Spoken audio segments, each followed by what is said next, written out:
Chapter 359.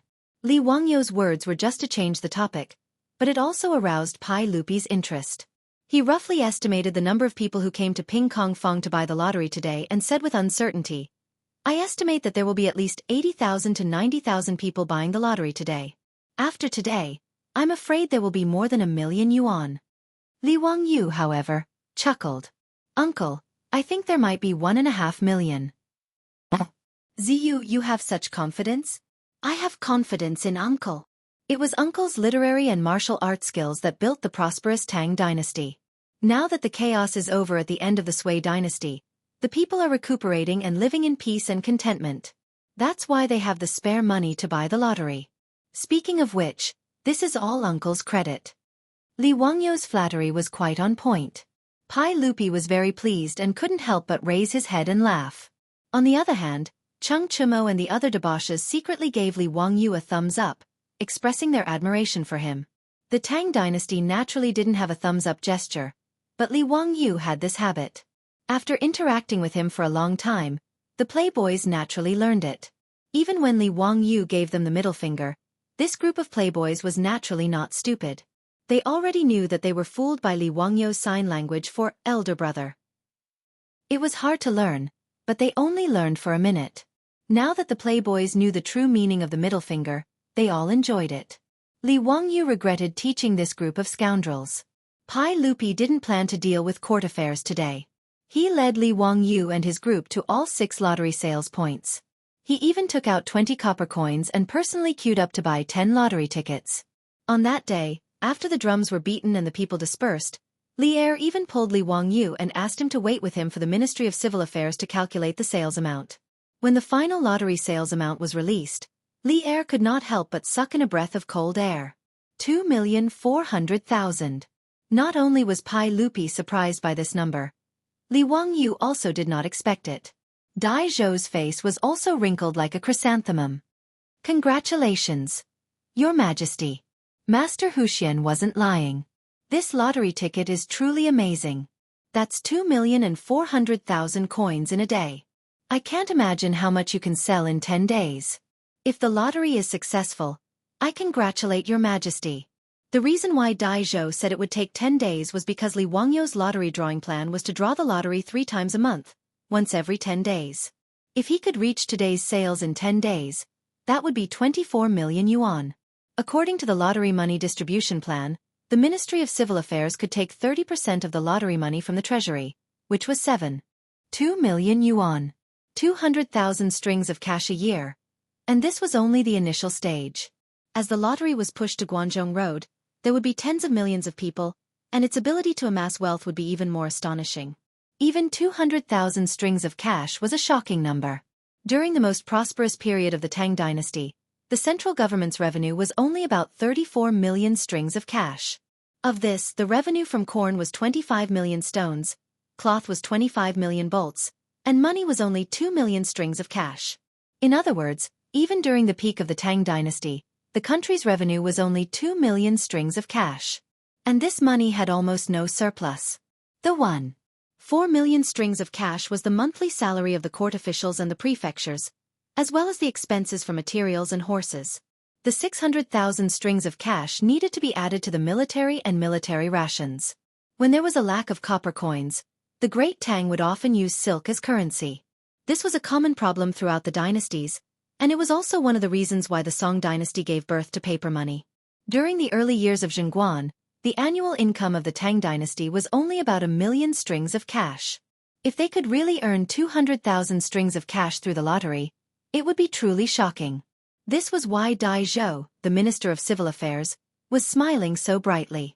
"Haha, Zio is indeed a talent, and he is one of my trusted aides. Once the effects of the lottery show, I will give Zio a title." Pai Lupi laughed and once again brought up the matter of giving Li Wangyou a title. If the lottery sales could continue to be so good, Pai Lupi would indeed give Li Wangyou a title. To not reward someone for their contributions was not the way of a ruler. When Dai Zhou heard this, he was secretly shocked. This Hu Xianzi was only 16 this year, and he had already been given 2 titles in just a month. Now that the saint wanted to give him more titles, this favor was truly in the emperor's heart, and no one could compare to it. However, when Daizhou thought about it, he felt that it made sense. Hu Xianzi had given him water wheels, four-wheeled carriages, mirage mud, horseshoes, and many other things. All of them were good tools for the country and people, and their importance was no less than that of opening up new territory. Thinking about it like this, Daizhou even felt that Pai Lupi was being too stingy. Just the title of Hu Xianzi was not enough to reward Li Wangyu for his contributions. When Li Wangyu learned that the lottery had sold for 2.4 million on the first day, he was so happy that he could not close his mouth. Based on his 4% share, he could earn 30,000 strings of cash a year. This was a shocking amount of wealth, and Li Heng would probably have a headache. He had too much gold and copper coins at home, and he had nowhere to store them. It seemed that he really needed to urge the Ministry of Works to take out some more copper coins to reward the craftsmen, and see if he could speed up the construction of his manor. Not to mention how excited Pai Lupi and the others were, as the lottery went on sale. The first thing that people in Chang'an would say when they saw each other was, "Have you bought it?" If anyone had not bought a lottery ticket, their neighbors would immediately enthusiastically explain to them what the lottery was, how to play it, how to choose the numbers, and when to draw the prizes. Even the illiterate commoners could almost memorize everything about the lottery, including how to play it, how to draw the prizes, and when to draw them. Those who didn't care about the lottery were treated like heretics and were treated with disdain. The attraction of gold was so great that it made the commoners of Chang'an feel as if they had been possessed. No one mentioned the rumors about Li Wangyu in the past. The government's notice clearly stated that the lottery ticket had been created by Hu Xianzi. The fickle commoners of Chang'an no longer said that the founder of Hu Xianzi was heartless and took advantage of the commoners. Instead, they saw him as the god of wealth. Some people even secretly worshipped Li Wangyu as the god of wealth in their homes. They burned incense and kowtowed to Li Wangyu every day, hoping that Li Wangyu would bless them with the lottery and give them 200 taels of gold. Every day, the lottery sales in the 6 markets were filled with people. As the clerks of the Ministry of Civil Affairs became more familiar with the lottery sales process, more and more tickets were sold every day. Even the officials in the imperial court sent their families and servants to line up at the lottery sales to buy tickets. This palm-sized lottery ticket had suddenly become the most expensive paper in Luoyang, and everyone was scrambling for it. 10 days passed in the blink of an eye, and it was time for the first lottery of the Tang dynasty to be drawn. For a moment, the streets of Chang'an were empty. Everyone ran to Vermilion Bird Avenue and waited for the lottery to be drawn. Chapter 360. In order to make the people of Chang'an feel at ease, Li Wangyu decided to place the lottery on Vermilion Bird Avenue above the Vermilion Bird City Gate after obtaining Pai Lupi's approval. In order to allow everyone to directly witness the lottery, Li Wangyu had already ordered the craftsmen to build a giant lottery machine and placed it on top of the Vermilion Bird City's gate tower. It looked like the roller used by hamsters in the future, except that this roller was very large, about 3 meters in diameter. Standing on the city gate, the people on Vermilion Bird Avenue could see it at a glance. The roller used for the lottery was made of thick iron wire and hollow, so the situation inside could be seen clearly. As for the balls used for the lottery, Li Wangyu asked the craftsmen to replace them with kuju balls and paint them with numbers. In the Tang dynasty, kuju balls were filled with air using animal bladders and wrapped in 8 pieces of leather. The balls were light and round. Li Wangyu asked the craftsmen to prepare 30 red balls and 16 blue balls for today's lottery. The time of the lottery was already announced to the public, and it was even held at the palace gate for the first time. On this day, the people of Chang'an all walked out of their houses and went to Vermilion Bird Avenue to see the lottery. Noda's Vermilion Bird Avenue was full of people, and there were still people coming from all over Chang'an. A rough estimate showed that there were no less than 100,000 people here to see the lottery today. The 150-meter-wide Vermilion Bird Avenue stretched from the Golden Light Gate Avenue south of the Vermilion Bird Gate to 4 to 5 streets, 7 to 8 miles long, and it was packed with people. In fact, in an era without live television, no matter how big the lottery machine on the Vermilion Bird City Gate was, people 2 miles away would not be able to see it clearly. Even so, the people of Chang'an enjoyed it. Even if they could not see the scene on the Vermilion Bird City Gate, they were still whispering to each other, enthusiastically discussing whether they could win the lottery. Such a turbulent crowd made the imperial guards in charge of the safety of the Vermilion Bird Avenue clench their weapons and be on full alert, afraid that an accident would happen.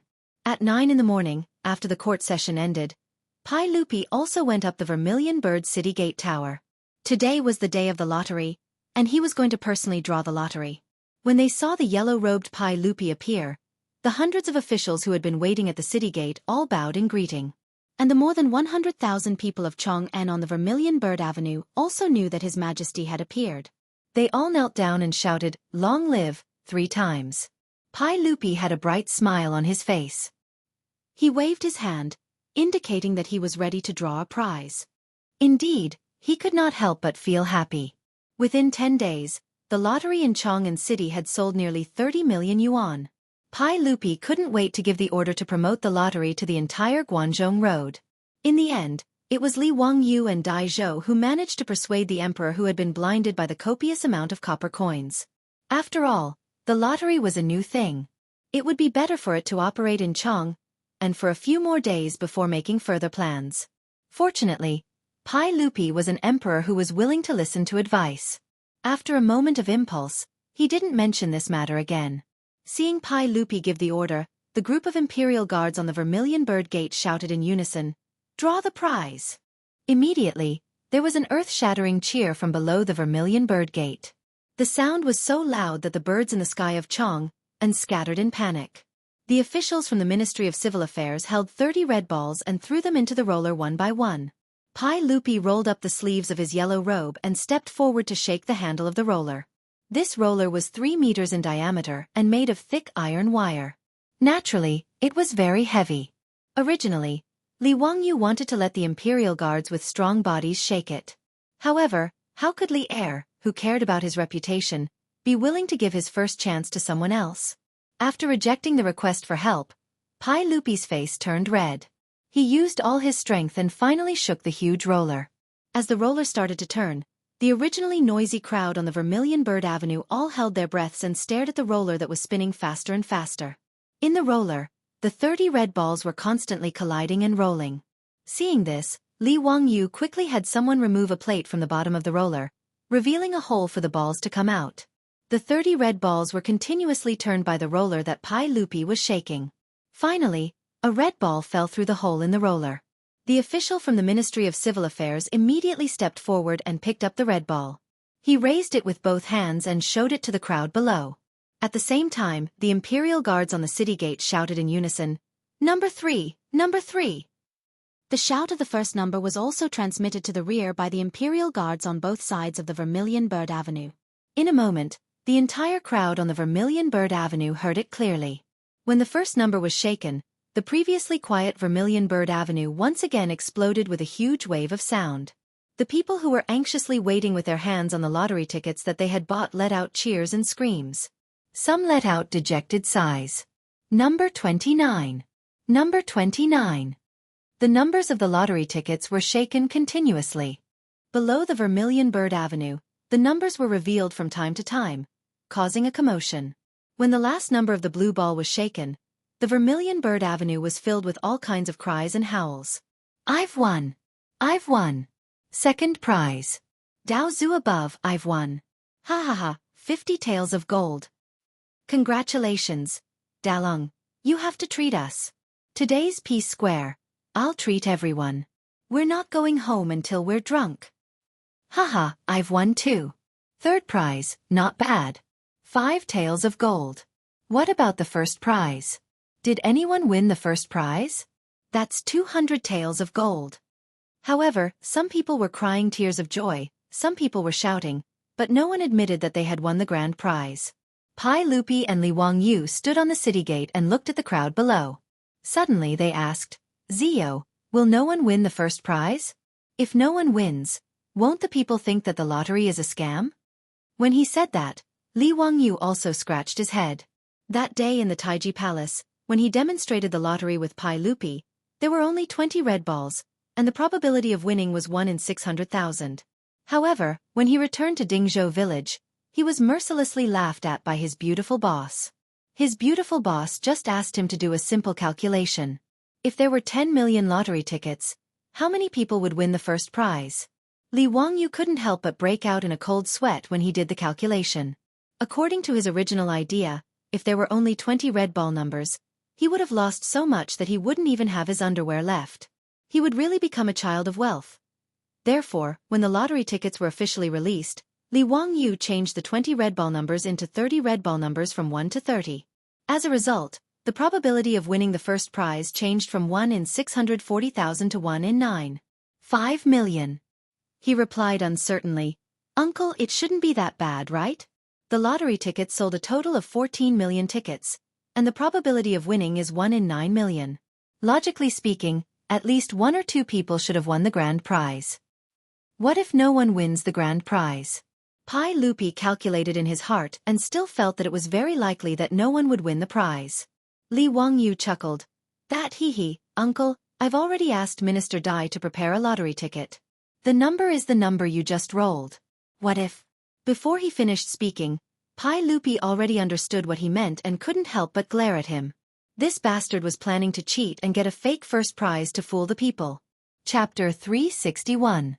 Pai Lupi naturally understood Li Wangyu's actions. This was also a precaution. After all, this was the first time the lottery was held. Pai Lupi also planned to publicize it with great fanfare so that the lottery could continue to grow. If no one really won the grand prize, it would indeed cause the people to have a sense of distrust toward the lottery. Therefore, Li Wangyu's actions could not be considered cheating. It could only be considered false advertising. Li Wangyu set the rules for the lottery in the Tang dynasty. Just like in the future, within a month, the winner had to bring the lottery ticket to the Ministry of Civil Affairs to receive the prize. After discussing with Dai Zhou, he decided to wait and see. If no one came to receive the prize in 5 days, then he would arrange for someone to bring the fake lottery ticket to receive the prize. When the time came, the palace would publicize it to ensure that the lottery sales would not be affected. Of course, it was best not to cheat. After all, a fake lottery ticket was a fake. It could be hidden for a while, but it could not be hidden forever. The second, third, fourth, and sixth prizes of the lottery ticket could be redeemed directly at the lottery sales in the 6 markets. Ever since Pai Lupi publicly announced the lottery at the Vermilion Bird City Gate, there had been an endless stream of people going to the 6 markets to redeem their prizes. Among them, there were as many as 7 or 8 people who won the second prize of 50 taels of gold. As for the other small prizes, there were even more. The people who received their prizes not only beamed with joy, but also turned and went straight to the lottery sales counter to continue to buy the next lottery ticket. These people who came to receive their prizes attracted the envy of the surrounding people. The people who were originally just watching could not help but walk into the lottery sales counter and spend a few copper coins to buy a few lottery tickets. However, after 2 or 3 days, there was still no first prize winner. It inevitably caused the people in Chong, and who bought the lottery ticket, to discuss it. There were those who doubted it, and there were those who suspected that the officials were cheating. The chain reaction was that in the days after the lottery was held, the lottery sales in the 6 markets showed varying degrees of decline. During the peak period, the lottery sales in the 6 markets could sell more than 2 million taels of gold. In the past 2 days, it had dropped to more than 1 million taels of gold. This made Dai Zhou very anxious. Let's not talk about how Dai Zhou, the Minister of Civil Affairs, was so anxious that he couldn't immediately send the fake winner to receive the prize. On the east side of Shi City, in Yanshou Square, there was an uproar. Because Xiaofan was close to Shi City, most of the rich merchants lived here. The price of the house here was only lower than the Li Fang where the noble officials lived in the north of the city. Outside a residential building on the north side of the East Street, there were a lot of people who were banging on the door and shouting non-stop. "Open the door! Open the door quickly! Shopkeeper Ren, we know you're at home. Open the door quickly. You have to pay up today, or else I'll go to the Yamen of Chong and County to complain." "Yes, Shopkeeper Ren, we've already given you 3 days to collect the payment for the goods. Why are you hiding from us now? Come out and talk." This group of people was obviously here to collect debts. There were also a few people in mourning clothes gathered outside the house. They were also wailing and banging on the door. "Shopkeeper Ren, give me back my dalong. My son died so miserably. Don't think that you'll be fine if you hide at home. If you don't give me an explanation today, I'll go to the county yamen to report it. You with the surname Ren, come out and give me back my brother's life. My brother worked so hard for you and now he's lost his life in the sea of fire. How can you just give us 10 copper coins and send us away? Don't even think about it." The noise outside the door of the Ren family had already attracted the neighbors to come out and see what was going on. "Lady Lu, what's wrong with the Ren family? Why is it so noisy? Hey, isn't it because shopkeeper Ren has bad luck? His shop caught fire a few days ago and all the goods were burned. Now, the owner of the goods and the creditor are here to collect debts. Shopkeeper Ran is really unlucky. He's such a good person and has never been angry with anyone. He's also honest when doing business. How could he suffer from such an unexpected disaster? Shopkeeper Ren's craftsmanship in making saddles is passed down from his ancestors. Even the nobles in Chang'an City would ask Shopkeeper Ren to customize saddles. This business is also not small. Even if the shop was burned, it shouldn't be to the extent of being chased for debts, right? A neighbor who knew the Ren family asked in confusion. Shopkeeper Ren, who was being chased for debts, ran a saddle shop in Chang'an West City. He specialized in making saddles, reins, and other utensils. Because of his excellent craftsmanship, his business had always been good. A neighbor who knew about this explained, "I heard that a few days ago, a nobleman asked Shopkeeper Ren to customize a set of saddles. He requested that it be made of good leather and wood and also inlaid with gold and jewels on the saddle. After Shopkeeper Ren received the deposit, he spent a lot of capital to buy a batch of precious wood and leather. He also bought a lot of gold and jewels on credit. In the end, it was all burned. Now, the saddle can't be delivered and the gold and jewels on credit are also being chased by others." The neighbors shook their heads and sighed. They felt that Shopkeeper Ren was really unlucky. Someone asked in confusion, "Who are those wearing mourning clothes?" "It's the family of the shop assistant." They felt that the money given by Shopkeeper Ren was too little and came to make a fuss. Shopkeeper Ren was really wronged. The Marquis of West City said that the shop assistant who was on night duty accidentally knocked over the oil lamp. This caused the fire and the shop assistant was burned to death. It's already good that Shopkeeper Ren didn't ask for compensation from his family. He even gave 10 strings of money for the fire, which can be considered as benevolent. But the shop assistant's family felt that the money was too little and came to him crying and demanding compensation. Bah, that family has no shame? They burned all of the boss's goods and still want compensation? They're really shameless. That's right, Sai. Public morals are really degenerating day by day. Buddha above, I hope that Shopkeeper Ren's family can safely survive this disaster. When the neighbors were discussing and banging on the door, the Ren residence was also closed with a gloomy atmosphere. "Wife, bring Xiao Lang back to stay with your family for a few days. I have my own ways to deal with the family matters." "Husband, what other ways do you have now?" "The family owes almost 500 strings of copper. Unless you sell this residence, how will you repay the debt?" Madame Ren cried while wiping her tears. "No, I can't sell this residence. This is my ancestral property. How can I sell it? How can I be an unfilial descendant and shame my ancestors? Then what other ways do you have? Those people outside are making a fuss every day. Even the shop assistant's family asked for 50 strings of copper. They're really shameless." "All right, stop talking. The dead can't be brought back to life. Forget it. With my ancestral skills of making saddles and reins, how can I starve to death? Sai, if there's no other way, I'll ask the master of Ximing Temple to borrow money for the kitchen." Shopkeeper Ren's words made his wife suddenly stand up and grab his robe tightly. "Husband, you can't borrow money for the kitchen. Those monks eat people without spitting out the bones." "Wife, what can I do if I don't borrow money for the kitchen? I've asked the county government of Chang'an County. It's not that easy to borrow money." "Sai, you don't have to say any more. I know what to do. Although the profits from the kitchen are high, as long as we get through this crisis and rebuild the store, I'll definitely be able to repay the kitchen." But Chapter 362. The fragrant kitchen mentioned by the Ran couple was referring to the temple's loan. The fragrant kitchen was the temple's kitchen and had close contact with the people. Over time, the fragrant kitchen became the temple's name for loan sharks among the people. Even though the temple was lending money, the interest was not low at all. It was still okay to borrow for food, and the interest was 50%.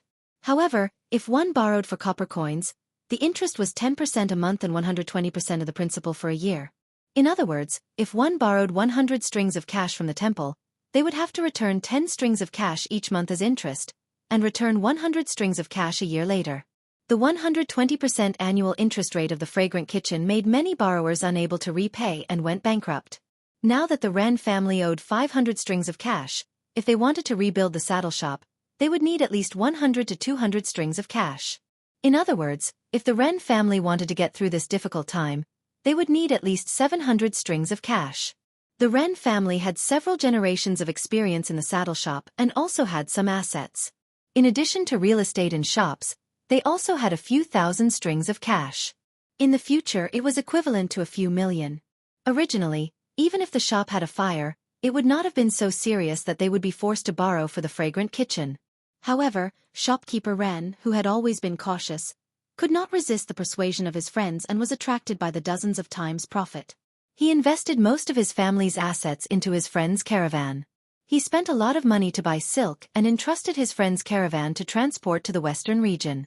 A bolt of silk from the Tang dynasty was worth 3,600 strings of cash. On the Silk Road, most of the trade was done through bartering. A bolt of silk was traded to various countries in the western regions, and could be exchanged for 2 stunning beauties, or a western region's precious horse. Regardless of whether it was a beautiful woman or a western region horse, they could be sold for at least 50 strings of cash after being transported back to Chang'an.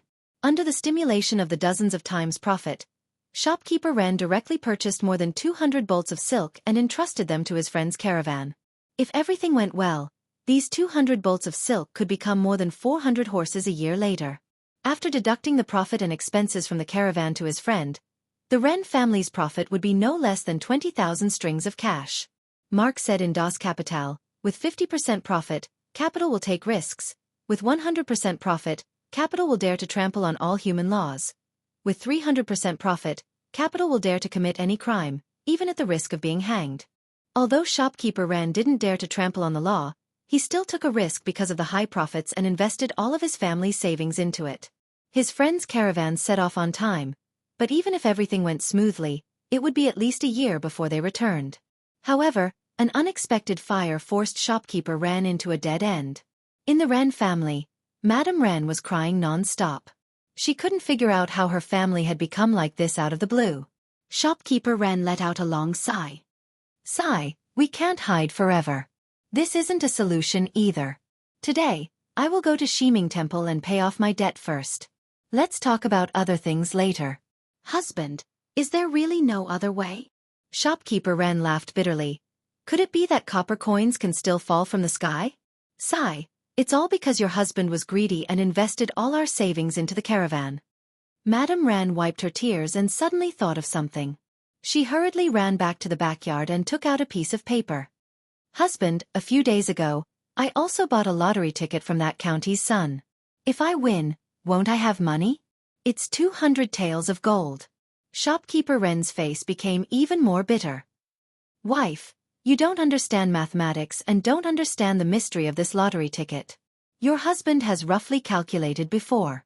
Although I didn't calculate the probability of winning the lottery, I know that it's really a daydream to expect to win the lottery. I don't know about probability, but you can win the lottery as long as you guess 7 numbers, right? Who knows? Maybe this concubine will win the lottery. Husband, I heard that a few days ago, the sage had already won the lottery at the Vermilion Bird Gate. Because something happened at home, I didn't go to see the winning number. Why don't you go and take a look? What if you really win the lottery? Ai, wife, you're really turning to any doctor in a desperate situation. Don't mess around. Your husband won't talk to you anymore. I will go and send away the creditors outside and then go to Shiming Temple to borrow money. Shopkeeper Ren turned to leave, but Madame Ren stuffed the lottery ticket into his hand. Husband, go and take a look. What if you win the lottery? Shopkeeper Ren shook his head and smiled bitterly. He couldn't persuade his wife, so he could only put the lottery ticket into his sleeve and turn to walk out of the door. As soon as he opened the door, the crowd outside the door surrounded Shopkeeper Ren and clamored for him to return the money. Shopkeeper Lin, Shopkeeper Ma, I will go to Shiming Temple to borrow the fragrance of the kitchen now. Tomorrow, I will definitely return the debt tomorrow. Is that okay? We have been partners for many years. Can you give me face and extend the deadline for 1 day? Shopkeeper Ren repeatedly bowed with his hands clasped in front of him. His words made the few shopkeepers around him hesitate for a moment. Shopkeeper Ren, it's not that we are forcing you, but we are also a small business and can't afford to default. Sigh, since you have said so, then tomorrow. We will come again tomorrow. You must not avoid us. Yes, please rest assured. I will go to borrow the fragrance of the kitchen today and will definitely pay the debt tomorrow. I have been running the saddle and rein shop in Chong, and for many years. When have you seen me not keeping my promise? Hearing shopkeeper Ren's words, the shopkeepers who were anxious to collect the debt couldn't say anything more. They could only agree to come again tomorrow. As for the waiter's family, they began to cry and make a fuss again. Shopkeeper Ren had a headache. In the end, he could only promise to give them 30 strings of copper coins tomorrow to settle the matter. Only then did he send these people away. After the crowd dispersed, shopkeeper Ren smiled bitterly. He cupped his hands to the surrounding neighbors and walked out of the shop. Sigh, if the Ren family borrows the fragrance of the kitchen, how will they live in the future? What a good family. They also take care of the neighbors in the shop. Isn't this something that can't be helped? Sigh, everyone, let's go back. I hope shopkeeper Ren is a good man and can get through this difficulty. The neighbors shook their heads and returned to their homes. Since the Ren family owed so much money, the neighbors couldn't help even if they wanted to. Shopkeeper Ren walked out of the shop and let out a long sigh. He prepared to walk towards Eternal Peace Shop in the south. Shiming Monastery was an Eternal Peace Shop. Just as he walked a few steps, he inadvertently saw a lottery advertisement banner hanging on the wall of the shop. 100 taels of gold is not a dream. The winning prize is 2 copper coins. Shopkeeper Ren smiled bitterly and unconsciously touched the lottery ticket in his sleeve. His footsteps paused for a moment and he hesitated for a moment. He then turned his footsteps and walked towards the west side of the shop wall. In front of the lottery shop in the west side of the market, it was no longer as crowded and lively as it was a few days ago. Even though there was still an endless stream of commoners going in and out, the number of people buying lottery tickets had decreased by a lot.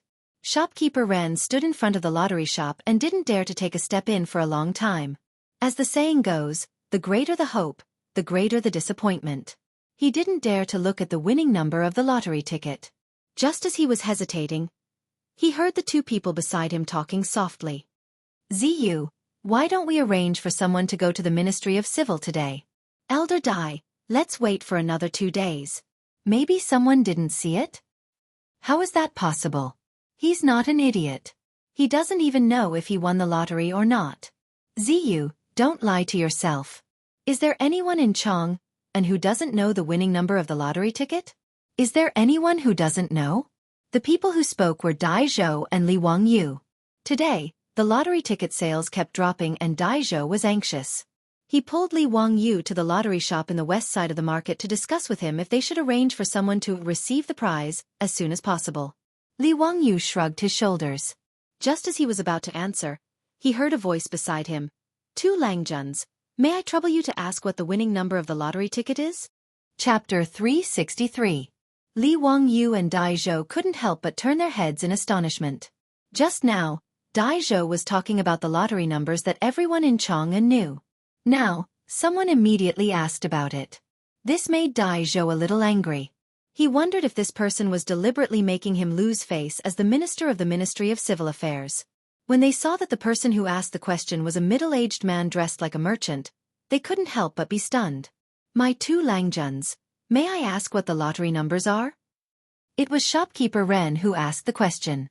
He didn't dare to step into the lottery sales place. He happened to see a young man and an old man in front of him talking about the lottery numbers, so he couldn't help but ask. Dai Zhou saw that he didn't know the middle-aged merchant in front of him and knew that he had wronged him. The angry expression on his face eased. My Langjun, do you really not know the lottery numbers? Dai Zhou asked curiously. Shopkeeper Ren cupped his hands and replied, Yes, yes. Something happened at home a few days ago, so I didn't have time to check. This lottery ticket was bought by my wife. I want to see if I've won. Haha, the lottery numbers were shaken out by the sage at the Vermilion Bird Gate 3 days ago. I remember very clearly that they are 3, 7, 11, 17, 20. Dai Zhou smiled and stroked his beard. He naturally didn't think that the middle-aged man in front of him could win the lottery. However, as the minister of the Ministry of Civil Affairs, he felt very close to the people who bought the lottery tickets. Naturally, he didn't refuse and reported the lottery numbers. Shopkeeper Ren didn't care at first, but when he heard the 3 sets of numbers, his heart couldn't help but beat faster. His wife was the one who bought the lottery ticket. She even used the birthday of his wife, his wife, and his eldest son. His birthday was on the 17th day of the 3rd lunar month. His wife's birthday was on the 20th day of the 7th lunar month. His son's birthday was on the 29th day of the 11th lunar month. For the last blue ball, his wife bought 3, which meant a family of 3. Therefore, his wife only spent 2 coins on the lottery ticket in his sleeve.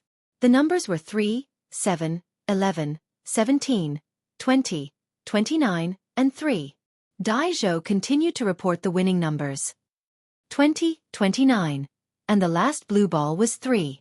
Hee, how was it? Did you win a prize, Lang Jun? His words were like spring thunder, exploding in shopkeeper Ren's ears. Lang Jun, you didn't lie to me, did you? Is this really a winning number? Shopkeeper Ren couldn't even speak clearly as he was tongue-tied. Of course. This old man has nothing better to do.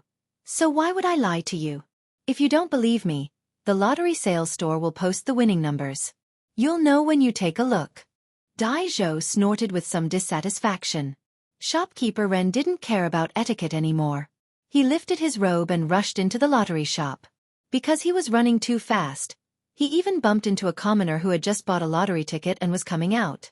He almost tripped. He didn't care if he bumped into someone. Like a headless fly, he stumbled into the lottery sales shop. Li Wangyu and Dai Zhou looked at each other. Suddenly, both of them had a guess. Grandpa Dai, this person. Zio, did he win the lottery? Both of them were stunned after they finished speaking. It couldn't be that coincidental, right? Were the two of them so coincidental that they met the person who had won the lottery today? Let's go in and take a look. Dai Zhou was anxious. He grabbed Li Wangyu's arm and ran toward the lottery sales store. At this time, in the lottery sales store, there was a piece of paper pasted on the wall. The winning numbers were written in large characters.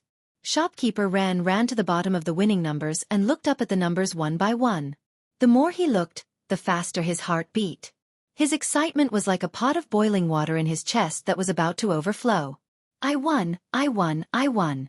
At this time, there was only this sentence in Shopkeeper Ren's heart. His hands trembled as he took out the lottery ticket from his sleeve. He carefully checked the numbers on it word by word. 3, 7, 11, 3. At this time, Shopkeeper Ren almost stepped into hell a second ago, but suddenly rose to heaven a second later. Under the great stimulation of worry and joy, just like when Fan Jin passed the Juju exam, he read it over and over again. Then he clapped his hands and laughed loudly, saying, "Oh, I won! I won!" As he spoke, he fell backward. He clenched his teeth and fainted. His shout attracted the attention of everyone in the lottery sales store. Whether it was the clerk of the Ministry of Civil Affairs or the people who came to buy the lottery ticket, they all heard his words. Just as they were wondering, they saw the person suddenly faint. Everyone was shocked. When Shopkeeper Ren fainted, he happened to fall into the eyes of Dai Zhou and Li Wangyu, who had just rushed in. The two of them were also shocked. They hurriedly called the clerk of the Ministry of Civil Affairs to fetch water, and quickly woke the middle-aged merchant. Dai Zhou gently pried open the man's fingers and picked up the lottery ticket that he was holding tightly in his hand.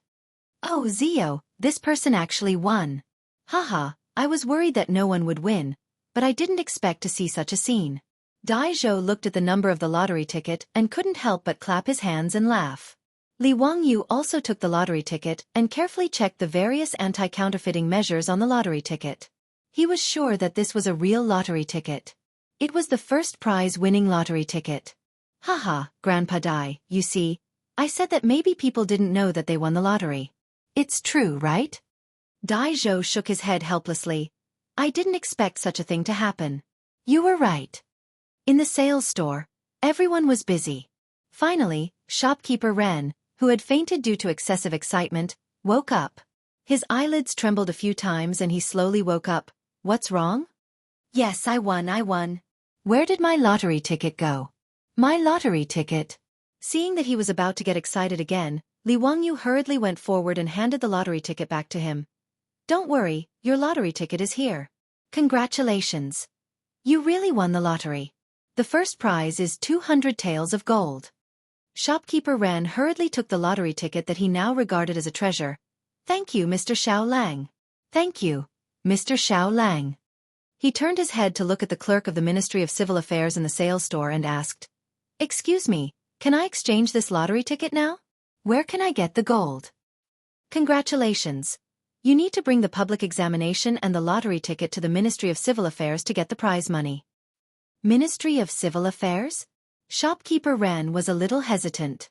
The Ministry of Civil Affairs official was in the Imperial City. As a businessman, when had he ever entered the Imperial City? Li Wangyu suddenly said, "Grandpa Dai, why don't you make an exception and give the prize money to this Lang Jun here? The people can also see it with their own eyes. What do you think, Grandpa Dai?" "Okay." Dai Zhou thought for a moment and understood Li Wangyu's meaning. He nodded and agreed. Chapter 364. The commotion at the lottery sales point had naturally been heard by the onlookers. When they heard that the middle-aged merchant who fainted actually won the first prize, everyone was in an uproar. All kinds of exclamations could be heard. "He won, this person won the first prize. Buddha, is there really someone who won the first prize? That's 200 taels of gold. Damn it, it's the first prize. Why didn't I win the prize? It would be great if I won the prize. I must go to Shi City first and buy a huji to bring home." "You wastrel, stop dreaming. Keske, this person is really lucky." More and more people heard that someone had won the grand prize and gathered around. This made shopkeeper Ren very nervous. He held his lottery ticket tightly in his hand, afraid that it would be snatched away. When Li Wangyu saw this, he hurriedly called the Imperial Army of the Golden Guards who were guarding the lottery shop to separate the crowd. Only then did shopkeeper Ren feel slightly relieved. There were even more people who had bought their lottery tickets and were about to leave. However, they turned back to the counter and took out copper coins from their money bags to buy their lottery tickets again. Obviously, they were stimulated by shopkeeper Ren winning the prize. "Lang Jun, did you bring your lottery ticket for the public examination?" When the official from the Ministry of Civil Affairs saw that Dai Zhou nodded and agreed to immediately redeem the prize, he went forward and asked. Yes, I did bring it." Shopkeeper Ran nodded repeatedly and reached out to take out his ticket for the public examination. He was originally prepared to go to Shi Ming Temple to borrow the fragrance accumulation kitchen. Naturally, he had to bring his identification. The official from the Ministry of Civil Affairs checked his ticket and asked someone to double-check his lottery ticket. Only then did he take out a brush, ink, paper, and inkstone and let shopkeeper Ren register and receive his prize. "Duke Ren, do you want gold or copper coins?" 200 taels of gold and 1,200 strings of copper coins. "Can I have half gold and half copper coins?" Shopkeeper Ren thought that it was inconvenient for him to have more than 500 strings of copper coins to pay for the compensation. The official from the Ministry of Civil Affairs smiled and nodded. "No problem, Duke Ren, don't be impatient. I will immediately arrange for the treasury to send the gold and copper coins." Shopkeeper Ren gratefully bowed again and again. At this time, he remembered that he had not thanked Li Wangyu and Dai Zhou. He hurriedly walked in front of the two and bowed. "I would like to thank both of you for your help just now. Please forgive me for offending you just now." Dai Zhou twirled his beard and said with a smile, "It's all right. It's understandable that you're overjoyed when you hit the jackpot. But don't be so agitated in the future. It's not worth it to hurt your body." Shopkeeper Ran replied, "Yes, you're right. I was too agitated just now. The main reason was that something had happened to his family, and he really needed this bonus. I won't hide it from the two of you. Just now I was prepared to go to Shiming Temple to cook. Fortunately, when I was leaving the workshop, I saw the cover of the lottery. That's why I came to Shi City to see if I could win the lottery." "Judging from your attire, you must be a merchant, right? How did you end up in such a predicament?" Li Wangyu asked curiously. Shopkeeper Ran let out a long sigh and recounted his experience. At the end of his story, Shopkeeper Ren couldn't help but shed tears. "Fortunately, the son of Huxian created this lottery. Fortunately, my wife bought this lottery. Otherwise, I really wouldn't know what to do." When Dai Zhou heard this, he couldn't help but laugh at Li Wangyu. "Zio, I didn't expect that your lottery would allow Eunuch Ren's family to be saved from a hopeless situation. It's really a good story." Li Wangyu also didn't expect such a coincidence. It seemed like this really was fate. Dai Zhou's words stunned shopkeeper Ren. He looked at Li Wangyu in disbelief. Lang Jun. Are you the son of Huxian? Li Wangyu smiled and nodded at him. I am the son of Huxian, Li Wangyu. He had just finished speaking when shopkeeper Ren knelt down in front of him and kowtowed a few times. Li Wangyu was shocked. Eunuch Ren, what are you doing? Quickly get up and speak. Son of Huxian, I thank you on behalf of my entire family. Thank you for creating this lottery ticket and saving me from disaster. Everyone in Chang'an City is now saying that you are the reincarnation of the god of fortune. It's true. Shopkeeper Ren's words stunned Li Wangyu. He didn't create this lottery ticket to become some god of fortune. His initial idea was very simple. He just wanted to divert the attention of the people by relying on the huge attraction of the lottery since he was at the cusp of the gossip in Chang'an. It was a very selfish idea, but shopkeeper Ren was thanking him so profusely. This made him feel a little embarrassed. Shopkeeper Ren's shout was heard clearly by the surrounding commoners. When they saw that the young man in front of them was the legendary son of Huxian, many of the people immediately kowtowed. It's son of Huxian. Son of Huxian, you really are the god of fortune. Please accept this bow from this slave. Son of Huxian, please bless us to also win this lottery ticket. Thanks to son of Huxian, I won the second prize. Son of Huxian, I will kowtow to you. Li Wangyu couldn't help but feel speechless at the reactions of the surrounding people. F***CK. Have I become a clay statue in a temple? Why don't you just light some incense for me? He didn't know that many of the people who bought the lottery ticket had placed a memorial tablet with his name on it at home and burned incense and kowtowed to it every day.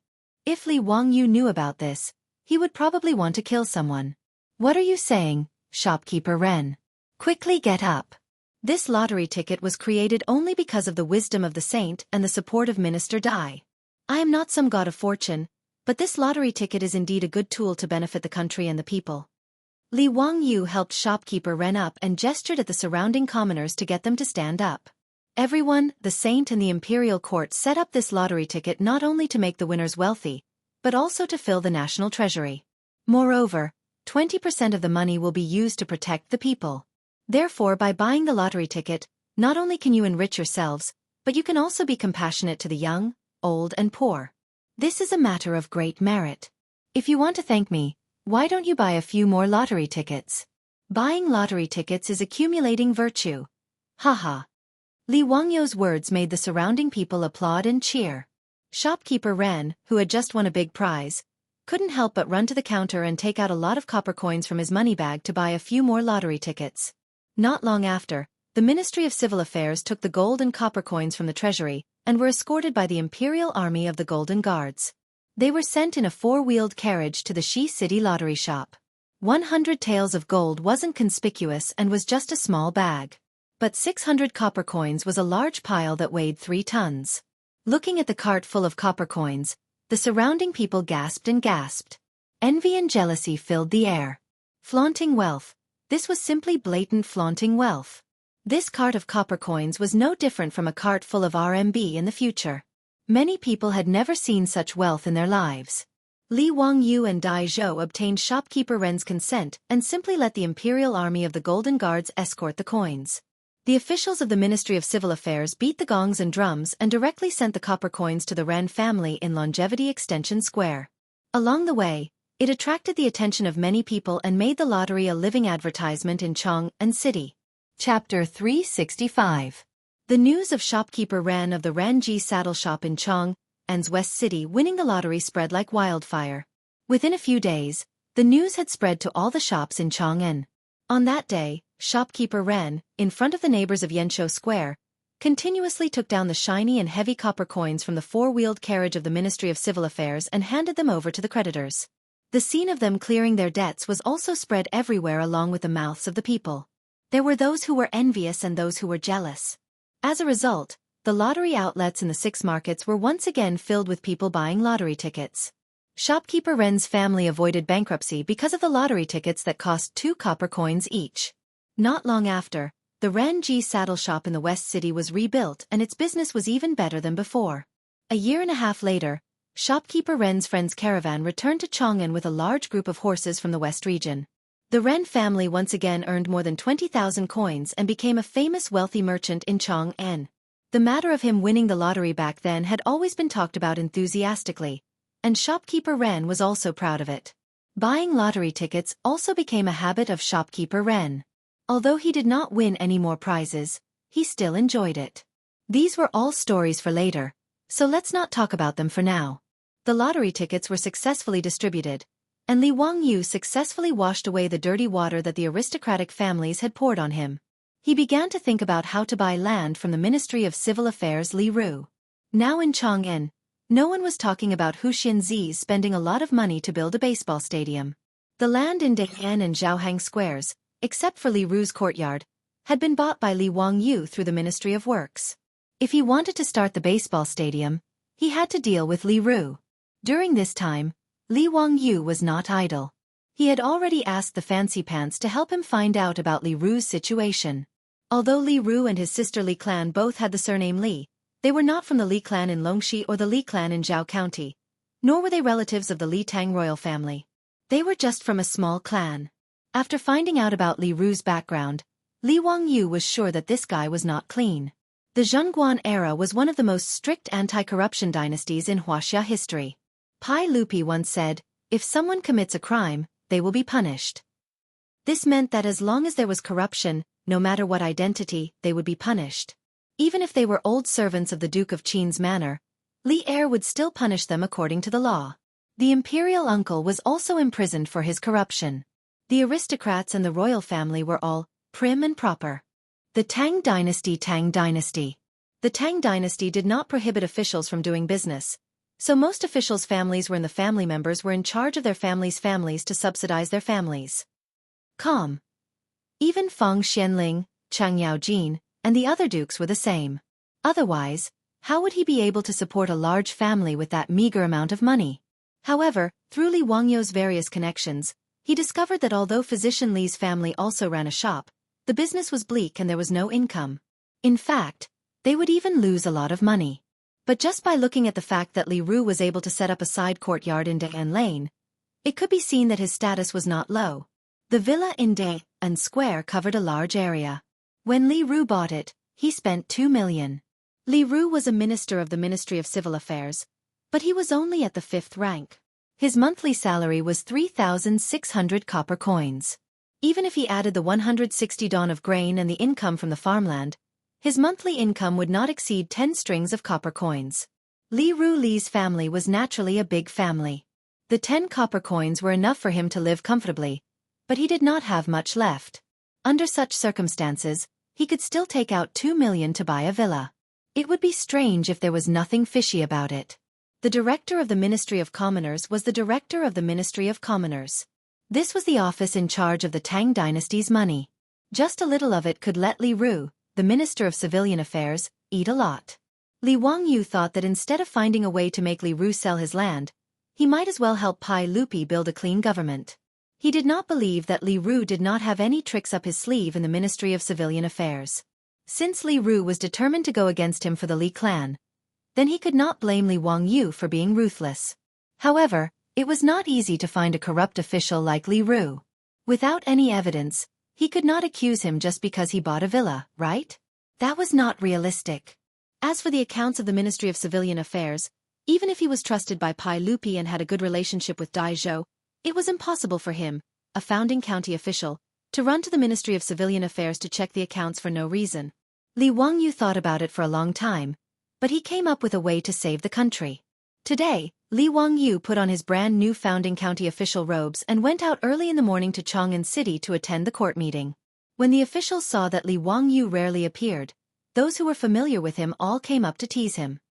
"Zio, why are you attending court today? What did you come up with this time?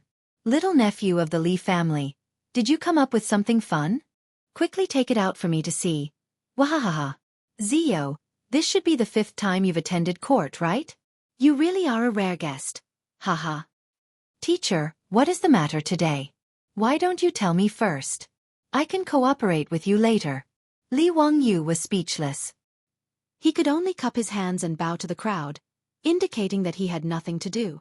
He was just bored at home and had come to listen to the court meeting. However, no one believed his words. They all smiled, waiting to see what this guy was up to. Not only did the officials think this way, even Pai Lupi thought the same after he sat on the throne. County official, what is the matter today? Pai Lupi asked first, causing the officials to look at him. Li Wangyu felt like 10,000 mud horses were galloping through his heart. Why did everyone think that he was attending court to cause trouble? Although he did have something to do today, Li Wangyu couldn't help but blush with shame after being exposed by Pai Lupi. Your Majesty, this subject has nothing to do. Pai Lupi looked at him suspiciously, but his face said, we don't believe you.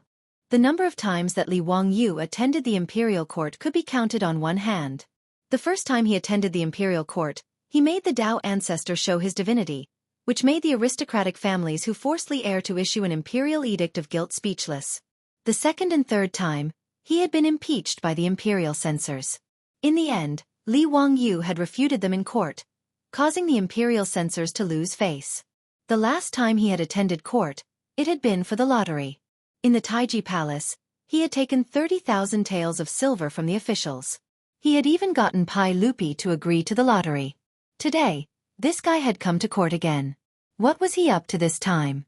Seeing Li Wangyu insist that he had nothing to do, Pai Lupi could only suppress his suspicions and begin to discuss court affairs with the officials. Halfway through the discussion, Minister of Civil Affairs Dai Zhou stood up and reported to Pai Lupi about the lottery sales. Li Wangyu also stood up. Your Majesty, this subject has something to report. Pai Lupi and the officials all had the same thought. This guy was here again. Chapter 366. Li Wangyu's shout attracted the attention of all the officials in the hall. Even Dai Zhou stopped talking and looked at Li Wangyu with a smile. Pai Lupi raised his arm at him speechlessly, indicating that he should speak quickly. Being stared at like this, Li Wangyu blushed with shame. He could only clear his throat and raise his hands apologetically to Dai Zhou before continuing. Your Majesty, I just heard Minister Dai say that the Ministry of Civil Affairs was calculating the amount of lottery sales and suddenly remembered something. The Ministry of Civil Affairs of the Tang Dynasty is in charge of land, money, and grain. However, the officials in the Ministry of Civil Affairs are not good at mathematics and their calculation efficiency is too low. Before he could finish, Dai Zhou couldn't help but interrupt him. As the Minister of Civil Affairs, although Dai Zhou had a good relationship with Li Wangyu, he couldn't help but frown. County Magistrate Hu, all the officials in the Ministry of Civil Affairs are proficient in mathematics. Although there may not be anyone as knowledgeable as you, I dare say that there is no one in the world who is better than you in mathematics. Dai Zhou was also a bit angry and his tone was unavoidably tough. As the head of the Ministry of Civil Affairs, he naturally couldn't bear to hear Li Wangyu criticize the Ministry of Civil Affairs for its poor calculation ability. Li Wangyu saw that the old man was angry and quickly bowed deeply. Minister Dai, if what I said is wrong, please don't blame me. However, the Ministry of Civil Affairs calculation method is indeed backward. I am only thinking for the Ministry of Civil Affairs, which is why I brought this up. In truth, if Li Wangyu had communicated with Dai Zhou privately, Dai Zhou definitely wouldn't feel any disgust. Instead, he would be grateful to Li Wangyu. However, to say that the Ministry of Civil Affairs calculation ability was bad in front of all the officials, wasn't this slapping Dai Zhou's face? It was no wonder that the old man was angry. However, Li Wangyu had other intentions, so he couldn't care less about offending Dai Zhou. In any case, he believed that as long as what he said was true, Dai Zhou would be grateful to him. Today, this old man would like to ask for advice. Let's see how brilliant county magistrate's arithmetic is. Dai Zhou flung his robe angrily, no longer giving Li Wangyu any face. Li Wangyu had been waiting for him to say this. He quickly climbed up the pole and said, Your Majesty, since Minister Dai doesn't believe me, I would like to have a competition in this hall today to prove that what I said is true. Is that okay? Pai Lupi rubbed his temples and thought to himself, this guy is really here to cause trouble. However, he could not remain indifferent to Li Wangyu's words. After all, if what he said was true, it would be a good thing for the Ministry of Civil Affairs to increase their efficiency. Huxianzi, how do you want to compete? Pai Lupi asked. It's simple. Minister Dai, please find 10 officials from the Ministry of Civil Affairs who are proficient in calculation. Let them compete with my 2 disciples in calculation speed in this hall, and see if what I said is false. As soon as Li Wangyu finished speaking, the officials all looked at Ma Zhou and Yen Liben in the hall. The two of them were also confused. They stood up in disbelief, looked at Li Wangyu, and then pointed at themselves. Are you sure, teacher? Although the two of them had studied with Li Wangyu, they had very little contact with mathematics. Wasn't it a joke to have them compete with officials from the Ministry of Civil Affairs in calculation? Li Wangyu hurriedly waved his hand and said, King Bin Liben, I'm not talking about you. He then cupped his hands towards Pai Lupi and said, Your Majesty, I'm talking about His Highness the Crown Prince and His Highness the King of you. As soon as Li Wangyu said this, Dai Zhou's face darkened. The officials from the Ministry of Civil Affairs who were qualified to attend court also had ugly expressions. The officials were in an uproar. They all looked as if they had seen a ghost. Some even rubbed their ears, wondering if they were hearing things. The Crown Prince and His Highness the King of you? Li Chengqian was only 9 years old and Li Tai was only 8 years old. Although the two of them had noble statuses, they were still just 2 young children. Did County Master Huxian just say that he wanted these 2 young children to compete with 10 officials from the Ministry of Civil Affairs who were proficient in calculation? This was truly the greatest joke in the world. Pai Lupi was also speechless. Although Li Chengqian and Li Tai were his precious sons, Li Wangyu shouldn't be messing around like this. Wasn't this just blatantly humiliating Dai Zhou and the others? If one were to say that Li Wangyu's calculation ability was better than the officials from the Ministry of Civil Affairs, both Pai Lupi and Dai Zhou believed this. Back in Zhang Liang's residence, Li Wangyu had already displayed his calculation ability. But now, he was shamelessly boasting that 2 young children who had only studied with him for a little more than a month were better than the officials from the Ministry of Civil Affairs. No one would believe such words. County Master Huxian, don't joke around. Pai Lupi's face stiffened. Hurry and apologize to Grandpa Dai. How could you say such a joke so casually? Pai Lupi's words were to give Dai Zhou a way out and also to protect Li Wangyu. By saying that Dai Zhou's words were a joke, everyone laughed it off. Unexpectedly, Li Wangyu didn't appreciate this at all. Shaking his head, he said, Your Majesty, this subject is not joking. This matter cannot be faked. Your Majesty will know once you try. If this subject speaks the slightest falsehood, I am willing to accept Your Majesty's punishment. Seeing Li Wangyu so insistent, Pai Lupi was somewhat hesitant. He couldn't help but look at Dai Zhou, wanting to see what he would say. At this time, Dai Zhou was truly angry. Seeing that Li Wangyu was so unforgiving and wanted to slap the face of the Ministry of Civil Affairs, he couldn't care less about the little bit of friendship he had with Li Wangyu. The old man huffed and puffed. He straightened his neck and said, Your Majesty, since County Master Huxian is so certain, this subject is willing to accept this competition. According to County Master Huxian's words, this subject requests Your Majesty's permission. If this subject loses, this subject will give up my position as Minister of the Ministry of Civil Affairs. Dai Zhou's words gave Li Wangyu a fright. He didn't want to offend Dai Zhou to the point of death. Li Wangyu hurriedly bowed to Dai Zhou. Minister Dai, why do you say such a thing? If my words just now have offended you, I ask Minister Dai to forgive me. I had good intentions. Seeing that the Ministry of Civil Affairs calculation method is indeed a bit behind, I anxiously brought up this matter. I truly didn't mean to humiliate the Ministry of Civil Affairs. I ask Minister Dai to investigate this matter thoroughly. Only after hearing these words did Dai Zhou's expression become slightly better. However, since both sides had already spoken to this point, Pai Lupi couldn't pretend that he hadn't heard anything. After thinking for a moment, he nodded in agreement. He also wanted to see what kind of medicine Li Wangyu was selling in his gourd. Could it be that his 2 sons were really calculative geniuses? Although Pai Lupi was the emperor of the Tang dynasty, he was no different from a normal parent in that he wanted his children to succeed.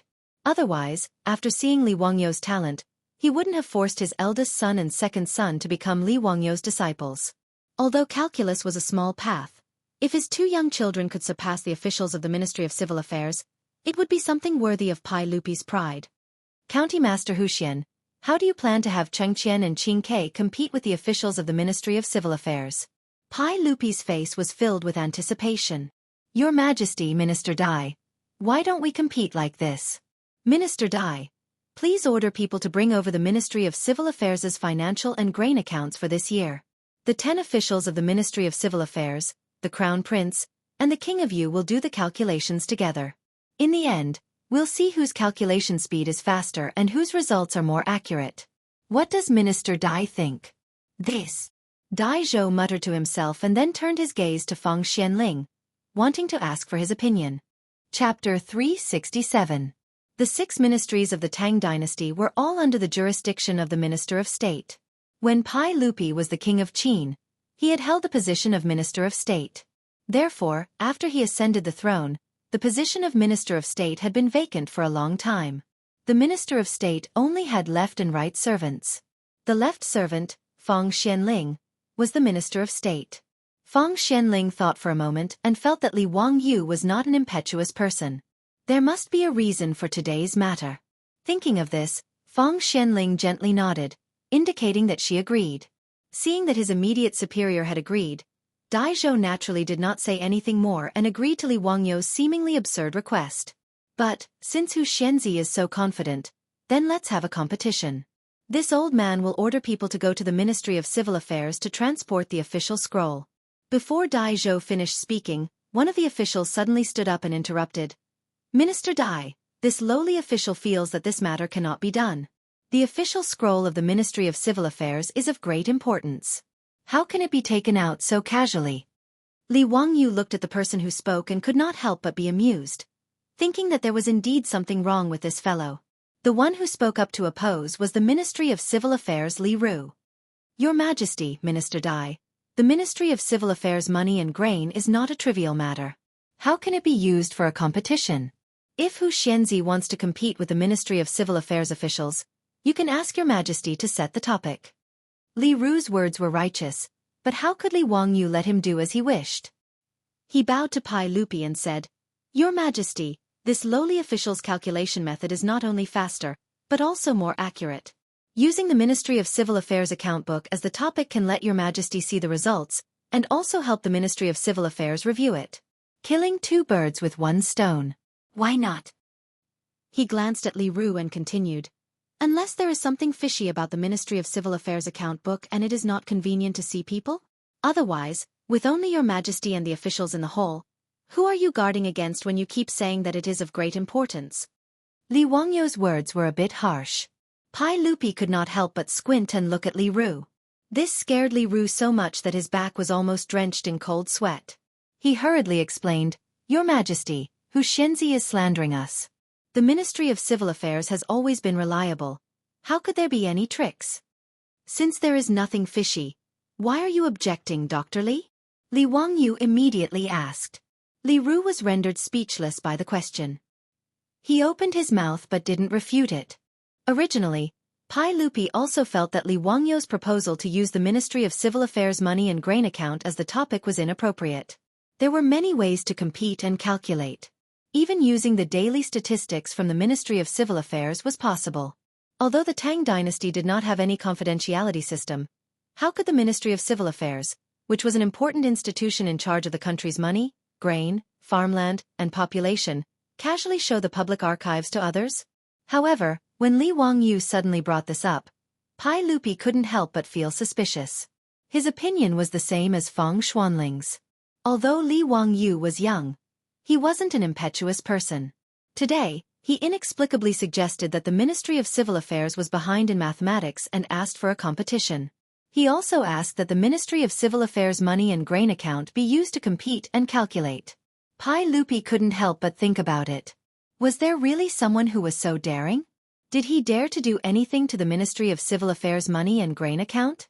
Official Dai, according to Hu Xianzi's proposal, have someone send over this year's money and grain account. In addition, send 10 officials who are proficient in mathematics to the palace. Yes, Your Majesty. Once Pai Lupi's golden mouth opened, there was no more dispute.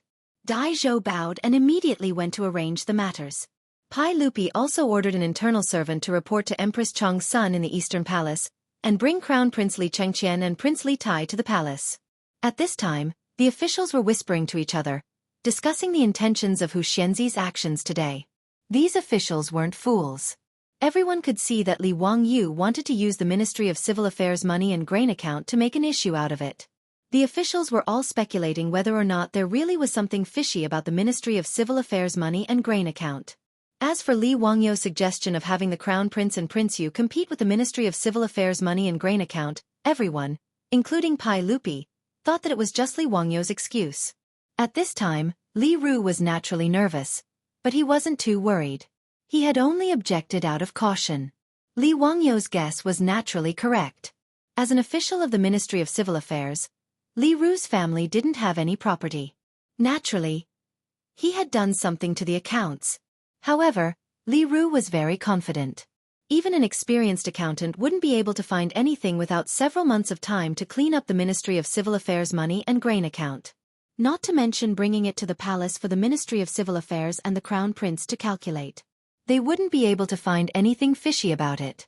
The Tang dynasty's accounting system inherited the Qin and Han dynasty's daily harvest, monthly budget, and annual meeting system.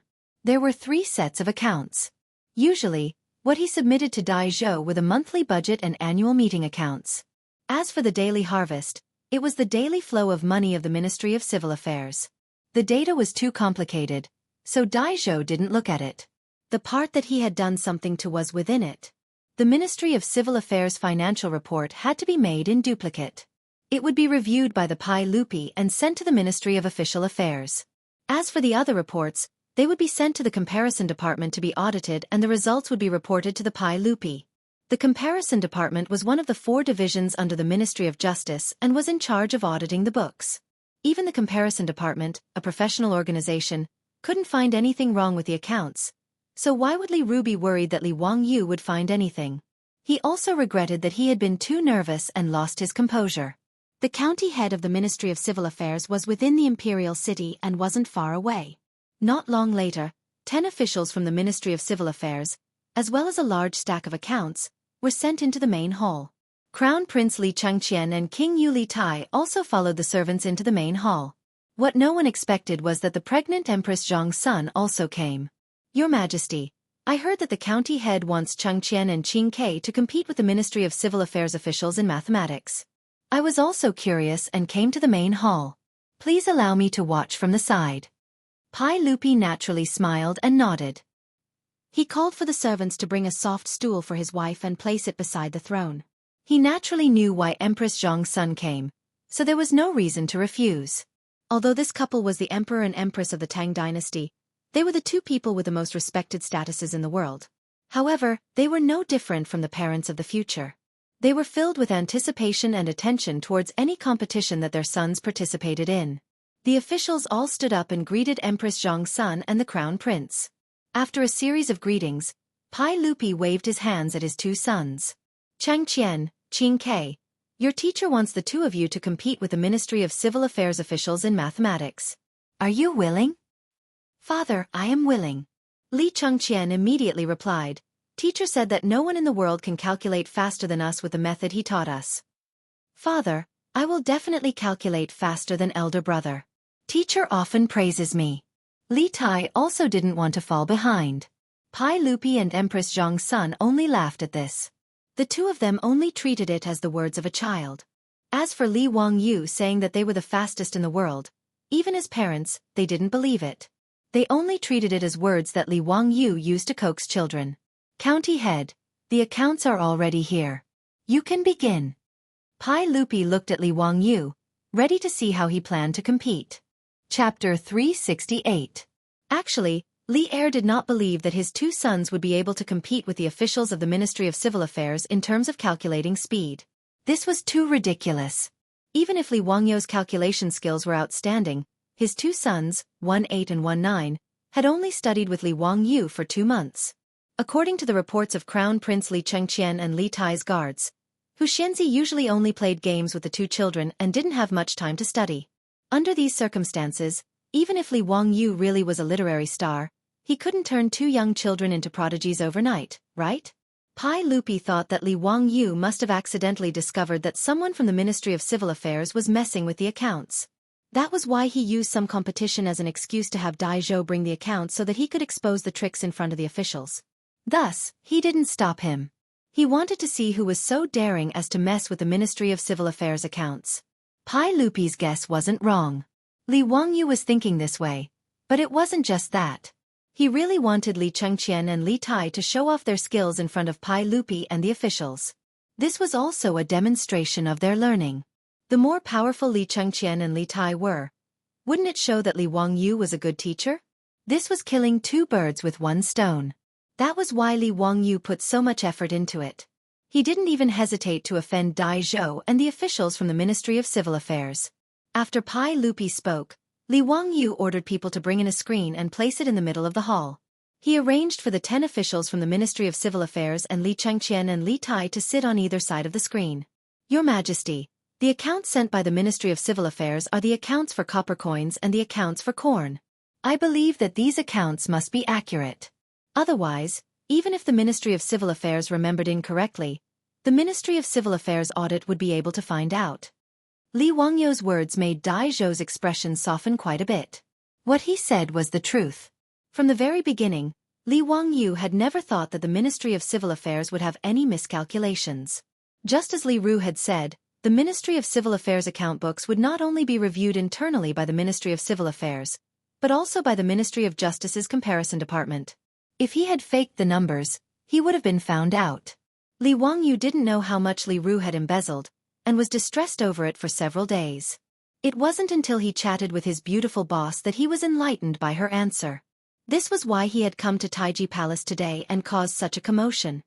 Dai Zhou's expression softened slightly, but Li Wangyu continued.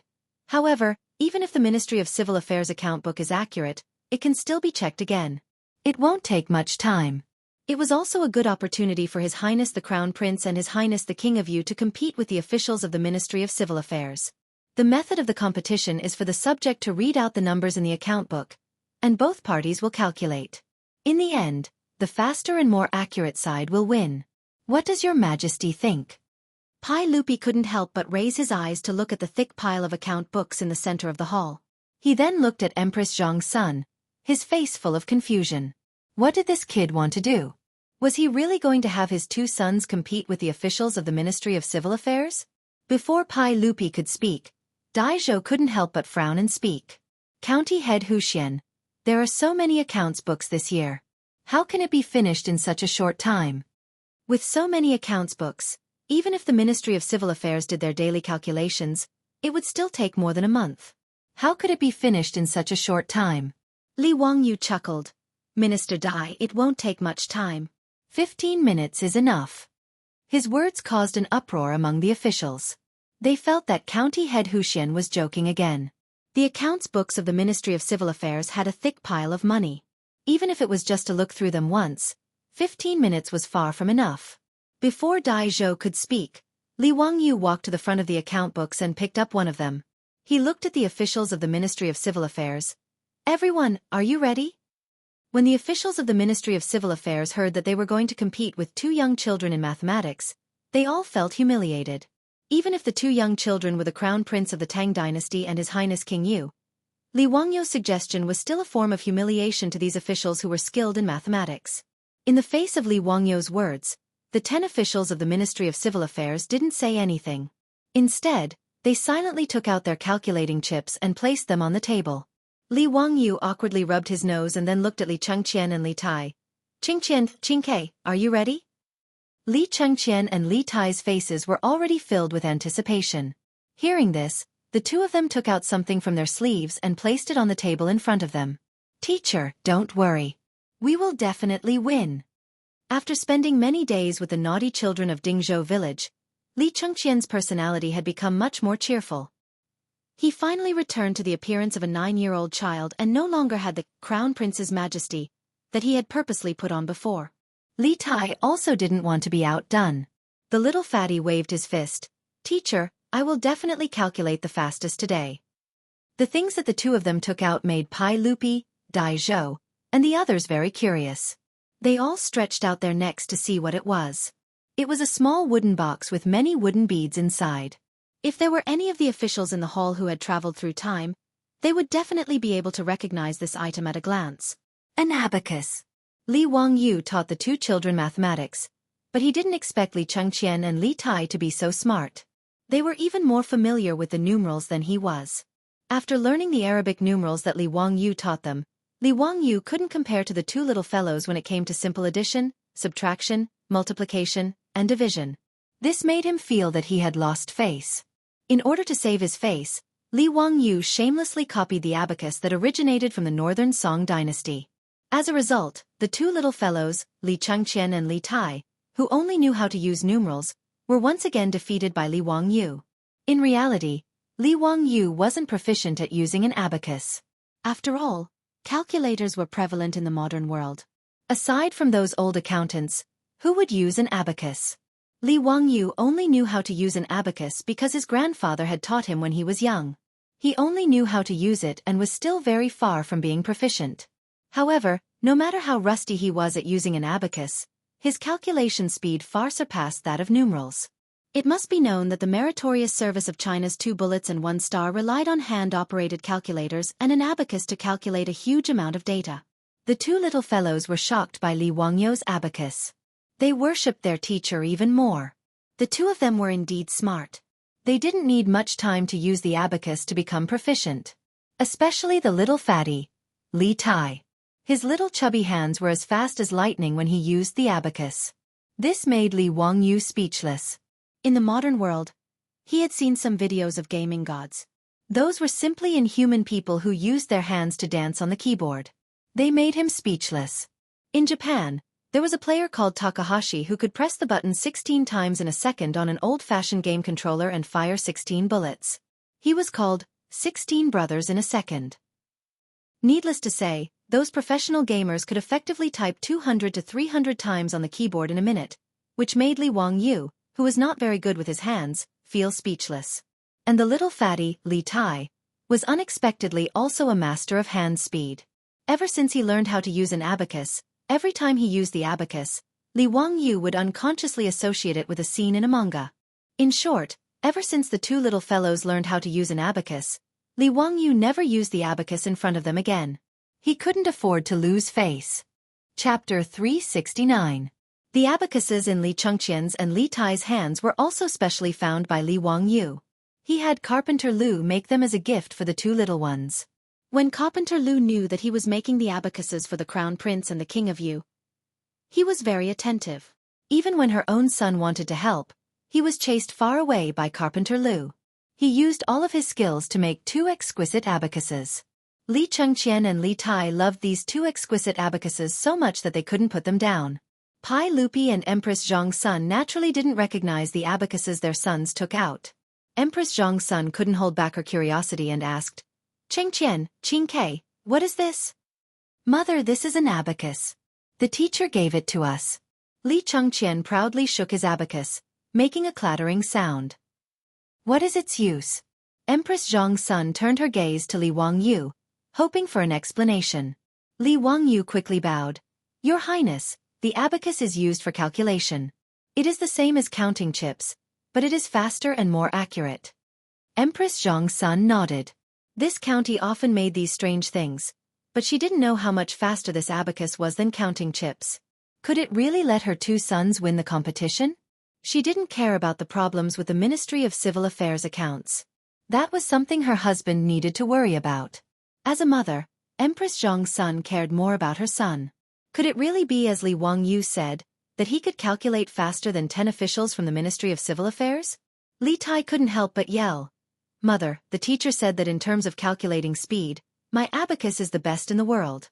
No one can be faster than me." His words made Empress Zhong's son cover her mouth and laugh. She felt that her silly son believed everything. This was most likely Li Wangyu teasing them. They actually took it seriously. Okay, mother knows. Qingke, work hard in a bit." Empress Zhong's son smiled. However, even Li Tai, this little brat, could hear her half-hearted tone. Seeing that his mother did not believe him, Li Wangyu was so anxious that his chubby face turned red. He reached out and tugged at Li Wangyu's sleeve. "Commander, mother doesn't believe me." Li Wangyu smiled and comforted her. "Hee, Qingke, then prove it to Empress Zhong's son. I believe that your calculation speed is the fastest in the world. No one can compare to you." Their voices were not soft, and their words were heard by all the officials in the hall. Many of them laughed. Most people thought that Li Wangyu was coaxing the child again, so they laughed kindly. However, there were quite a few people who burst into laughter. The mockery in their words was too strong. Previously, Li Ru felt that he was too nervous and had lost some face. Moreover, he was unhappy with Li Wangyu, so he couldn't help but stand up again. Hu Xianzi sure talks big.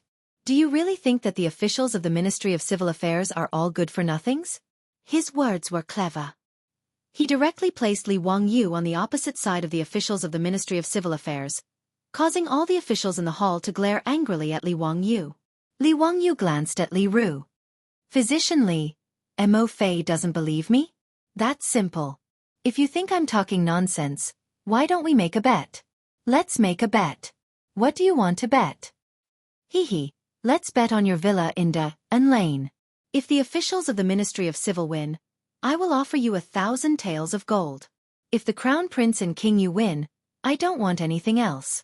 You just have to give me your residence in De and Lane. How about it? Physician Li, do you dare to make the bet? Haha, since Hu Xianzi wants to give me money, how can I refuse? When Li Ru heard the offer of 1,000 taels of gold, his eyes widened. Afraid that Li Wangyu would go back on his word, he immediately laughed and nodded. The reason Li Wangyu proposed this bet was because he was afraid that if he didn't find anything fishy in the account book, he wouldn't have wasted his time. Originally, he just wanted to give it a try.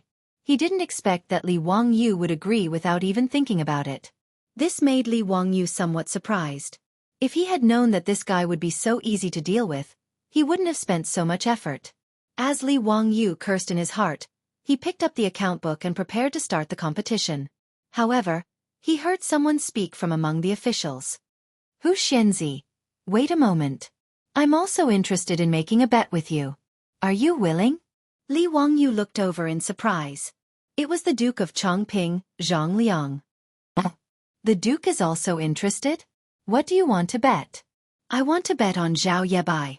If the Crown Prince and King you win, I will give you 100 taels of gold. If not, Hu Xianzi will lose Zhao Yebai to me. How about it? Zhang Liang really couldn't bear to part with Zhao Yebai. Ever since he lost to Li Wangyu in front of the Hall of Martial Virtue and lost his mount, he had been brooding.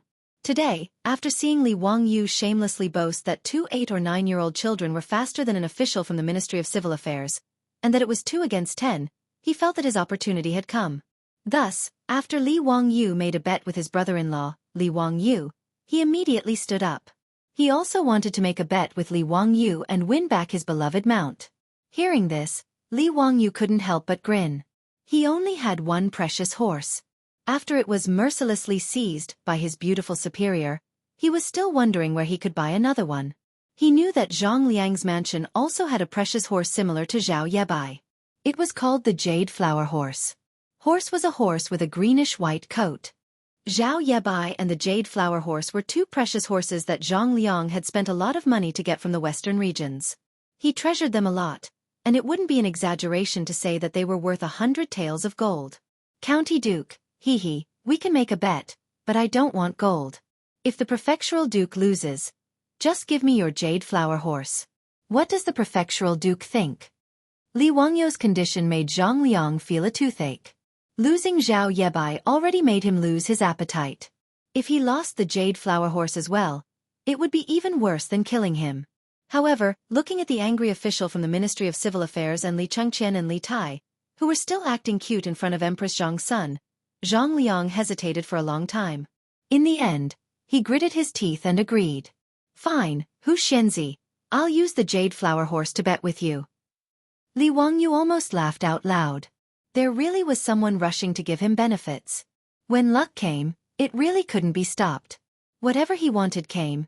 It really was a pleasant surprise.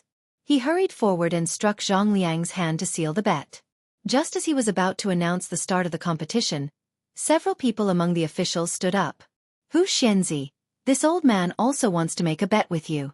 Are you willing? Li Wangyu was taken aback.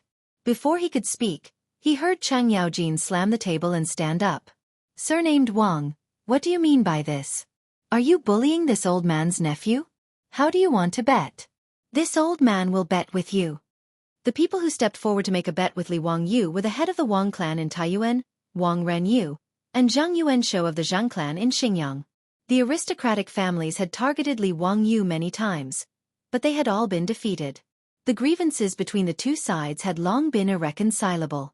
Wang Renyu, Zhang Yuanshou, and the others naturally didn't believe Li Wangyu's words today. Seeing Li Ru and Zhang Liang step forward to make a bet with Li Wangyu, they looked at each other and felt that this was a good opportunity to add insult to injury, so they also stepped forward. They hadn't expected Chang Yaojin to interfere. Duke Lu, why do you say this? Could it be that Duke Chongping can make a bet, but we can't? Bastard, you want to bet? Sure, this old man will bet with you. Chang Yaojin's words moved Li Wangyu and angered him. Wasn't this old hooligan blocking his chance to get rich? Chapter 370. On the throne, Pai Lupi's face darkened. He was already dissatisfied when Li Ru and Zhang Liang wanted to bet with Li Wangyu. Now the aristocratic families also jumped out, which made Pai Lupi even more annoyed. One had to know that although these people were betting with Li Wangyu, they were betting on his eldest son and second son. Although Pai Lupi didn't believe Li Wangyu's words, he didn't want others to look down on his son. The Tangs loved gambling. Many people didn't believe in Crown Prince Li Chengqian and Prince Li Tai. Seeing that Wang Renyu, Zhang Yuanshou, and others also wanted to participate in the bet, many of the officials in the hall became restless. But Pai Lupi's darkened face made them change their minds. No one present was stupid. They soon realized that something was wrong. The people who wanted to stand up all kept silent and watched the fun. Li Ru and Zhang Liang naturally saw Pai Lupi's darkened face. They couldn't help regretting it. But now that the bet had been set, it was too late to say anything. But Wang Renyu, Zhang Yuanshou, and others were not afraid of Pai Lupi's face. They, the aristocratic families, even dared to force Pai Lupi to confess. Now, they were betting on Pai Lupi's two sons. What was the big deal? In the face of Chang Yaojin's curses, Wang Renyu just nodded indifferently. If High Duke Lu wants to bet, you can. How about 10,000 taels of gold? High Duke Lu, are you willing? With the financial resources of aristocratic families, 10,000 taels of gold was nothing. It was only 60,000 strings of coins. During the Zhenguan period of the Tang dynasty, the central government's revenue of corn, silk, and copper coins was about 20 million strings of coins. And the annual income of the aristocratic families led by the aristocratic families was not much less than this figure. The 1,000-year-old aristocratic families, the top aristocratic families of the Tang dynasty, were like huge icebergs. The huge ice hidden under the sea was terrifying. This was also the reason why Pai Lupi and other monarchs of the Tang dynasty had been working hard to weaken the aristocratic families. No matter who the emperor was, they wouldn't want to have such a powerful subject under their rule. As the saying goes, how can one allow others to snore beside one's bed? This was also the reason why the Li Tang dynasty and the aristocratic families supported each other from the end of the Sui dynasty until the establishment of the Tang dynasty. In the Tang dynasty, the imperial examinations were held to clean up the influence and control of the aristocratic families in the imperial court. But even at the end of the Tang dynasty, although the aristocratic families were under control, they still stubbornly restrained the imperial power. It wasn't until the Huangchao uprising at the end of the Tang dynasty that the Tang dynasty fell into the abyss. The aristocratic families also declined rapidly, following the decline and fall of the Tang dynasty, disappearing from the stage of history. The imperial power and aristocratic families of the Tang dynasty could be said to be a perfect example of a love-hate relationship. At this time, the main hall was a microcosm of the struggle between the imperial power and the aristocratic families in the history of the Tang dynasty. Hearing Wang Renyu's words, Chang Yaojin didn't even frown and nodded in agreement. Wahahaha, Wang Renyu, although I'm not as rich as your Taiyuan Wang clan, I can still afford to bet 10,000 taels of gold. Since you want to bet, I'll naturally accompany you. Good, since High Duke Lu is so straightforward, then it's a deal. They were all top nobles of the Tang dynasty, so they didn't need to clap their hands to make an oath. Words spoken in front of hundreds of officials were like nails in a mouthful of saliva. No one would go back on their words. When Li Wangyu saw that both sides had made a bet, the corner of his mouth twitched unconsciously. Mother****, this old man is simply robbing me of my gold. If Chang Yaojin didn't interfere, then wouldn't this bet of 10,000 taels of gold belong to me? Although Li Wangyu was very grateful to this old hooligan Chang Yaojin for protecting him, he hated that he couldn't cover this old hooligan's mouth and take his place. Whether or not Li Chengqian and Li Tai would lose, Li Wangyu didn't even consider this kind of thing. Especially the little fatty Li Tai, the speed at which he calculated the abacus. Li Wangyu admitted that even if he was given a calculator, he wouldn't be able to calculate as fast as this little fatty. This little fatty was really heaven-defying. Not to mention the 10 officials of the Ministry of Civil Affairs. Even if all the officials of the Ministry of Civil Affairs attacked together, they still wouldn't be the little fatty Li Tai's opponent. Hanging and beating. Li Wangyu could only think of this word to describe the gap between the two sides. Therefore, when Cheng Yaojin stepped forward to accept the bet with the aristocratic family, in Li Wangyu's eyes, he was robbing him of his gold. Now that Li Wangyu was very rich, who would complain about having too much gold? Forget it. Being able to get Li Ru's house and also get the jade flower horse from Zhang Liang was already very good. One must be content with what one has. Li Wangyu comforted himself for a while. Feeling slightly depressed, he squeezed out a smile at the old hooligan Cheng Yaojin. He turned around and announced the start of the competition. He picked up the account book for the first month from the Ministry of Civil Affairs account book. He roughly flipped through it and quickly read it out. Ji, cooked horse feed. 200 dan and 36 buckets. The price per bucket is 210 copper coins. Ji, cooked horse feed. 517 buckets. The price per bucket is 213 copper coins. Ji, cooked horse feed. Li Wangyu continuously flipped through the copper account book, but only selectively read out the words. Li Chengqian, Li Tai, and the 10 officials of the Ministry of Civil Affairs paid full attention and began to calculate with the abacus. Li Wangyu read through the thick account book very quickly. The 10 officials of the Ministry of Civil Affairs couldn't help but become somewhat flustered. Large beads of sweat appeared on their foreheads, but they didn't have the time to wipe it away. The more Li Wangyu read, the faster he became. The officials from the Ministry of Civil Affairs were clearly unable to keep up with his speed. They could only helplessly send out 2 people to copy down the numbers that Li Wangyu read out on paper. The other 8 people were constantly calculating with their hands, and as they calculated, they also had to record with pen and ink. On the other hand, Li Chengqian and Li Tai, these 2 little fellows, were very much at ease. Every time Li Wangyu read out a number, their little hands would click on the abacus and finish the calculation. They even had the time to wink at their mother, Empress Zhang's son. The performance of the 2 sides naturally fell into the eyes of the officials, and they couldn't help but gasp. Could it be that the Crown Prince and King Yu were truly peerless talents? Could it be that what Hu Xianzi said was true? Zhang Liang was abnormally nervous. His eyes widened, and he almost stood up to cheer for the officials of the Ministry of Civil Affairs. He didn't believe that these 2 children could calculate so quickly. They must be fooling around on some dog's hit abacus. It must be so. Zhang Liang comforted himself in his heart. There were many people who thought the same as Zhang Liang. Although it seemed that the Crown Prince and King Yu were very relaxed. That was most likely an act, right? Just a few clicks of the fingers and they finished calculating? The faces of Wang Renyu, Zhang Yuanshou, and the other leaders of the noble families were also somewhat ugly. Although they didn't care about gold, they cared about face.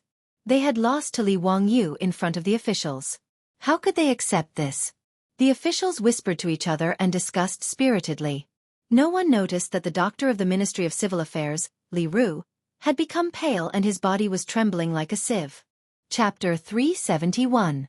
The reason Li Ru was so scared was naturally because of the account book Li Wangyu read out.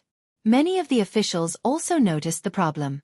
Li Wangyu had chosen to read out the contents of the account book, which were all about the expenses of the cooked horses. Could there be a problem with this? Li Ru's face was pale, but he still comforted himself in his heart. Impossible, this is impossible. How did that young man know the trick? Coincidence. This must be a coincidence. As a director of the Ministry of Civil Affairs, he naturally embezzled a lot of money. Otherwise, how could he have the money to buy a house in Chang'an? And he thought that no one would be able to find the key. The account book was also clean. Even if the Ministry of Comparison checked it several times, there was no problem. However, the numbers that Li Wangyu kept reading out caused Li Ru to tremble in fear. Every time Li Wangyu read out a set of numbers, his heart would beat wildly. It didn't take Li Wangyu long to finish reading one account book. He picked up another one and flipped through a few pages. When he found the content he needed, he continued to read quickly. Ji, cooked food, horse feed. when he was reading out the account book, his eyes inadvertently saw Li Ru's face. Li Ru's panicked expression made Li Wangyou's lips curl up unconsciously. Caught you! Sure enough, it was exactly the same as what he and his beautiful boss had analyzed. This Li Ru really did something here. Li Wangyu previously couldn't understand how Li Ru could do something in the account book to be able to avoid the scrutiny of the Ministry of Civil Affairs and the Ministry of Comparison. It wasn't until his beautiful boss accidentally mentioned the changes in the financial system of Wuxia that he suddenly realized the key. Since ancient times, Wuxia had used the single-entry bookkeeping method. It wasn't until the 20th century that the double-entry bookkeeping method was introduced from the West. The single-entry bookkeeping method referred to the fact that every economic transaction that occurred was recorded in a single account. The single-entry bookkeeping method was simple and convenient, but the accounts were not directly linked. Take the account book of the Ministry of Civil Affairs of the Tang Dynasty as an example. The account that recorded the income and expenditure of copper was separate from the account that recorded corn and silk. The changes in the movement of funds were not linked. But in the double-entry bookkeeping method of later generations, every economic transaction had to be recorded in 2 or more connected accounts. His beautiful boss reckoned that Li Ru must have done something. To put it simply, a certain expenditure was recorded in the copper coins income and expenditure account, and the income and expenditure were balanced on the copper coins account. No matter how the account was checked, there was no problem. But with this expenditure, there should be an increase in other assets. However, the 2 accounts books were not related, which gave him the opportunity to tamper with them. The Ministry of Civil Affairs expenditure of copper coins was mainly the materials for the various Dao prefectures, the rations for the various military prefectures, the purchase of post horses and the fodder for the post horses. The lesson materials were the salary of the officials. Among these expenses, Li Wangyu and his beautiful boss both felt that if Li Ru had embezzled important expenses, he would have been discovered long ago. Therefore, the place where he most likely tampered with was the expenditure of fodder for the post horses. It was precisely because of this judgment that Li Wangyu purposely used the Ministry of Civil Affairs calculation method to provoke Dai Zhou, making him send over the money and grain account book as the content of the competition. From the account book, Li Wangyu only selected the records of the Ministry of Civil Affairs expenditure of copper coins and the purchase of cooked food and horse fodder. Therefore, it didn't take long for him to finish reading the seemingly thick account books. In the second year of Zhengguan, from January to April, the Ministry of Civil Affairs purchased a total of 32 cooked food and horse fodder. As soon as he finished reading, the 10 officials of the Ministry of Civil Affairs were still sweating profusely as they calculated the numbers. Li Chengqian and Li Tai respectively spoke. Commander, the total expenditure is 370,000 strings of copper coins and 765 coins. Commander, the total amount of cooked food and horse fodder purchased is 17,619 coins. Once Li Chengqian and Li Tai's words left their mouths, the officials were all stunned. Even Pai Lupi and Empress Zhang's son were stunned. These 2 little fellows really calculated it? So fast. Were they talking nonsense? In the hall, everyone was silent, not knowing what to say. They could only cast their gazes at the officials of the Ministry of Civil Affairs who were still desperately fiddling with the calculation chips and calculating the results. The 2 little fellows saw that they had calculated the results, but no one praised them. Even their father and mother didn't say anything. They couldn't help but feel anxious. Li Chengqian pulled on Li Wangyou's sleeve. Commander, what do they mean? Did we calculate incorrectly? Li Wangyu chuckled and reached out to pat Li Chengqian's head to comfort him. Chengqian, they didn't expect you and Qing Ke to be so powerful. They were scared. Little fatty Li Tai raised his chin and proudly replied, Humph, who told them to look down on me and my brother? Now they know how powerful we are? Previously, Li Ru, Zhang Liang, Wang Renyu and the others had used the 2 of them as a bet, making it clear that they didn't believe them. This had already made Li Chengqian and Li Tai very angry. If it weren't for the presence of Pai Lupi and Empress Zhang's son, the 2 little fellows probably would have made a scene on the spot. Now that they had easily beaten the officials of the Ministry of Civil Affairs, the 2 little fellows were very proud. Under the gazes of the officials in the hall, Pai Lupi and Empress Zhang's son, the 10 most skilled officials of the Ministry of Civil Affairs finally calculated the results. Your Majesty, Hu Xianzi spent a total of 370,000 strings of copper and 765 silver coins to buy 17,619 dan of cooked horse feed. Li Wangyu lightly clapped his hands a few times. Not bad. Everyone, His Highness the Crown Prince and His Highness the King of Yu have calculated correctly. It is exactly the same as what was recorded in the Ministry of Civil Affairs. As soon as he finished speaking, the hall immediately exploded. The officials didn't care about etiquette in front of the hall and raised their voices. They were all whispering to each other. Prime Minister Fong, His Highness the Crown Prince and His Highness the King of Yu aren't talking nonsense? They are only 8 or 9 years old. How can they be so powerful? Duke Wei, this old man also doesn't understand. Is His Highness the Crown Prince really so smart? Feng Xianling shook his head. He felt that today's events were too unbelievable. I think Hu Xianzi taught him well. His Highness the Crown Prince is also studying at the Hongwen School. He doesn't seem to be very smart, just average. Tisk, is Hu Xianzi really so amazing? Not only is he an unparalleled talent, but he also knows how to teach his disciples. This is really amazing. At this time, Zhang Liang was disgusted as if he had eaten a fly. He couldn't help but angrily glare at his brother-in-law. It was all because of this bastard. Not only did he not win back Zhao Yabai, but now it seemed that he also had to lose the Jade Flower Horse. Wang Renyu, Zhang Yuanshou, and the other big shots were also depressed. Losing to Chang Yaojin really made them unhappy. As for Dai Zhou and the other officials of the Ministry of Civil Affairs, their jaws dropped. These 10 officials were already the best at mathematics in the Ministry of Civil Affairs, but they were actually beaten by 2 young children. It was really unbelievable. Pai Lupi and Empress Zhang's son were naturally pleasantly surprised. Pai Lupi still wanted to maintain a straight face to protect his dignity as an emperor, but the corner of his mouth couldn't help but curl up. As for Empress Zhang's son, if it weren't for the attention of the officials in the hall, she probably would have rushed down the stairs and hugged her 2 precious sons. After the surprise of Pai Lupi, he looked at the abacus in front of his son and waved to Li Chengqian, indicating that he should bring the abacus over. Chapter 372. When Li Chengqian heard his father's summons, he immediately ran to his father with the abacus and presented it with both hands, as if presenting a treasure. Chengqian, how do you use this abacus? Pai Lupi asked with a smile. Father, it's very simple. Look at this abacus. The beads on the top represent 5, and the one at the bottom represents 1. Our teacher taught us the formula. 1 up, 1 down, 5 down, 4 down, 1 down, 9 down, 1 down. Li Chengqian immediately demonstrated to Pai Lupi while loudly reciting the formula for the abacus that Li Wangyu had taught them.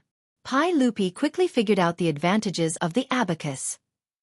It was indeed much faster than a counting chip, but the calculation speed of the two could not be compared. Dai Zhou and the other officials of the Ministry of Civil Affairs naturally heard the conversation between the two. They were even more clear on the advantages of abacus over counting chips. The officials from the Ministry of Civil Affairs looked at each other. They had actually lost to 2 children because of this abacus? It really made people unwilling, but there was nothing they could do. As for Dai Zhou, not only was he not annoyed, he even revealed a joyful expression. Your Majesty, we have lost. Huxianzi was right. The Ministry of Civil Affairs calculation method was truly too inefficient. The abacus that Hu Xianzi made was truly a work of art that excelled the heavens, and its design was ingenious. This subject requests Your Majesty's permission to allow Hu Xianzi to teach the people how to make and use the abacus, and also to spread the abacus throughout the Tang dynasty. Dai Zhou, on the other hand, was quite open and candid. He directly admitted defeat and praised Li Wangyu. The officials in the hall were also very interested in this abacus. Although arithmetic was a minor art, most of the officials of the Tang dynasty were proficient in it. Everyone knew how to use the counting tokens, and they needed to carry them with them. The officials of the Tang dynasty all wore a sword around their waists. The so-called is a multifunctional storage belt, known as the Xian belt. It is made of leather or metal and has a strong storage function. It is worn on the outside of the belt. Among the hundreds of officials, there were 7 items, namely a bag, a knife, a sharpening stone, a kigizan, a kigiju, a syringe, and a flint. These were the 7 items of the kigizan, and were also the standard equipment of the civil and military officials of the Tang dynasty. And the calculation pouch was the pocket that held the calculation tokens. Now that Hu Xianzi had made this abacus, it was even more convenient to calculate. Even the Crown Prince and the King of Yu, 2 young children, could rely on this item to win against the Ministry of Civil Affairs. It could be seen how extraordinary it was. That's a good plan. Pai Lupi praised. All right, let's end today's matter here. Son of Huxian, teach the Ministry of Commoners how to make the abacus and how to use it. I will reward you. Before he could finish, Li Wangyu suddenly stepped forward and interrupted. Your Majesty, today's competition is not over yet. Your Majesty, please allow me to continue. Pai Lupi was slightly taken aback by Li Wangyu's words. He didn't understand what he meant. The officials had already seen the use of the abacus.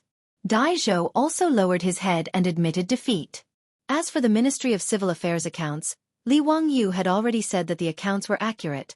So what was the point of continuing the competition? However, Pai Lupi naturally knew that Li Wangyu wasn't someone to mess around. He couldn't be bothered to think about what Li Wangyu wanted to do. He simply nodded and said, since Hu Xianzi still wants to test Cheng Qian and Qing Ke, then let's continue. When Li Er said that today's matter would end here, Li Ru thought that he had escaped a calamity. His heart that had been hanging in the air had just relaxed, but when he heard that Li Wangyu wanted to continue, he was so angry that he almost cursed out loud. What kind of enmity and hatred is this? Why do you have to make me die? He had forgotten that he had refused to sell the Date and Square residence even if you beat him to death. He hadn't even given Dai Zhou face just to annoy Li Wangyu. Now that things had come to this, Li Ru was so regretful that his intestines turned green. He wanted to slap himself a few times. What kind of madness had he gone through to oppose this Hu Xianzi? Now, it was too late to say anything. Li Wangyu bowed to Pai Lupi. He turned and picked up the corn account book. Flipping through a few pages, he indicated for the official from the Ministry of Civil, Li Changqian, and Li Tai to prepare to begin calculating. Receive 180 dan of cooked horse feed and 36 buckets. Receive 470 dan of cooked horse feed and 17 buckets. This time, he read even faster. However, the things that needed to be calculated were very simple. It was just a simple addition. After he finished reading, Er Xiao also reported the number. Teacher, a total of 166,619 dan of cooked horse feed. The official from the Ministry of Civil also reported this number. Your Majesty, Hu Xianzi has received 166,619 dan of cooked horse feed. When Li Changqian, Li Tai, and the official from the Ministry of Civil reported this set of numbers one after another, the face of the Ministry of Civil physician, Li Ru, instantly paled. It was as if his entire body had been pulled out, directly collapsing onto the floor. As for Dai Zhou, who had been twirling his beard and smiling, his expression suddenly changed. He turned and glared fiercely at the already collapsed Li Ru. Most of the officials in the hall also came to their senses. In the two accounts of the Ministry of Civil, the number of cooked horse feed actually did not match up. In the copper account book, the results of the calculations just now showed that in 2 years and 4 months, Zhang Guan had spent about 370,000 strings of copper coins and 170,000 dan of cooked horse feed. However, in the other corn account book, in 4 months, the amount of cooked horse feed that had entered the account was only 166,000 dan. A total of 4,000 dan had been deducted. According to the price of 1 dan of cooked horse feed, the approximate price was around 200 coins per buckets. Calculating the price of 2 strings of copper coins per dan, that was around 8,000 strings of copper coins. In other words, someone had embezzled 8,000 strings of copper coins from the Ministry of Civil. This was not a small number. Moreover, this was only in 2 years and 4 months of Zhang Guan's time. After understanding the crux of the matter, the hall immediately became so quiet that even a pin drop could be heard. Everyone was speechless. This was an earth-shattering case. It had actually been so easily exposed by County Magistrate Huxian. Everyone immediately turned their gazes to the collapsed Li Ru. Apart from this official of the Ministry of Civil, there was no one else who could have done such a thing. Zhang Liang's face was filled with horror. He truly did not know about Li Ru's embezzlement. Although he was normally domineering, he was not an idiot. Moreover, his estate had many properties, and Pai Lupi's rewards were even greater. There was no need for him to embezzle these copper coins. Zhang Liang was now only worried that he would invite trouble for himself because of this idiotic brother-in-law of his. At this moment, he felt more and more regret. Had he been blinded by lard just now? Why had he followed this Li Ru to make a bet with Li Wangyu? Dai Zhou stood up and stepped forward. He lifted his court robes and knelt in front of the imperial steps. Your Majesty, This official was not strict enough and did not supervise properly. This led to people seeking personal benefits from the Ministry of Civil, taking bribes and bending the law. This is this official's fault. Your Majesty, please punish me. Zhang Liang's reaction wasn't slow either. He scrambled out and knelt down in front of the imperial steps. Your Majesty, this subject really didn't know about the actions of this subject's brother-in-law. Your Majesty, please investigate clearly. This kind of person who takes bribes and bends the law is guilty of the most heinous crimes. This official is ashamed to be associated with such a person. His words were beautiful, but they made the officials secretly shake their heads. No matter what was said, Li Ru was still Zhang Liang's brother-in-law. His breadth of mind could be seen from his clean-cut actions. On the imperial steps, Pai Lupi's face turned ashen. Chapter 373. Pai Lupi's face turned green. He naturally understood the meaning of these two accounts. Someone actually dared to mess with the Ministry of Civil Accounts and embezzle money from the national treasury. This touched Pai Lupi's bottom line. Pai Lupi hated corruption the most. In the first year of Zhengguan, the newly ascended Pai Lupi ordered changes to the laws. In order to show that the new ruler was gentle, Pai Lupi reduced the punishment for many crimes. However, the punishment for corruption and bribery was not relaxed and was even stricter. At that time, Fang Xianling and Zhongsun Wuji both suggested that according to Han laws, one should be executed for embezzlement of 160 taels of gold. However, Pai Lupi felt that the amount was too high and did not have a deterrent effect. In the end, the Tang law decided that one should be executed by hanging for embezzlement of 15 bolts of silk. In the first year of Zhengguan, one bolt of silk was around 500 copper coins. 15 bolts of silk was only 7,500 copper coins, slightly more than the salary of a first-rank official. However, in the main hall today, in front of hundreds of officials, such a shocking case was exposed. How could Pai Lupi not be furious? Someone actually embezzled over 8,000 copper coins. According to the Tang law, how many times did one have to die? As for who the embezzler was, Dai Zhou, Zhang Liang, and Pai Lupi were all clear. As the head of the Ministry of Civil, the Ministry of Civil doctor had a high position and was in charge of the money and grain accounts. To be able to mess with the Ministry of Civil Accounts, other than the Minister of Civil Affairs Dai Zhou, there was only this Li Ru. Dai Zhou was loyal, talented, and familiar with the law. He was originally an official of the Sui dynasty, and later became an official of the Tang dynasty. Li Er naturally had complete trust in this trusted aide of his. He also firmly believed that with Dai Zhou's character, it was impossible for him to be corrupt. Otherwise, he would not have appointed him to such an important position as the Minister of Civil Affairs. However, Dai Zhou was not without responsibility for the exposure of this case. As the Minister of Civil Affairs, if he did not discover the embezzlement of his officials, he would naturally be punished. As for Zhang Liang, Pai Lupi was too lazy to bother with him. Li Qing, do you have anything to say? Pai Lupi glared at Li Ru. His emperor's aura was filled with anger, making Li Ru unable to speak. He could only kneel there and kowtow. Your Majesty, spare my life. Your Majesty, spare my life. Pai Lupi stood up and ignored Li Ru. He looked around at the officials in the hall and said in a clear voice, feeding for personal gain and corruption is not only a violation of public law and harming the people. Even if there is no news of this, how can the central government not be afraid? There is a lot of fear and some die because of it. How could a real man covet riches and harm his own life? So that none of your descendants will feel ashamed? If the Lord is greedy, his country will be ruined. If the subject is greedy, his body will be destroyed. The officials were terrified, and they all bowed and kowtowed. We have learned from your teachings. Dai Qing, you're not strict enough with your subordinates. You'll be punished with 20 jin of copper. Li Daozong, you will be fined 20 jin of copper. Li Daozong was a famous general of the early Tang dynasty. He was Li Yuan's nephew and Pai Lupi's cousin. He was the Minister of Justice. The Ministry of Justice was in charge of the Comparison Department, which was in charge of auditing the accounts of the Ministry of Civil Affairs. Therefore, if there was a problem with the accounts of the Ministry of Civil Affairs, he, as the Minister of Justice, naturally had to take responsibility. 20 jin of copper was actually not much. It was just a few copper coins. It was just a small punishment. But to Dai Zhou and Li Daozong, these big shots of the imperial court, Losing face was much more important than the copper coins. As for Pai Lupi's punishment, the two of them had nothing to say. They lowered their heads and accepted their punishment. "Where is Minister Wei?" "Here." Wei Zheng stepped out. "Take Li Ru from the Ministry of Civil Affairs and order the Imperial Censorate, the Supreme Court, and the Ministry of Justice to investigate how much Li Ru has embezzled and whether he has any accomplices. Punish him severely.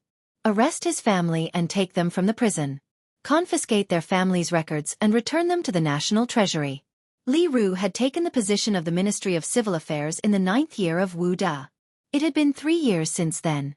In just 4 months, he had embezzled more than 8,000 copper coins. It was unknown how much Li Ru had embezzled before. After Pai Lupi angrily gave out the verbal order, the palace guards came forward and dragged Li Ru, who was already limp like a dead dog, out of the palace. His ending was self-evident. After being found guilty of embezzlement, other than being hanged, there was no other possibility. As for his family, they didn't end up any better. The women were thrown into the Yeting Palace to work, and the men were enslaved. Their descendants could never become officials. Although Li Ru and his family's ending was tragic, Li Wangyu did not sympathize with them. In the future, he was a loser. What he hated the most were corrupt officials. In his eyes, these people deserved to die. However, just as Pai Lupi finished giving out the verbal order, Li Wangyu ignored Pai Lupi's extremely ugly expression and said, "Your Majesty, Li Ru's residence in Dayan Square has already been lost to me. When the Ministry of Civil Affairs punished him with confiscation of his family's property, it cannot be counted. That is already my property." His words made Pai Lupi so angry that he almost kicked him. "You're still thinking about that residence at this time?" How could Pai Lupi know that Li Wangyu had caused so much trouble today and even helped him get rid of a big tiger? It was all for that residence in Dayan Square. If Li Ru knew that he had lost his life because of a residence, would he sully himself to death before he could be hanged? Pai Lupi took a deep breath and suppressed the anger in his heart before saying, "Yes, I permit it. Court is dismissed." After saying this, Pai Lupi turned and left. Empress Zhang Sun helplessly shook her head and chased after her husband. After Li Er left, the almost stagnant air in the main hall suddenly relaxed.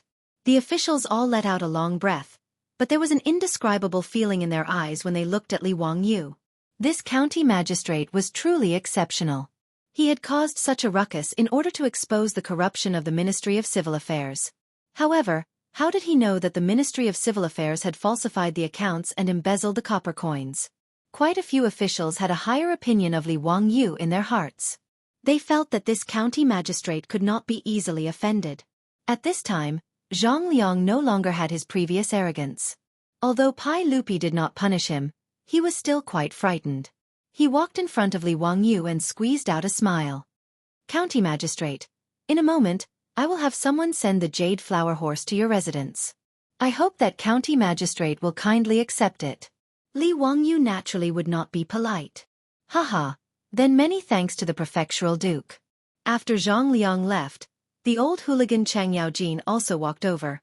A large palm landed heavily on Li Wangyu's shoulder. It hurt so much that Li Wangyu grimaced, but he still had to squeeze out a smile at the old hooligan. "Wahahaha, delightful, delightful. I won another 10,000 taels of gold today.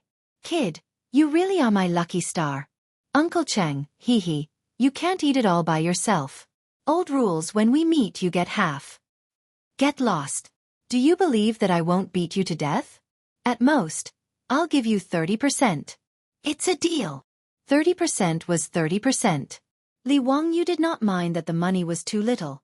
Today, he had obtained 3,000 taels of gold, a jade flower horse, and a residence in Dayan Square. It was enough. He was not greedy. Now that there were no more obstacles, he could finally begin construction on his polo field. Chapter 374. In recent days, the people living in the south of Guaqing outside of Chang, unlike to go to Dayan Square and Zhaoxing Square to watch the fun. Dayan Square and Zhaoxing Square had been flattened by the Ministry of Works. Even the walls of the square had been removed. The two squares had been renamed on the map of Chang'an and Wanyan counties. Dayan and Zhaoxing squares were combined into one and called Dayan Square. The polo field that Li Wangyu was building was also called Zhao Baseball Field. The baseball field was not difficult to build, but it was a huge project. To build the stands with yellow soil, other than the workers using stone rollers to tamp down the soil, the biggest project was transporting the yellow soil. Li Wangyu had once thought of using bricks to build the spectator stands. However, after a simple estimate of the construction cost, he immediately abandoned this idea. In this era, even the towering city walls of Chong were made of yellow soil on the inside. They were only protected by thick bricks on the outside. Therefore, after confirming with the officials of the Ministry of Works, Li Wangyu decided to use yellow soil to build the stands and add a layer of black bricks for protection. The stands were shaped like a triangular prism, 10 meters tall, and around 4,000 meters in circumference. Using the volume formula of the triangular prism, the construction of the polo field required about 130,000 cubic meters of earth. This project was huge in the Tang dynasty. Fortunately, Li Wangyu had the four-wheeled carriage, so the work that used to be the most labor-intensive had become much simpler. If they didn't have four-wheeled carriages and relied on ox carts to transport the earth, even Li Air wouldn't be able to afford the cost. The weight of 1 cubic meter of earth was about 2 tons. For long-distance transportation, the carriage could carry at most 400 kilograms. 1 cubic meter of earth required 3 carriages. The four-wheeled carriage could move 1 cubic meter of earth at a time, and it was even faster. All of the earth was taken from the foot of Qinling Mountain in Hu County. The four-wheeled carriage could make 2 trips a day. With Li Wangyu's 10,000 taels of gold as construction costs, the Ministry of Works was prepared to invest in over 200 four-wheeled carriages to transport the earth. About 400 cubic meters of earth could be transported in a day, and the construction of the polo field would be completed in about a year. Li Wangyu racked his brains and even helped Pai Lupi fight against the corrupt officials in the court. Finally, the construction of the polo field could begin. After flattening the original Dayan and Zhaoxing workshops, the polo field officially began construction. The originally quiet south of the city became abnormally lively. Every day, there was an endless stream of carriages transporting earth from Anhuimen to the construction site of Dazhao Square. As the terracotta stands continued to rise, more and more people came to watch. Everyone was curious about what the Dazhao baseball stadium would look like after it was completed. Li Wangyu was not willing to let go of this opportunity for publicity. He actually had people draw a huge rendering of the completed polo field outside the construction site of Dazafang. It attracted the people who saw this picture and they were all amazed. However, there was still a year before the completion of the polo field. In fact, this was quite fast for the Tang dynasty. After Li Wangyu started work again, he ran to the construction site a few times and no longer had any interest in being a supervisor. He threw all the work to the officials of the Ministry of Works and ran back to Dingzhou village to be a carefree, hands-off shopkeeper. In a flash, it was June, but the weather was getting hotter. Fortunately, with the saltpeter ice method, there was no shortage of ice in Li Wangyu's mansion. This made Li Wangyu and his beautiful boss, who experienced summer without air conditioning and electric fans, feel a little better. But even so, because the buildings of the Tang dynasty were all made of wood or yellow mud, they lacked insulation. Under the summer sun, the room was still uncomfortably hot. With the weather so hot, Li Wangyu was even more lazy to go out.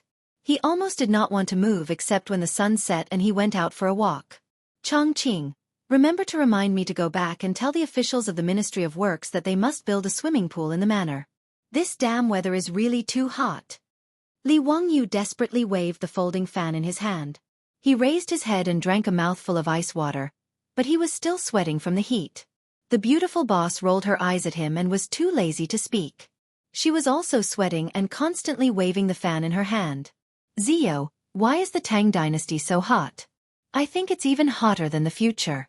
I also traveled to Xi'an in the summer. How could it be so hot? It's almost 40 degrees Celsius, right? Li Wangyu weakly replied.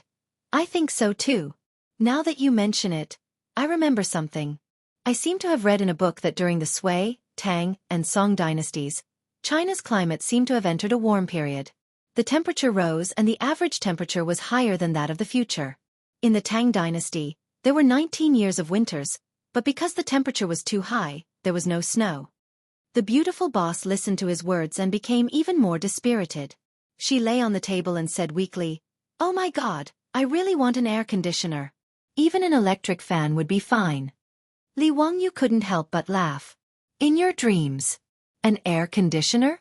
Don't even think about an electric fan. Here, the hand-crank generator in the courtyard has electricity. Go and build an electric motor, then you can use an electric fan. The beautiful boss raised her head and glared at him fiercely to express her dissatisfaction. Li Wangyu chuckled. When he was about to continue speaking, he suddenly thought of something and sat up abruptly. Zio, what are you doing? Why are you so surprised? The beautiful boss asked in a bad mood. Chongqing, I think I know how to build an air conditioner. Are you crazy? You majored in e-commerce. You can't even build an electric motor for an electric fan, and you want to build an air conditioner? Li Wangyu carefully recalled the memory in his mind. After confirming that there was no mistake, he couldn't help but laugh. Haha, you don't say. I really do know how to build an air conditioner. It's very simple. Humph, I don't believe your words.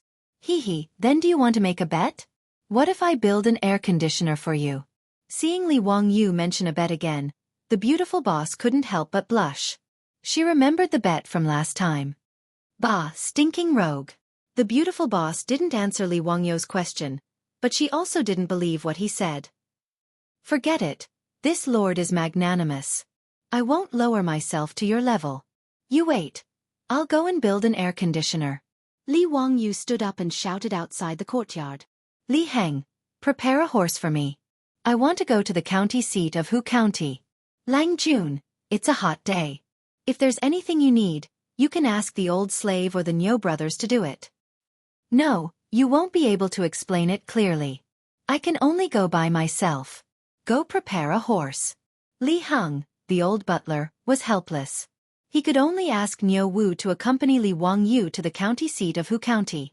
Seeing that Li Wangyu was actually going to build an air conditioner, the beautiful boss couldn't help but be curious. Could it be that in the Tang dynasty, there was no electricity, no mechanical industry, no freon? Could Li Wangyu make an air conditioner out of thin air?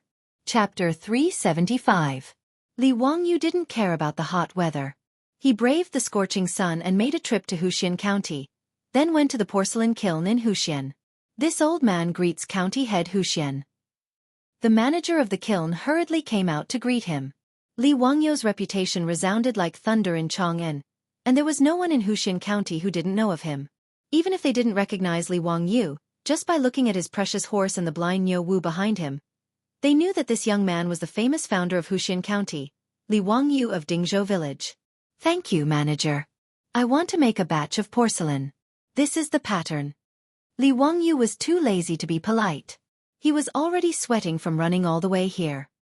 He fanned himself with all his might and handed the pattern to the manager. The manager hurriedly took it with both hands. When he opened it, he couldn't help but be stunned. County head Huxian, you really want to burn this? How do you use it? Haha, I only have a use for it. Help me make it as soon as possible. You won't be short of money. His request was always so strange in the eyes of the Tang people. The manager of the kiln confirmed with him again and again, and after receiving a large deposit, he braced himself and agreed to deliver the finished goods to Dingzhou Village in a few days. After customizing a batch of goods from the kiln, he returned to the village to find Carpenter Lu and have him make a few items for him. His beautiful superior was even more curious as she watched him busying himself. But no matter how much she asked, Li Wangyu didn't answer. He only gave her a mysterious smile and told her to wait for a good show. Several days later, the manager of the kiln led several carriages to deliver Li Wangyu's custom-made porcelain to Dingzhou Village. Ever since those beggars from Chong had come to Dingzhou Village to cause trouble, there were young men patrolling the village's entrance day and night. Seeing a carriage arrive, someone naturally went up to ask for its purpose and led it to the entrance of the Li family's old residence. Li Heng opened the door and asked the manager why he had come. Thank you, sir. I'm here to deliver porcelain to Huxian Zi. These carriages of porcelain were all custom-made by Huxian Zi. Li Heng recalled that a few days ago, his Lang Jun had gone to the county seat of Huxian County. From that, he understood what was going on with these delivery carriages. He asked the shopkeeper to wait for a moment and asked Perrin to go to the backyard to invite Li Wangyu. Then, he chuckled and picked up a piece of porcelain from the carriage to examine it. With one look, Li Heng couldn't help but be stunned. Shopkeeper, you're cooking the wrong way, right? Why doesn't this goblet have a base? Furthermore, There was such a huge hole at the bottom. How do you use it? The owner of the kiln smiled bitterly when he heard this. Sir, this is what Hu Xianzi ordered. I don't know either. How is this possible? Who would make a goblet without a base and with holes at the bottom? How can this kind of cup hold wine? The old steward Li Heng didn't believe the innkeeper's words. The porcelain in his hand was indeed very similar to the wine utensils and goblets from the Tang dynasty. Goblets were very similar in style to the goblets used to drink wine in the future. They all had a wide mouth, a round body, and a base at the bottom. However, the batch of porcelain that the innkeeper sent over only had a wide top and no base at the bottom. Furthermore, there was a round hole at the bottom of the goblet. How could Li Heng believe the innkeeper's words? He only thought that the innkeeper was trying to deceive him.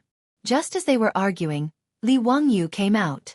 The innkeeper hurriedly bowed to him and said in an aggrieved tone, Hu Xinzi, this one has already finished baking the porcelain you ordered. However, your steward insisted that this one had made a mistake.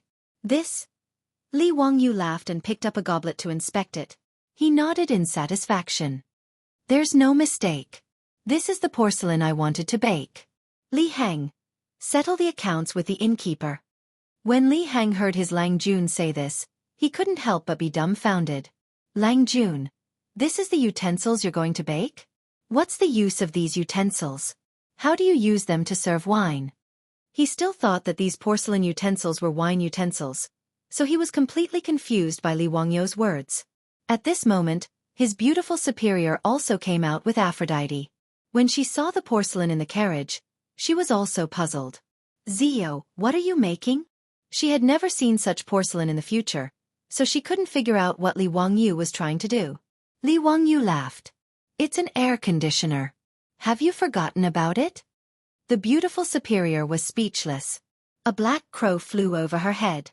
This is an air conditioner? Are you kidding me? Aphrodite looked puzzled. Lang Jun, what's an air conditioner? Li Wangyu winked at the teenage version of Angelina Jolie. It's something that can cool down indoors. Lang Jun, you're not lying to me? These things can really cool down indoors? Aphrodite didn't believe it either. Li Wangyu didn't explain. He just asked Li Heng to collect the goods and ordered someone to inform Carpenter Lu that he could bring the goods over. Not long after, Carpenter Lu brought his 3 sons to the Li family's old mansion with a cart full of goods. The beautiful superior and the old butler Li Heng couldn't understand what they brought. The thin wooden planks that looked like windows and doors were full of holes. The beautiful superior couldn't be bothered to ask further. She patiently watched how Li Wangyu was going to use these things to make an air conditioner. Li Wangyu instructed Carpenter Lu's family to carefully install the exposed goblets on the wooden planks one by one. The holes on the wooden planks that Carpenter Lu brought were the same size as the holes on the bottom of the goblets. After inserting the goblets on the wooden planks, they covered the joints with cement and glued the two together tightly. Soon, the wooden planks filled with rows of goblets were completed. It was a very simple process. Li Wangyu smiled and asked Carpenter Lu to remove the windows in the central room in the front yard and install the wooden planks. He then covered the central room that didn't have a door with the wooden planks. Okay, it's done. Zio, that's it? And then? The beautiful superior was speechless. What kind of air conditioner was this? And then? Then we just have to wait for the room to cool down, Li Wangyu said matter-of-factly. The beautiful superior was completely confused. That's it? Changing the doors and windows with these strange things could cool down the room? Li Wangyu smirked. It's scary how uncultured you are. This is an ecological air conditioner. It can lower the room's temperature by several degrees. The beautiful superior didn't even bother to roll her eyes. She wouldn't believe Li Wangyu even if she was beaten to death. He was purely fooling a fool. But something surprising happened. When the beautiful superior entered the central room again, she was shocked to find that the central room, which was originally as hot as a steamer, was now slightly cooler. The temperature inside and outside the room was just as Li Wangyu said. There was an obvious difference, at least a few degrees. The beautiful superior couldn't help but be curious.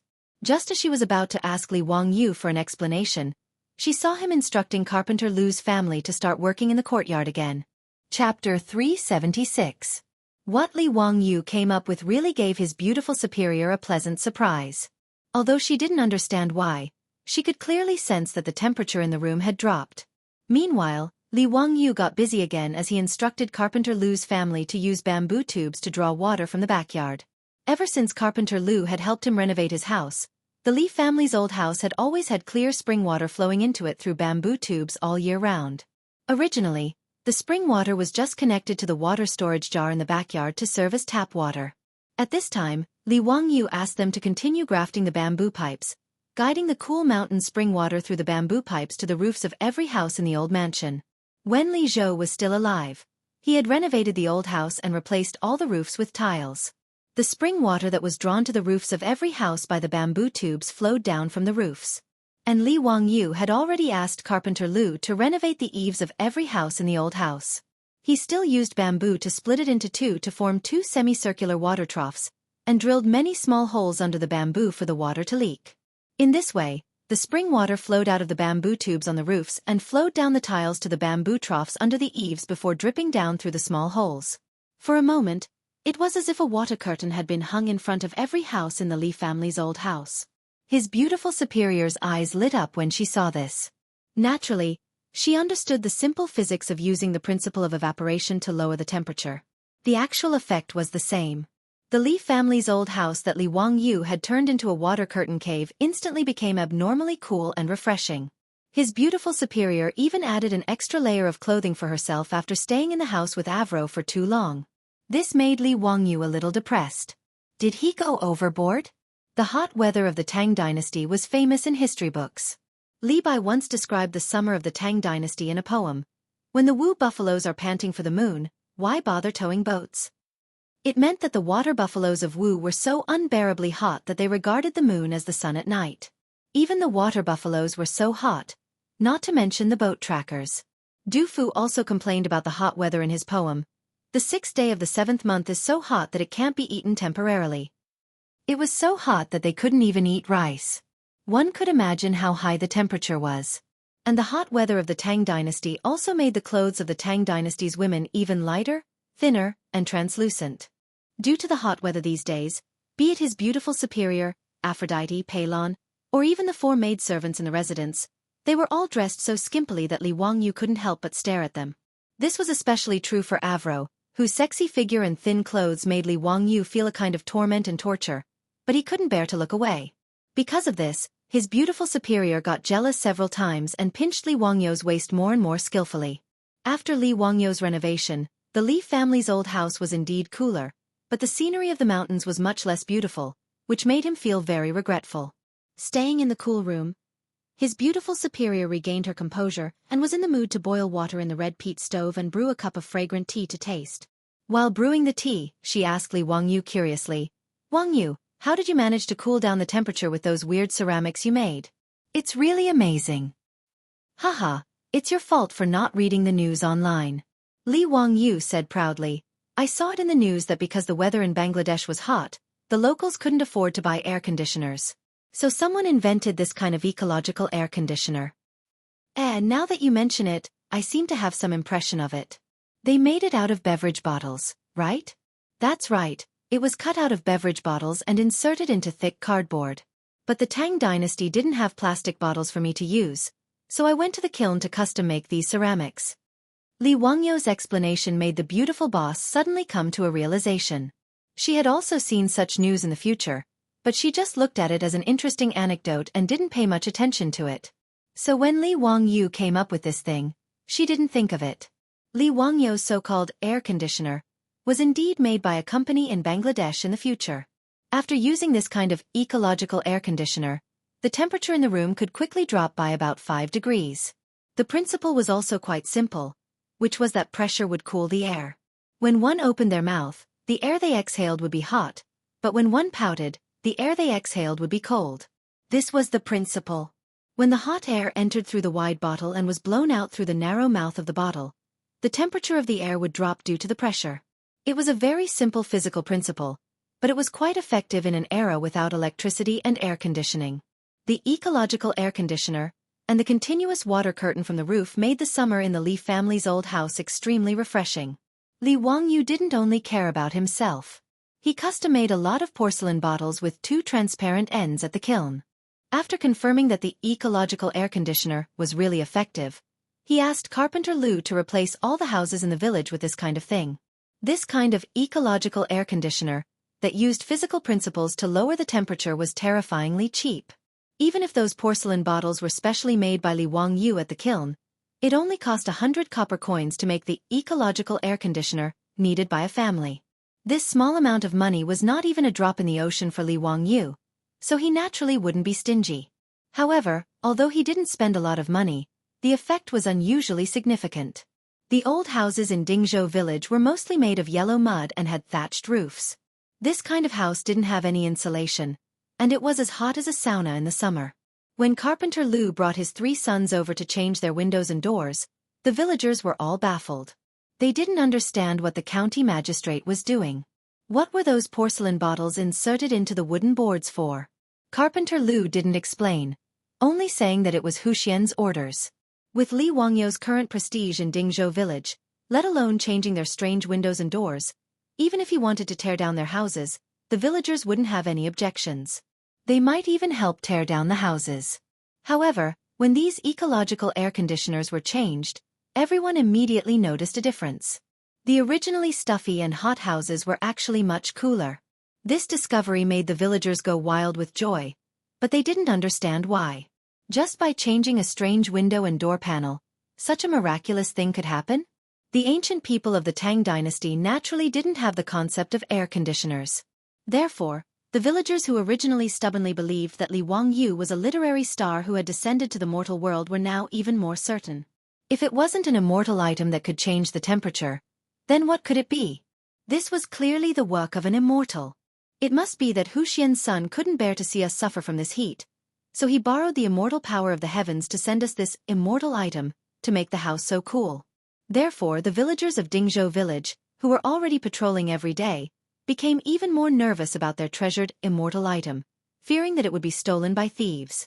Under the arrangement of the old village chief, more villagers patrolled the entrance of Dingzhou village and all over the village. Chapter 377.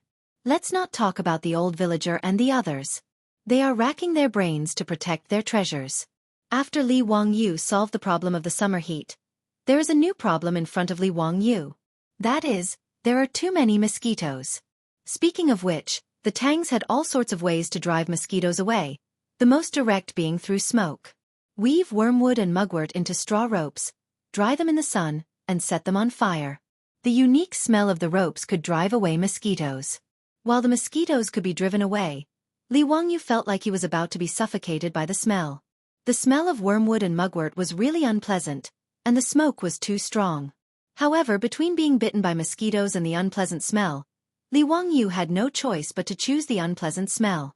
Although the smell could drive away the mosquitoes indoors, he still couldn't avoid being bitten by mosquitoes when he went out, which was very distressing. In particular, Li Wangyu and Avro were particularly popular with mosquitoes. Li Wangyu wasn't used to wearing a perfume pouch. He always felt that it was too girly for a man to carry a perfume pouch around all the time. Every time he saw that old hooligan Chang Yaojin also wearing a perfume pouch and emitting a fragrant scent, Li Wangyu would be speechless. This bearded, dark-faced man also used a perfume pouch. It was really hard to look at him straight in the eye. Apart from being used for incense, the perfume pouches of the Tang dynasty also had the effect of repelling mosquitoes. However, for some reason, mosquitoes still liked to bite Avro, this European beauty, even when she wore a perfume pouch. Husband, it's so annoying. Why do these mosquitoes keep biting me? Avro pouted in annoyance as she gently scratched her arm where the mosquitoes had bitten her. Haha, that means mosquitoes like beauties just like me. Li Wangyu flirted with this little beauty of his. His words elicited a smile from Avro's beautiful eyes. Her sexy and seductive body trembled with laughter while her voluptuous breasts stood proudly in front of Li Wangyu's eyes. Li Wangyu was so aroused that he almost wanted to leap onto the roof and howl at the moon. The beautiful boss naturally saw his pig brother appearance and snorted discontentedly. Humph, blood-sucking mosquitoes are female mosquitoes, are you also a female? Li Wangyu choked on her words and couldn't say anything for a long time. After the beautiful boss rebuked him, she proudly stood up and walked out of the house, twisting her slender waist. When she passed by Li Wangyu suddenly stretched out his hand and slapped his beautiful superior's butt. Ah! Suddenly being attacked, the beautiful boss exclaimed and reached out to cover her plump buttocks. Her pretty face suddenly turned crimson, and her eyes were full of shyness. The goddess that Li Wangyu was used to seeing was completely gone, and was replaced by shyness. You. Cough cough that. Li Wangyu was also shocked and stuttered as he swallowed his saliva for a long time, feeling extremely embarrassed. Who am I? Where am I? What did I do? Li Wangyu hadn't retracted his evil hand yet, and it was raised in the air awkwardly. He didn't know why he was so bold just now, to actually have the guts to slap his beautiful superiors, but would he be directly KO'd by his furious beautiful superior? Damn it, what should I do now? I'm very anxious. Waiting online for an answer. The beautiful boss didn't expect Li Wangyu to be so bold, and her face turned red, but she didn't say anything for a long time. The two of them stared at each other for a long time, before the beautiful boss let out a soft moan and turned to run out of the door. Avro, on the other hand, covered her sexy red lips and snickered. It was rare to see Sister Chongqing like this. As for her Lang Jun, she didn't expect him to be so bold either. After a long time, Li Wangyu retracted his hand in the air in embarrassment. Yes, he had to admit that it felt really good to the touch just now. That elasticity made Li Wangyu's nose start to itch again. He glared at Avro, who was snickering at the side, and pretended to be tough. What are you laughing at? If you're disobedient, I'll also serve you according to the family rules. However, Avro wasn't moved by his behavior.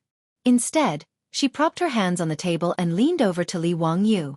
She stared at Li Wangyu with a pair of beautiful and pure blue eyes and said coquettishly, Lang Jun, was I disobedient just now? When she leaned over, her full breasts were exposed, and Li Wangyu's soul was almost hooked. At this moment, Li Wangyu's mind was filled with the slogan of Wang Wang milk in the future. Look again, and I'll eat you up. This little vixen, I can't afford to offend her. Li Wangyu also got up and fled. He was afraid that if he stayed any longer, he would really turn into a beast. This teenage version of Angelina Jolie wasn't even 16 years old yet. She was just an underage loli, yet she dared to provoke him like this. How embarrassing. Li Wangyu's heart was beating very fast. He couldn't help but look up and let out a long howl. He ran to the bathroom to take a cold shower to calm himself down. Seeing her husband in such a sorry state, Aphrodite couldn't help but laugh. After Li Wangyu left, she smiled sweetly.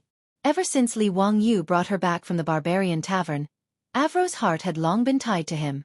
In particular, that night in the barbarian tavern, Avro was honest with Li Wangyu when he was drunk and had long regarded herself as Li Wangyu's woman. She was thousands of miles away from her hometown and probably wouldn't be able to return in this lifetime. Avro had long regarded Li Wangyu as her everything. Li Wangyu's escape didn't make Avro sad at all. Instead, after Li Wangyu left, she became shy and her eyes were filled with love and shyness. She didn't mind sharing her Longjuan's love with other women as long as he didn't let her down. After taking a cold shower, Li Wangyu finally suppressed the lust in his heart. However, the annoying buzzing of mosquitoes flew past his ears again. Damn mosquitoes! Li Wangyu muttered and reached out to chase away the mosquitoes a few times. However, he suddenly slapped his thigh. How could he have forgotten about something as good as toilet water? Now that he had brewed a high degree of white wine, he could extract alcohol from it by adding quicklime and distilling it. Alcohol was a good thing and had many uses. Not only could it be used to disinfect, but it could also be used to brew toilet water. If a beautiful woman wanted it, it could even be used to make perfume. As for distilling alcohol into toilet water, it couldn't be any simpler. When he was young, the villagers wouldn't spend money to buy 6 gods. His grandfather had used fresh mint leaves to brew it. After soaking the mint leaves in alcohol for a period of time, the alcohol would turn emerald green. After adding 10 times the amount of water, it could be used. It was excellent for repelling mosquitoes and relieving itches. It wasn't inferior to 6 gods' toilet water at all. At the thought of this, Li Wangyu immediately ran to find Li Heng and asked him to prepare quicklime and distilling equipment for him. He was going to start making toilet water tonight. He happened to have the distilling equipment he used to brew wine at home, so he naturally didn't lack alcohol. Ever since the brewery started producing alcohol, there were countless jars of good wine in his warehouse. As for mint, it was even more convenient. He instructed Niu Wu to go to the hillside behind the Li family's old residence and pick a handful. They were all over the mountain and were no different from weeds. When the beautiful woman saw Li Wangyu messing around at home in the middle of the night, she was curious about what he was up to. When she came over and asked, she found out that he was going to make toilet water. Toilet water was good stuff. Chapter 378. Li Wangyu was the kind of person who would do whatever he wanted. When he thought of toilet water, he didn't even want to wait for a night and directly pulled everyone in the mansion to work overnight. Fortunately, everything was complete and it wasn't difficult to make. Only when it came to purifying the alcohol, because there was no reference, he didn't dare to taste it directly with his tongue. He wasn't sure how much alcohol he extracted was. However, this wasn't important. In any case, it wouldn't affect making toilet water or even disinfecting wounds. Li Wangyu felt that it shouldn't be a problem. Everyone was busy for more than 2 hours before they finally tossed out a few bottles of alcohol. Li Wangyu put the washed mint leaves into a porcelain bottle and soaked it in alcohol. After a few days, there would be toilet water to use. Wangyu, do you know how to make mosquito coils? The beautiful boss thought of mosquito coils and asked. In this regard, Li Wangyu could only helplessly spread out his hands. He wasn't Doraemon who knew how to do everything.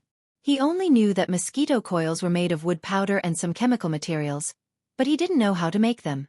In any case, using wormwood and mugwort to drive away mosquitoes had the same effect. If he tried to make mosquito coils himself, it might not have the same effect. Naturally, he was too lazy to bother. In addition, mosquito nets had been used in China since ancient times. Now that the Li family didn't lack money, the mosquito nets in the mansion were all replaced with silk nets made of silk. They didn't have to worry about mosquitoes disturbing them when they slept. Chongqing, now that we have alcohol, do you want to make a few bottles of perfume? Li Wangyu thought of perfume and felt that the beautiful boss would like it.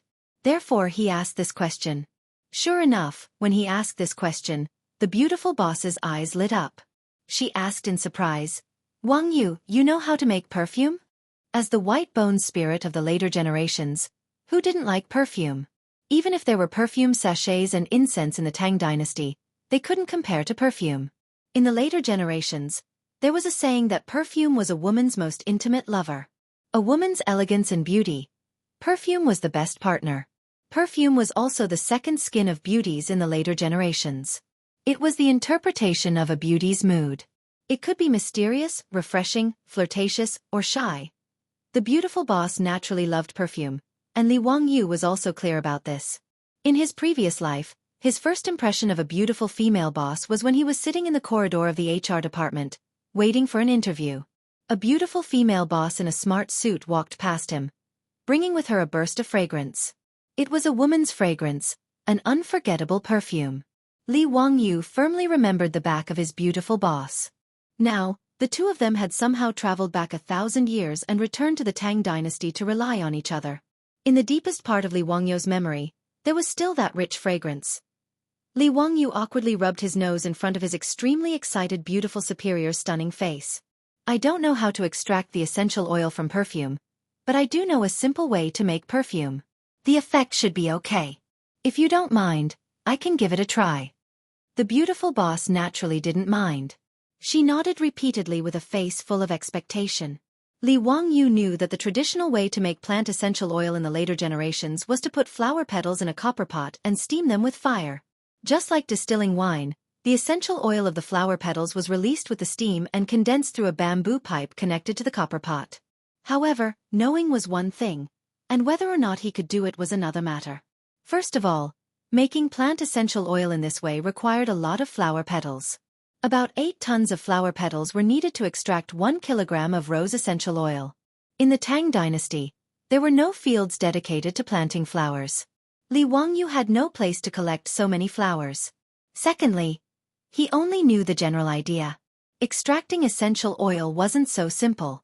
He might have experimented countless times but still couldn't really extract the essential oil. Therefore, Li Wangyu didn't intend to waste any effort. He knew a very simple way to make perfume. Collect the flower petals, wash them and dry them. Then, mash them and soak them in a solution made from alcohol and distilled water for a day or two. Then, filter out the residue of the petals and leave behind the perfume. The natural perfume made in this way had a short shelf life. Usually, it could only be stored for about a month. However, it was simple and convenient. Moreover, it had no harmful ingredients. Although it couldn't be compared to the Chanel No. 5 used by the beautiful boss in the later generations, it was definitely better than the inferior perfume made from synthetic essential oil. To win the favor of the beauty, Li Wangyu naturally wouldn't be stingy. Early the next morning, he personally led Niu Wu to Mount Shouyang to pick flowers. At this time, azaleas were the most abundant on Mount Shouyang. There were also many wild peonies. Li Wangyu intended to pick some petals and experiment. If it was successful, he planned to send people to Chang'an City to collect osmanthus, jasmine, and cherry blossom petals. In any case, the mansion didn't lack money. Spending some money to make perfume for his woman was reasonable. As for selling the perfume and the toilet water, Li Wangyu and the beautiful boss didn't intend to do so. The main reason was that the mansion didn't lack money now. Several of the family's businesses were flourishing and making a lot of money every day. It didn't matter how much money they had. Even if they were the richest man in the Tang dynasty, it didn't seem to be of any use. It was easy to be targeted by Pai Lupi. In this era, money couldn't buy a private jet or a yacht. Those rich families kept countless concubines. Although Li Wangyu envied them, he could only think about it. How could there be a place for other women in the family? Therefore, after paying off the debt, and the mansion's treasury was filled with money, Li Wangyu became tired. His previous desire to make money completely disappeared. Moreover, his handmade toilet water and perfume had a short shelf life. It wasn't suitable for sale. Li Wangyu only planned to make some after the experiment was successful. It would be great to give them away as gifts. Now that he had entered the Tang dynasty's influential class, although he didn't intend to intervene in the imperial court, it was necessary for him to have a good relationship with the big shots in the imperial court. At this time, he naturally didn't think that he would cause a lot of trouble because of giving gifts. This was a story for later, so let's not talk about it for now. A few days later, the perfume was finished. Li Wangyu found a fine white cotton cloth to replace the gauze. He carefully filtered the alcohol solution used to soak the flower petals several times. Then, he poured the filtered perfume into a small exquisite porcelain bottle that he bought in Shi City. The first bottle of perfume in the Tang dynasty was finished. The beautiful boss took the perfume bottle full of expectation. She couldn't wait to open the porcelain bottle's cork. A strong azalea fragrance came out. She carefully dripped a few drops of perfume on her white neck, wrists, and hair. After closing the porcelain bottle's cork, the beautiful boss gracefully spread her sleeves in front of Li Wangyu and turned around. The air was suddenly filled with a fresh floral fragrance. Beautiful, fragrant body. Li Wangyu couldn't help but think of a poem in his mind. A beauty is enough to topple a city, but the fragrance is more affectionate. Chapter 379.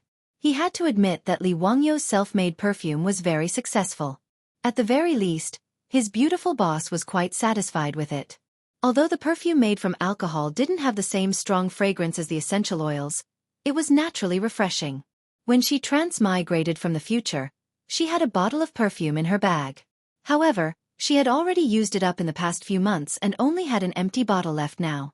The perfume that Li Wangyu made could be poured back into her perfume bottle.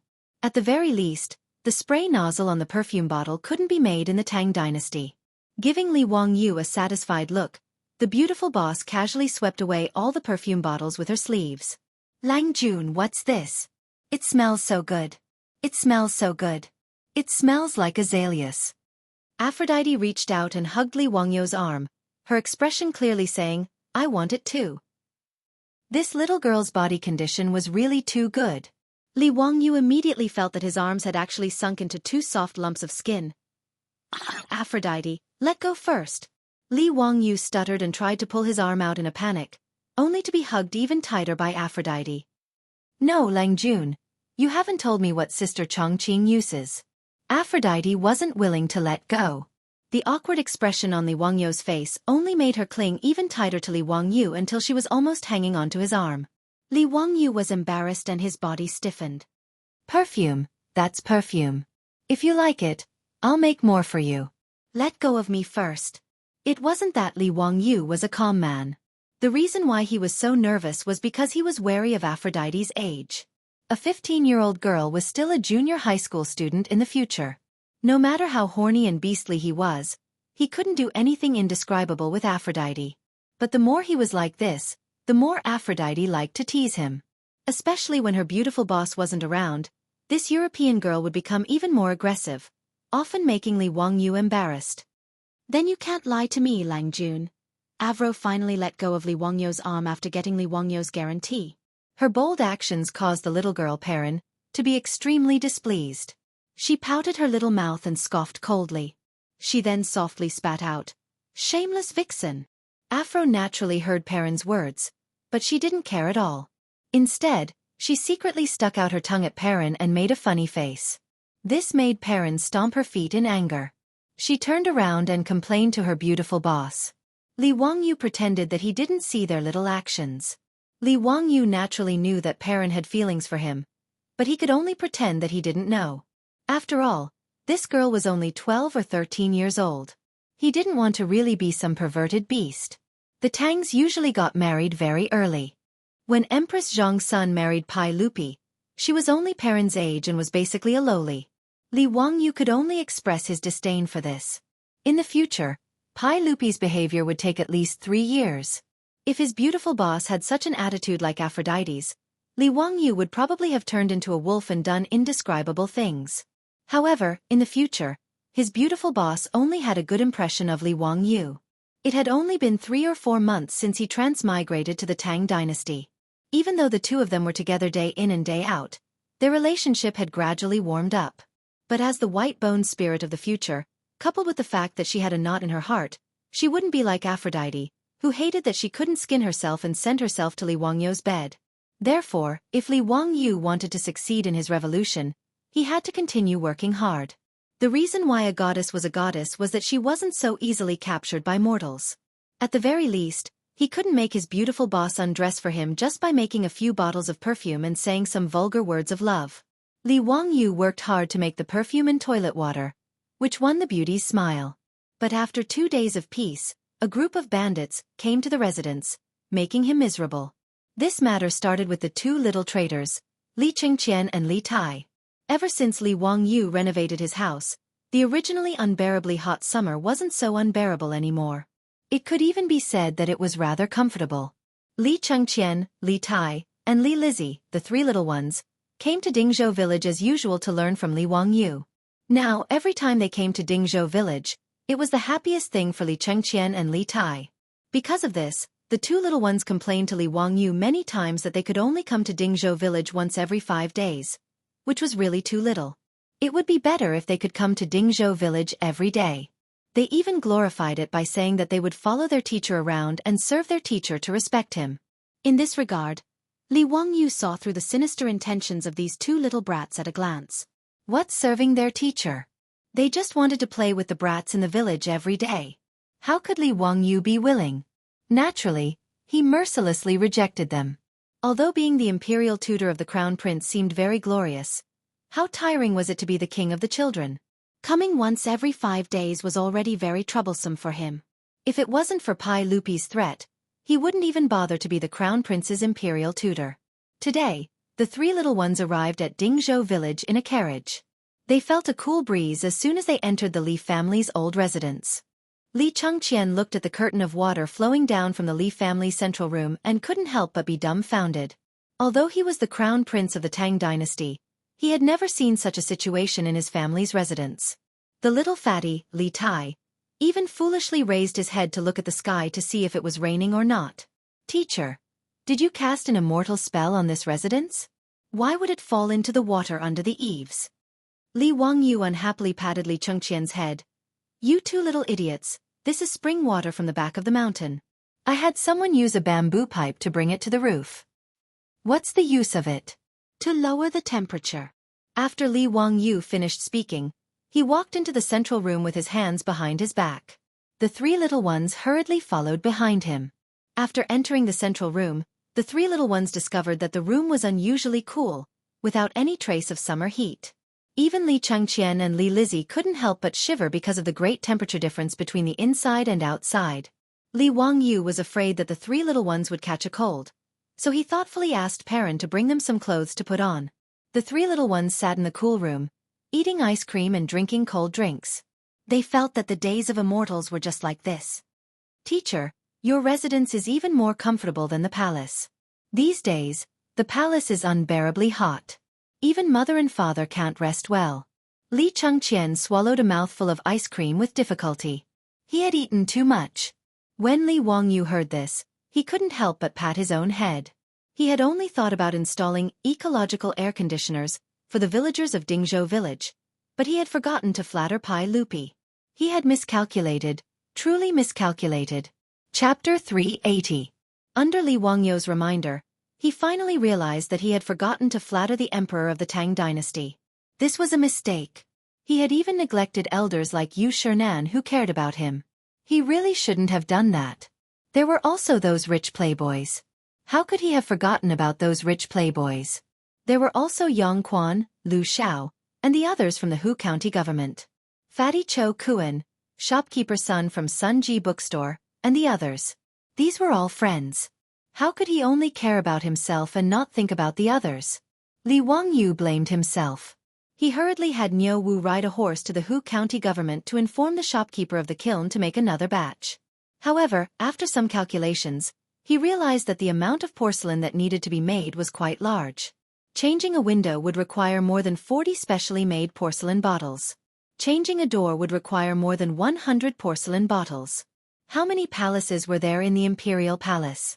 Yu Shernan, Kong Yingda, and the other big shots also had many rooms, not to mention Cheng Yaojin, Qin Qiong, Fang Xianling, and Zhang Sun Wuji. Now that he knew a lot of big shots in the imperial court, the demand for this ecological air conditioner was really high. Thinking of this, Li Wangyu helplessly shook his head. He simply ordered Niu Wu to bring enough gold and inform the shopkeeper of the kiln. For the next few days, he didn't need to do anything else. He just needed to focus on making porcelain bottles for him. He temporarily took over the shopkeeper's kiln. As for the wooden planks needed for the ecological air conditioner, he couldn't rely on Carpenter Lu. Even if the old man and his 3 sons worked themselves to death, they probably wouldn't be able to make much. Li Wangyu pondered for a while and simply had Li Heng accompany Niu Wu to the Hu County government to ask Yang Quan for help. He asked Yang Quan to find craftsmen in Hu County to help him process the wooden planks. After arranging these trivial matters, Li Wangyu waited for the porcelain bottles to be made at the kiln. Then, he would send these ecological air conditioners to Chang'an as gifts. But before he could deliver the gift, a group of uninvited guests came knocking on his door. On the second day after Li Chengqian and Li Tai returned to Chang'an, Pai Lupi led a group of bandit dukes to Dingzhou village in a mighty manner. Li Wangyu was shocked by the murderous look of Pai Lupi and Cheng Yaojin. What were they trying to do? Are you here to fight me to the death? It was still early in the morning, and today was not the day off. Did Pai Lupi and these big shots not go to court often? Zio, why didn't you think of giving the good stuff to your uncle and aunt? He really deserved a beating. If Cheng Qian and Qin Ke had not returned to inform us, we would still be kept in the dark by you. Pai Lupi didn't wait for Li Wangyu to open his mouth and scolded him. Li Wangyu was so angry that his teeth itched. Those 2 little traitors, little bastards. They ate and drank well in their own home, and they enjoyed themselves enough. How dare they turn around and sell me out? Li Wangyu secretly made up his mind. The next time Li Chengqian and Li Tai came, he would definitely let them have a taste of his power as a teacher. Humph. Copying the epigraph of my shack 100 times was a good idea. Naturally, he knew what Pai Lupi was referring to. It was the ecological air conditioner that he had invented. Yesterday, he had specially explained the principles of the ecological air conditioner to Li Chengqian and Li Tai in detail. It was like a science lesson for them. Li Wangyu also shamelessly told them that the ecological air conditioner was called the air conditioning window, and that he had painstakingly researched it. Because of this, his beautiful superior rolled her eyes. She couldn't bear to see him being so shameless. But she didn't think that these 2 little bastards would be so quick to talk. As soon as they returned to the palace, they went to find Pai Lupi to present the treasure. As a result, the Pai Lupi, who had been suffering from the scorching heat for the past few days, even stopped attending court. He directly led a group of court officials to Dingzhou village. Li Wangyu hurriedly explained. It would not be a good thing if the head of the Tang dynasty held a grudge against him. Uncle, what are you talking about? I'm just experimenting with it. Once the effect is good, I'm going to present it to you. Just as he finished speaking, Chang Yaojin, who was at the side, was dissatisfied again. His furry black face came over, and his saliva was about to spray on his face. Brat, where's mine? You actually have the heart to let your Uncle Chang suffer from the scorching heat. Are you itching for a beating? If you don't hand over that air conditioning window today, I won't leave. Uncle Chang, how could little nephew forget you? Hee, there is. Little nephew has also prepared some for your residence. However, the air conditioning window is still being fired, and it can't be completed in a short time. At most, little nephew will personally send it to Uncle Cheng's residence in 2 or 3 days. As soon as Li Wangyu finished speaking, he felt a stab of pain on his back. He turned his head and saw Feng Xianling, Du Ruhui, Zhang Sun Wuji, and other big shots looking at him with murderous eyes. How could he not understand the meaning of these big shots? He hurriedly cupped his hands and bowed. Everyone, I've also prepared something for your residence. Once the craftsmen are done, I'll send it to you. Li Wangyu's tactful appearance made these big shots nod in satisfaction. The crowd did not need Li Wangyu to call them, and they consciously poured into the Li family's old residence. As soon as they entered the gate, everyone noticed the curtain of water that kept flowing down from the roof. Because of the flowing water, the courtyard was obviously cooler than outside the courtyard. The pattering sound of the water added a bit of elegance to the residence. Pai Lupi naturally saw the bamboo tube on the roof and could not help but say enviously, Zio, you found a good place for your residence. It's backed by the mountains and cooled by the spring water. It's not easy. The big shots were also quite envious, but there was nothing they could do. After all, their residences were in Chong and city. They could not rely on manpower to transport the well water to the roof. Could they? Pai Lupi, Feng Xianling, and other big shots naturally would not do such a stupid thing to relieve the summer heat. However, this method of relieving the summer heat at the expense of manpower was really done by some people. It was recorded in the records of Feng's family that Wang Bei, a powerful minister of Emperor Xuanzong of Tang, built a pavilion that would reign in his residence in Taiping Square on the west street of Chang'an City. On the eaves of this pavilion, water flowed in all directions. Living in the pavilion in midsummer was as cool as late autumn, but outside the pavilion was still unbearably hot. The pavilion made people feel the difference between ice and fire.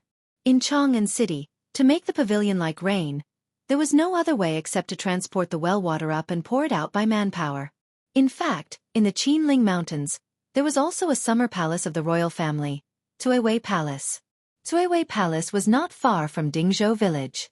It was in the Yellow Valley of the Qinling Mountains, also known as the Royal Valley. It was 70 miles away from Chang'an City and 40 miles away from Dingzhou village. It could be reached in less than an hour by horse. These days, because Empress Zhang's son was pregnant, she could not stand the heat in Chang'an City and was ready to go to Tuiwei Palace to relieve the summer heat. Pai Lupi was reluctant to leave his wife. After hearing that Li Wangyu had made a magic device to relieve the summer heat, he came to Dingzhou village early in the morning, intending to see if the air conditioning window was really effective. After all, Empress Zhang's son had been pregnant for 8 months and was about to give birth. Pai Lupi did not want his wife to go to the summer palace at this time. Chapter 381. After figuring out the purpose of Pai Lupi's visit, Li Wangyu naturally needed to show Pai Lupi, as well as the group of dukes and bandits, the effects of the ecological air conditioner. The houses in his residence all had flowing water to cool them down, so it was not easy to see the effects of the ecological air conditioner. Li Wangyu simply led Pai Lupi and the group of bigwigs out of his residence and into the village. Nowadays, everyone in Dingzhou village had ecological air conditioners installed in their homes. Li Wangyu randomly found a house and after greeting it, he led Pai Lupi and the group of dukes into the thatched huts built with yellow soil to tour. This feeling was very strange, just like a tour group in the future. Li Wangyu felt that he was just short of raising a little red flag, while Pai Lupi and the rest were short of a little Red Riding Hood. Although the owner of the manor did not recognize Pai Lupi and the rest, he could tell that Pai Lupi and the rest were nobles just by looking at their gorgeous clothes and the expensive accessories on their waists. Naturally, they did not dare to be rash and retreated to the side without saying a word. Although they were not happy, they allowed the nobles to point fingers at their treasures. Oh, this house is really much cooler. Chang Yaojin noticed this when he entered the thatched hut. He pointed at the window and said in surprise, Gentlemen, when you come to the window, the wind that blows in is actually cold. It's really amazing. Boy, how did you do it? Could it be that there really is an immortal technique? It was no wonder that Chang Yaojin was surprised.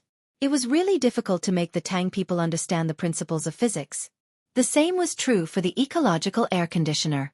When the natural wind from the outside blew through the porcelain bottles with big mouths and small mouths, due to the principle of air compression, it could quickly cool down the originally hot air.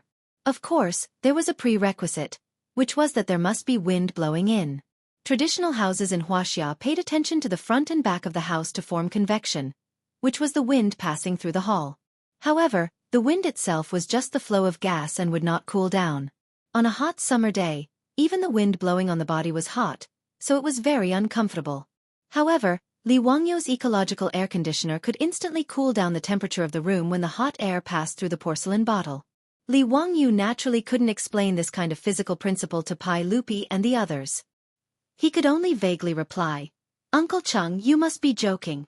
I don't have any celestial magic. It's just a method of investigating objects. It's the same principle as water moving a water wheel." After visiting the cottages of the Zhou village's villagers and truly feeling the effect of the air conditioning window, not only was Chang Yaojin not happy, but he also impolitely slapped Li Wangyu's shoulder. "You rascal, all the houses in your manor have air conditioning windows. Why didn't you think of your uncles?" If it wasn't for the bad reputation, Chang Yaojin would have taken the air conditioning windows installed in the thatched houses in the village and taken them away. He was a dignified duke, but every night he couldn't sleep because of the heat. Unexpectedly, he was not as comfortable as the villagers of Zhou village. It was really annoying. "That, hee, Uncle Chung, these are experimental products. They're very rough. How can they enter Uncle Cheng's eyes?" Li Wangyu smiled embarrassedly.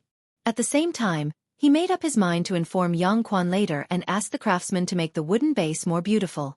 In addition, the porcelain at the entrance of the kiln couldn't be so simple and elegant without any decorations. Otherwise, it would be difficult to explain. Fortunately, these ecological air conditioners were installed in the village. In order to rush the work, Carpenter Lu casually used the wooden boards. He didn't even use a carpenter's plane to smooth the wooden boards. He just pieced them together, opened the holes, and inserted the porcelain bottle. Li Wangyu was quick-witted and found an excuse that wasn't an excuse. Chang Yaojin glared at him with dissatisfaction. "If I don't see the air-conditioning windows in the house in 3 days, don't blame me for coming to settle accounts with you." Li Wangyu could only smile and nod in the face of the old hooligan's threat. But in his heart, he had already raised his middle finger to the old man. What kind of person is he? He's simply a bandit. The moral standard of the Tang dynasty was dragged down by people like Chang Yaojin. He should really learn what 8 honors and 8 disgraces are. After visiting the thatched houses in the village, the group returned to the Li family. Li Er walked boldly into the living room and sat down. He took out a folding fan from his waist and started fanning himself. Then, he glared at Li Wangyu in dissatisfaction. "Zio, why isn't there any ice cream? Also, the fruit juice with ice cubes was also sent. How can you treat your guests like this? Don't you welcome us?" "Uncle, what are you saying?" "Hee, Uncle and all of you have come to my humble abode, bringing light to my humble abode. How could I not welcome you? Uncle, please wait for a moment. I'll immediately ask someone to send the ice cream and cold drinks." Li Wangyu was cursing in his heart. Needless to say, the ice cream was sent back by the 2 little traders to show off. He quickly asked the maids in the house to prepare ice cream and cold drinks to entertain this group of freeloaders. "Ha, this guy's house is really cool and refreshing. It's really refreshing." Chang Yaojin wiped the sweat on his forehead and drank a glass of fruit juice full of ice cubes. "Zio really knows how to enjoy life. No wonder you don't want to live in Chang'an. Dingzhou village is also a good place." Feng Xianling was naturally not as vulgar as Chang Yaojin. She held the glass and drank slowly while praising. "Hee, Prime Minister Feng, you flatter me." Li Wangyu said politely while wondering when Pai Lupi and the others would return to Chang'an. Chang Yaojin ordered loudly, "Boy, ask your maids to prepare good food and wine. Today we won't go home until we're drunk. Ha. Bring out the mahjong. I want to play with His Majesty and the other officials." Li Wangyu was about to break out in cold sweat when he heard Chang Yaojin say that they wouldn't go home until they were drunk. He immediately thought of the day when he had just brewed the sorghum wine and this old guy was drunk in his house. Damn, was he not satisfied with tearing it down once? Was he going to do it again? However, he obviously had no right to object. As the youngest master here and the lowest rank, he had no right to speak. Li Wangyu could only obediently agree. He asked Niu Wu and Niu Yong to bring the mahjong table and asked the maids to boil water and make tea.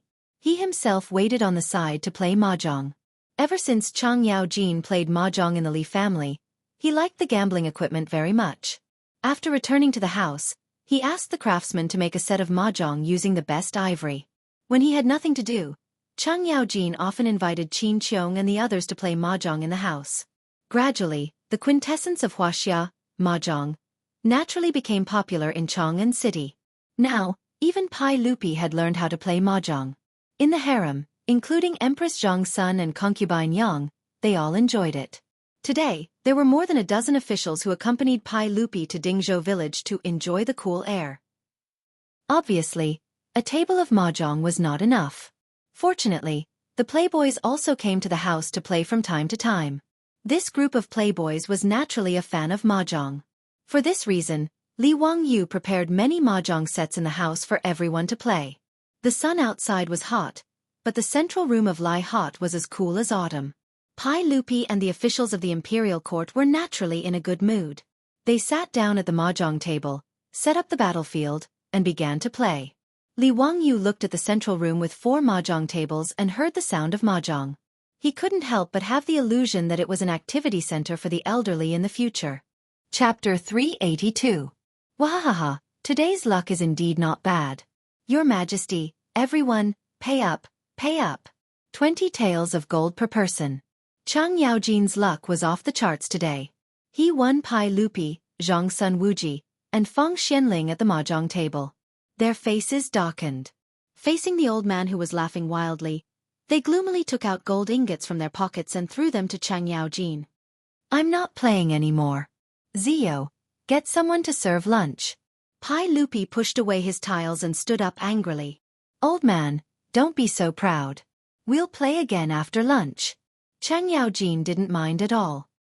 He laughed and put away the gold ingots. His smug look really deserved a beating. Unfortunately, there weren't many people present who could beat this old man. Li Wangyu hurriedly arranged for the servants to serve the food that had already been prepared. Before the Tang dynasty, most of the meals were served separately. Each person had a small table to eat at. When it came to the Tang dynasty, the separate meal system evolved into a shared meal system. Just like in the future, everyone sat around the table and ate together. However, during the Xinguan era, although the shared meal system was used, it was usually the same as Western food. However, Li Wangyu didn't have this habit. The meals in his residence were the same as in the future. A table of dishes was divided and eaten by everyone. Pai Lupi and the other big shots didn't care about this. Facing the table of delicacies, they frequently reached out with their chopsticks. Now, the beautiful boss's good cooking skills were passed on to the maidservants and Pei Lan at home. The dishes cooked in the iron wok looked, smelled, and tasted good. It made Li Er and the other big shots very satisfied. Chang Yaojin, on the other hand, was most interested in the wine in the cup. He pulled Li Wangyu over and asked, Kid, why is the wine so sweet today? It tastes different from the wine this old man usually drinks. Uncle Cheng, I've added sugar to the wine. Li Wangyu's words made Pai Lupi and the others curious. Zio, why did you add sugar to the wine? What use is it? Icing sugar was rock sugar, which appeared in the Sui and Tang dynasties. Uncle, this sugar frosting is sweet and mild. It can moisten the lungs and stop coughing. It can improve the taste of the wine. In the future, when Li Wangyu's grandfather drank sorghum wine, he liked to add rock sugar. Therefore, Li Wangyu thought of adding sugar to the wine in the residence. Pai Lupi picked up his wine glass and took a sip. He nodded repeatedly. Not bad, this Xiao Dao has sugar frosting. It tastes sweet, but it is a perfect match. The group of high dukes also praised after tasting it. Only Chang Yaojin snorted discontentedly. UB*TCH, you're really not straightforward. Why is it that every time you have something good, You unconsciously take it out and give it to us. How petty of you to hide it. Li Wangyu wanted to splash the wine on this old hooligan's face. This was too much. You're eating my food and taking my money. Not only did you not say thank you, you even scolded me. You're really going too far. Li Wangyu pretended not to hear the old hooligan's words. He turned his head and chatted with the others. It was not worth getting angry with this old hooligan. He was purely looking for trouble. Everyone was satisfied with the lunch. Li Wangyu thought that it was getting late. Should these high dukes go back? Today was still okay. Although Chang Yaojin's face was dark red from drinking, at least he did not go crazy and tear down his room. But before he could say anything, Pai Lupi, who had eaten his fill, actually went back to sit at the mahjong table. He stretched out his hand and beckoned Chang Yaojin and the others to continue the game. Jie, come.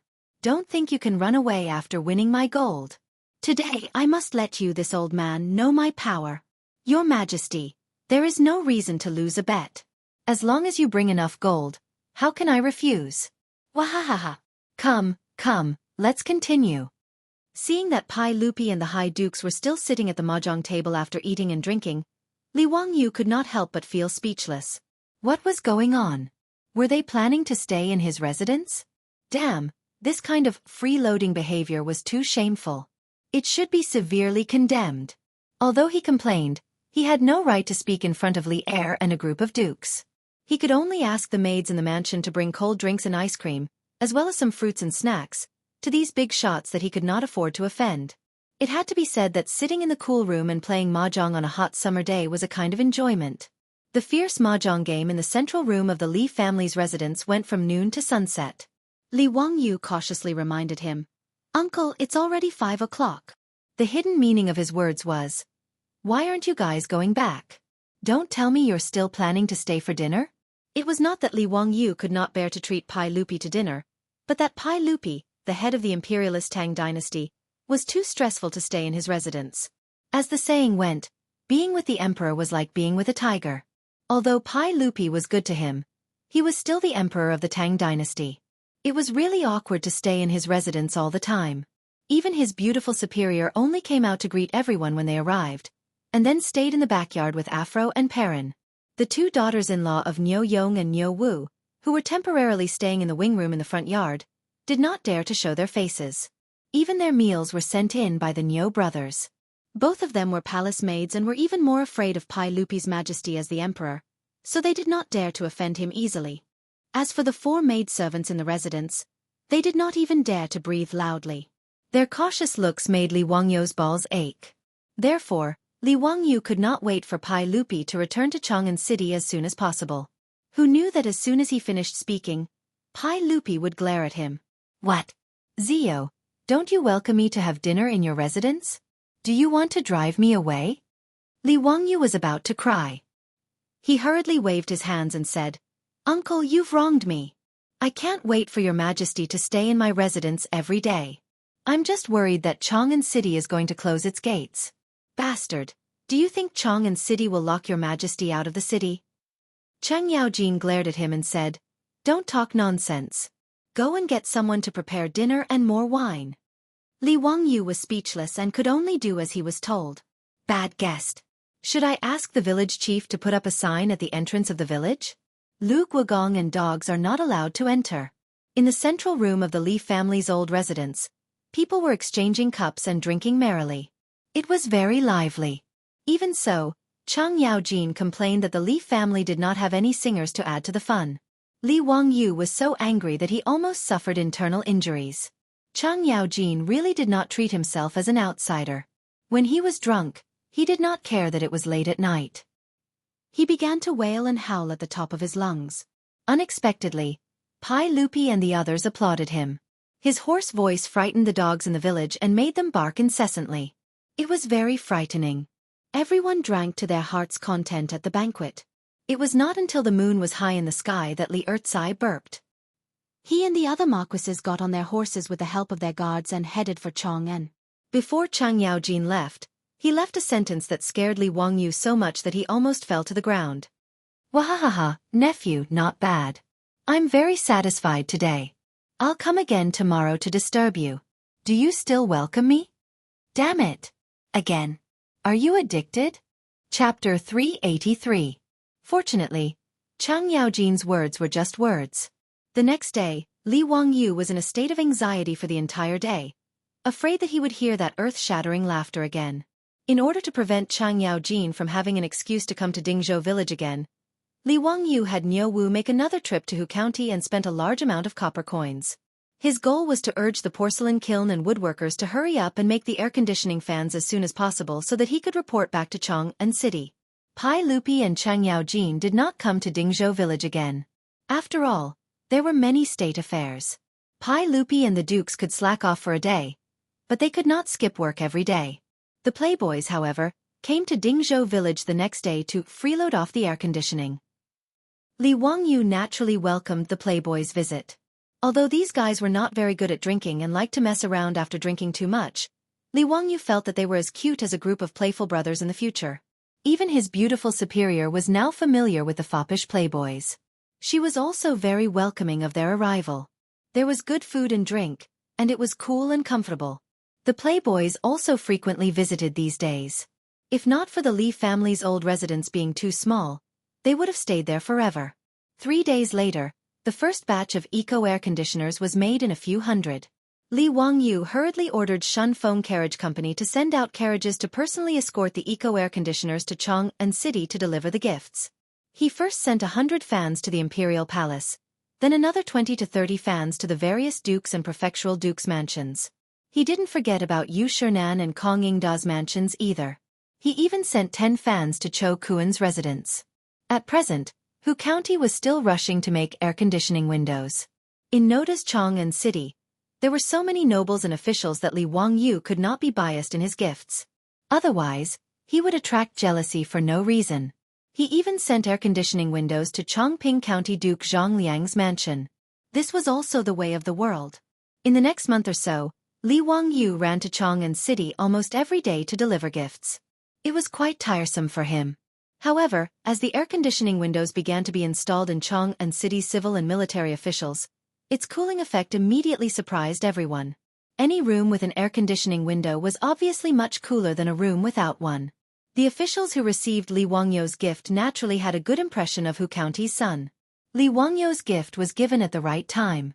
It wasn't expensive, but the officials loved it so much that they couldn't bear to part with it. The Tang naturally did not understand the principle of the air conditioning windows, but there were smart people who copied it and the effect was just as good.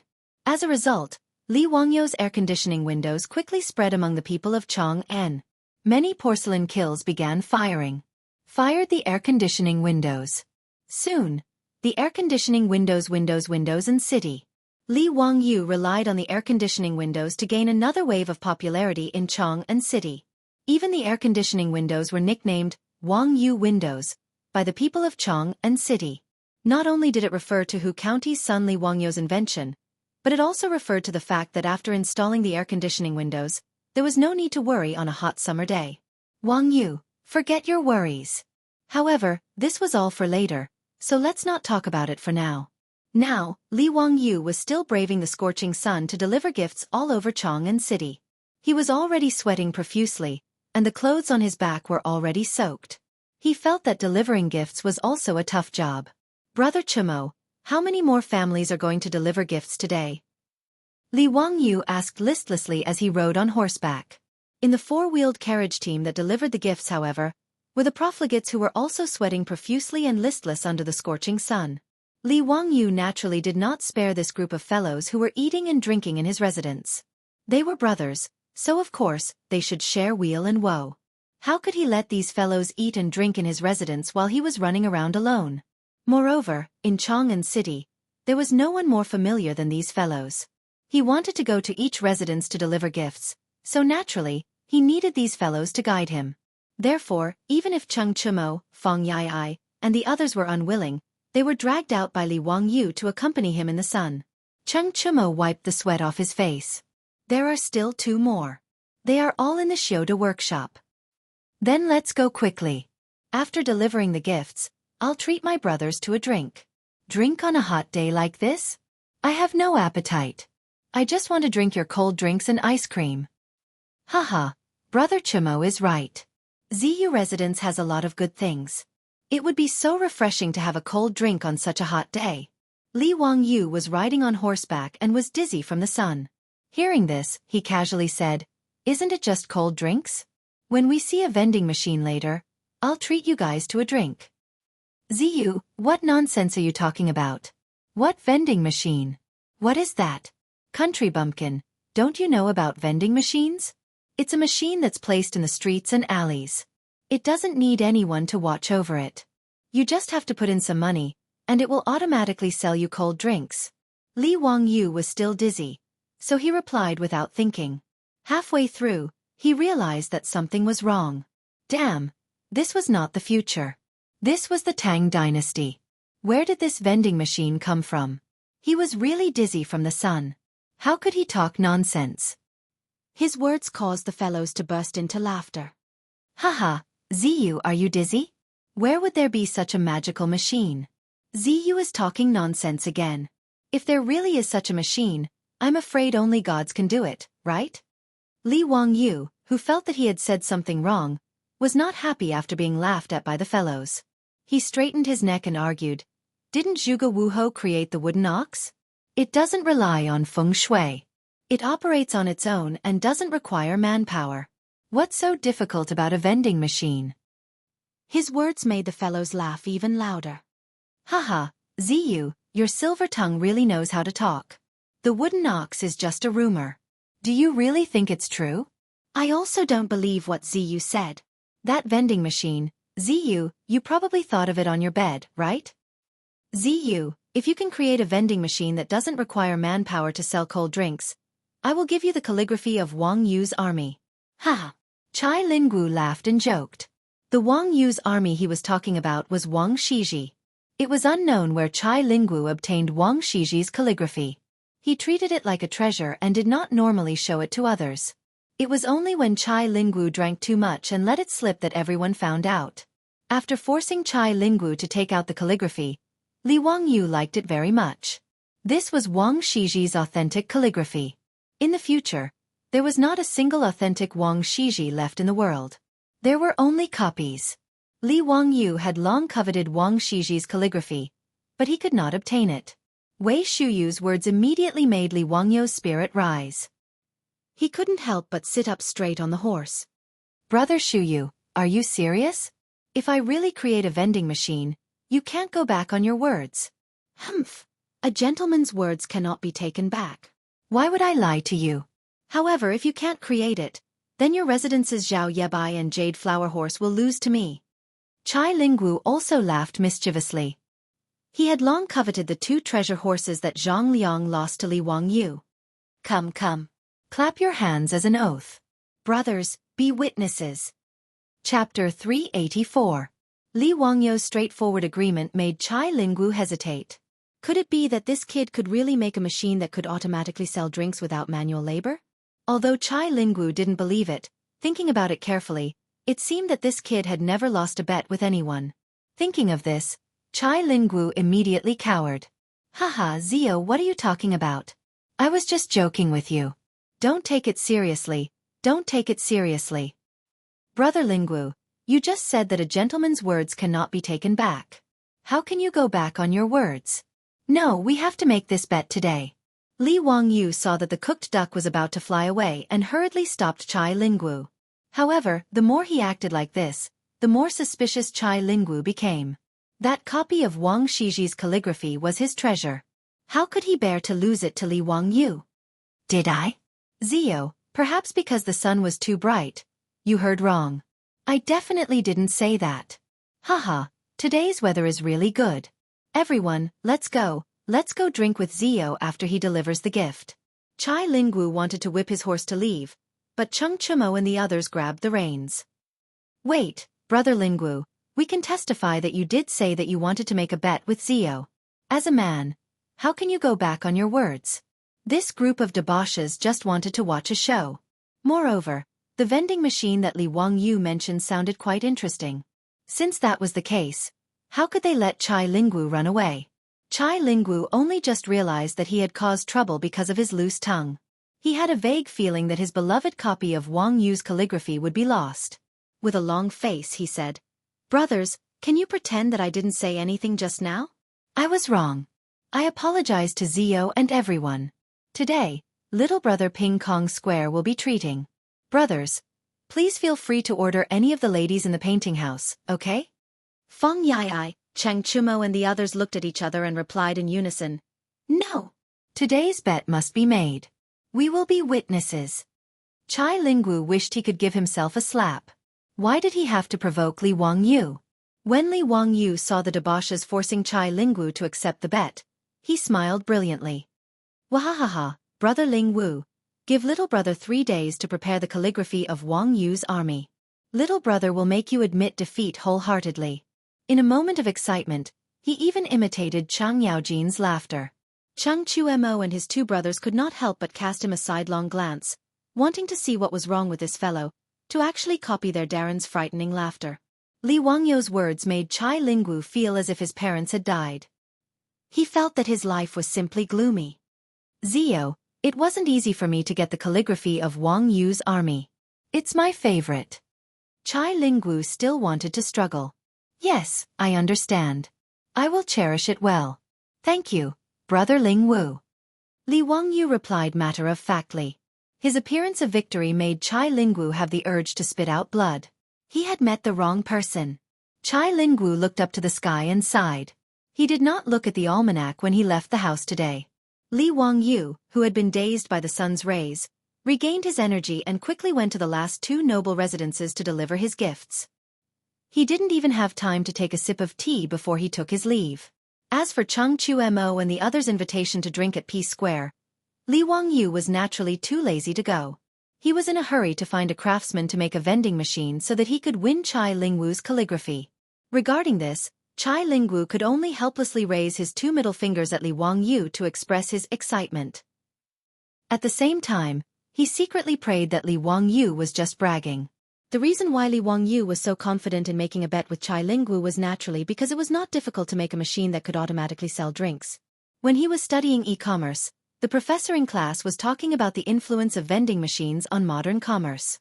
He once said that as early as the 1st century AD, the ancient Greeks had made a device that automatically sold holy water.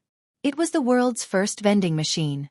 Li Wangyu was very interested in this matter at that time. He even went to the library to look for information and saw the restoration of the vending machine. The principle of the vending machine of the ancient Greeks was very simple. Coins were inserted from the slot, and the coins fell into a small plate in the instrument. The small plate was connected to a lever, and through the lever mechanism, the valve in the holy water bucket was actuated. After the valve was opened, the holy water would automatically flow out. The small plate containing the coins would constantly fall and tilt. Until the coins on the small plate slipped, the lever would be reset, and the valve would automatically close. This vending machine that sold holy water was seen as a miracle by the ancient Greeks. It caused quite a stir at that time. Therefore, when Li Wangyu heard that Chai Lingwu wanted to make a bet with him, he laughed so hard that his eyes could not be seen.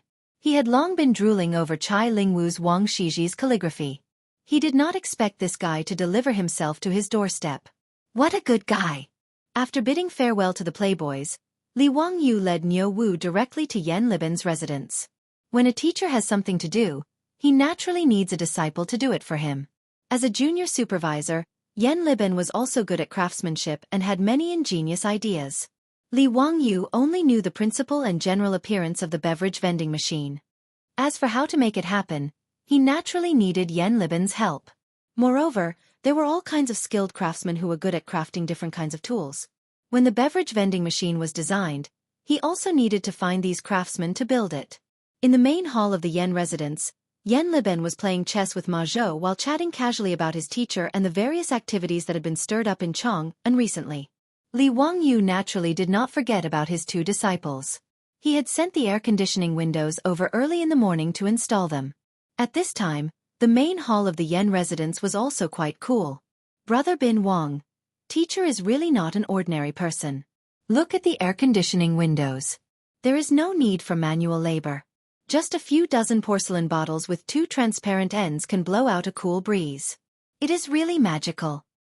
Yes, teacher may not be old, but his skills are profound. The more I learn from teacher, the more I feel that teacher is unfathomable. Every time he does something shocking.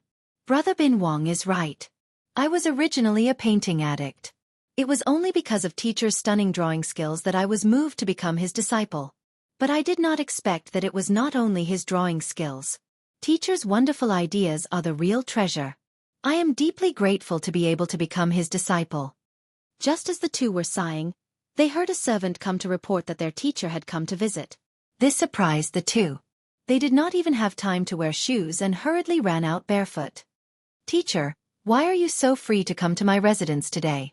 Quickly come in, quickly come in. Yan Liben was overjoyed. He and Ma Zhou quickly went forward to greet him. Li Wangyu did not expect Ma Zhou to be here as well. He could not help but laugh. It is good that you are here. I have something that I need the two of you to help me with today. Chapter 385. Yan Liben and Ma Zhou invited Li Wangyu to take a seat in the central room. Teacher, what do you need us to do for you? Please tell us. Liben, bring me a brush and ink. I'll draw a drawing for you two to see. A servant of the Yan family brought them paper, ink, brush and inkstone, including a few feather brushes. Yan Liben and Ma Zhou had seen this feather brush in Li Wangyu's mansion. After trying it out, they found it very interesting. They also learned how to make it from Li Wangyu and made some when they returned home. However, this feather brush, as a hard brush, had not spread in Chang'an for the time being. The main reason was that the Tangs were not used to it. The way of holding a brush was completely different from the way of holding a hard brush. The scholars of the Tang dynasty had never touched a hard brush, so they naturally did not know where to start. Even if they forced themselves to change the writing posture, the words they wrote were not very beautiful. Naturally, no one was willing to use it. Later generations wrote beautifully with a hard brush, but writing with a brush would probably be a mess. Even if one knew how to write with a brush, writing with a hard brush might not be good. In the Great Tang, only a scant few people had tried to learn how to use the quill brush. On the other hand, Li Chengqian and Li Tai, these two little fellows, found it much easier to use the quill brush than the brush. They were abnormally earnest in their studies, and their handwriting was the best. This was normal. It was indeed easier to ask 8 or 9-year-old children to lift a brush and write with a hard brush than to write with a hard brush. However, Li Wangyu did not care about this. Anyway, he made this feather brush for his own convenience. It had nothing to do with him whether other people liked to use it or not. Picking up a feather brush, Li Wangyu began to draw on the paper. Yan Liben and Ma Zhou quickly stood behind Li Wangyu and curiously looked at what their teacher was drawing. Teacher, what is this cabinet for? Why are there so many mechanisms inside? Yan Liben became more and more confused and asked in confusion. As Li Wangyu drew, he explained, this is something I came up with. It's a mechanism that can automatically sell drinks. There is no need for manual labor. Just put in a copper coin, and the drinks will come out from it. It can be used like this? How can this be done? Ma Zhou's interest was piqued, and he quickly asked. Li Wangyu pointed at the blueprint and began to explain the key points to the two. Yan Liben and Ma Zhou both nodded and applauded. Wonderful! In this way, as long as I set the amount of copper coins I need to put in, I will be able to get a fixed amount of drinks. Haha, I understand. Teacher is indeed amazing, to be able to figure out such an intricate mechanism. Yan Liben clapped his hands and laughed. Li Wangyu blushed at Yan Liben's praise. He had only plagiarized the wisdom of the ancient Greeks. He was a little embarrassed to be praised by Yan Liben like this. Ma Zhou curiously pointed at a spot on the drawing and asked, Division Commander, in your drawing, why is the can used to store drinks double-layered? What is that thing wrapped around the jar? The part that he was referring to was something that Li Wangyu had figured out and made to the vending machine of the ancient Greeks. In the vending machine that he had designed, the huge ceramic can used to store drinks had a wooden bucket wrapped around it. Li Wangyu planned to put ice cubes into the bucket when the time came to cool the drinks. This way, the drinks would be cool and refreshing after they came out of the vending machine. He thought that it would be more popular. The wooden bucket was wrapped with a cotton blanket to keep the ice cubes warm. It was tied tightly to the outside of the wooden bucket as an insulating layer to prevent the ice cubes from melting too quickly. After Li Wangyu's explanation, Ma Zhou and Yan Liben couldn't help but frown. Division Commander, the heat of summer is already unbearable. After the ice cubes were taken out from the ice cellar, They melted abnormally fast. Why did you wrap it with a thick cotton blanket? Wouldn't that be hotter and cause the ice cubes to melt faster? Nanny? Li Wangyu was a little confused by the two's words. It took him a while to react, but he couldn't help but laugh out loud. Haha, Bin Wang, Libin, what are the two of you talking about? Do you think that the ice cubes will melt faster if they are wrapped in a cotton blanket? Ma Zhou asked doubtfully. Isn't that the case? When the weather is cold and the ground is frozen, we need to cover ourselves with thick cotton blankets. In the summer, we need to wear thin clothes to feel cool. Division Commander. Isn't that the case? Li Wangyu didn't know whether to laugh or cry at his words. He could only patiently explain to them that the cotton blanket didn't heat up, but it was insulating.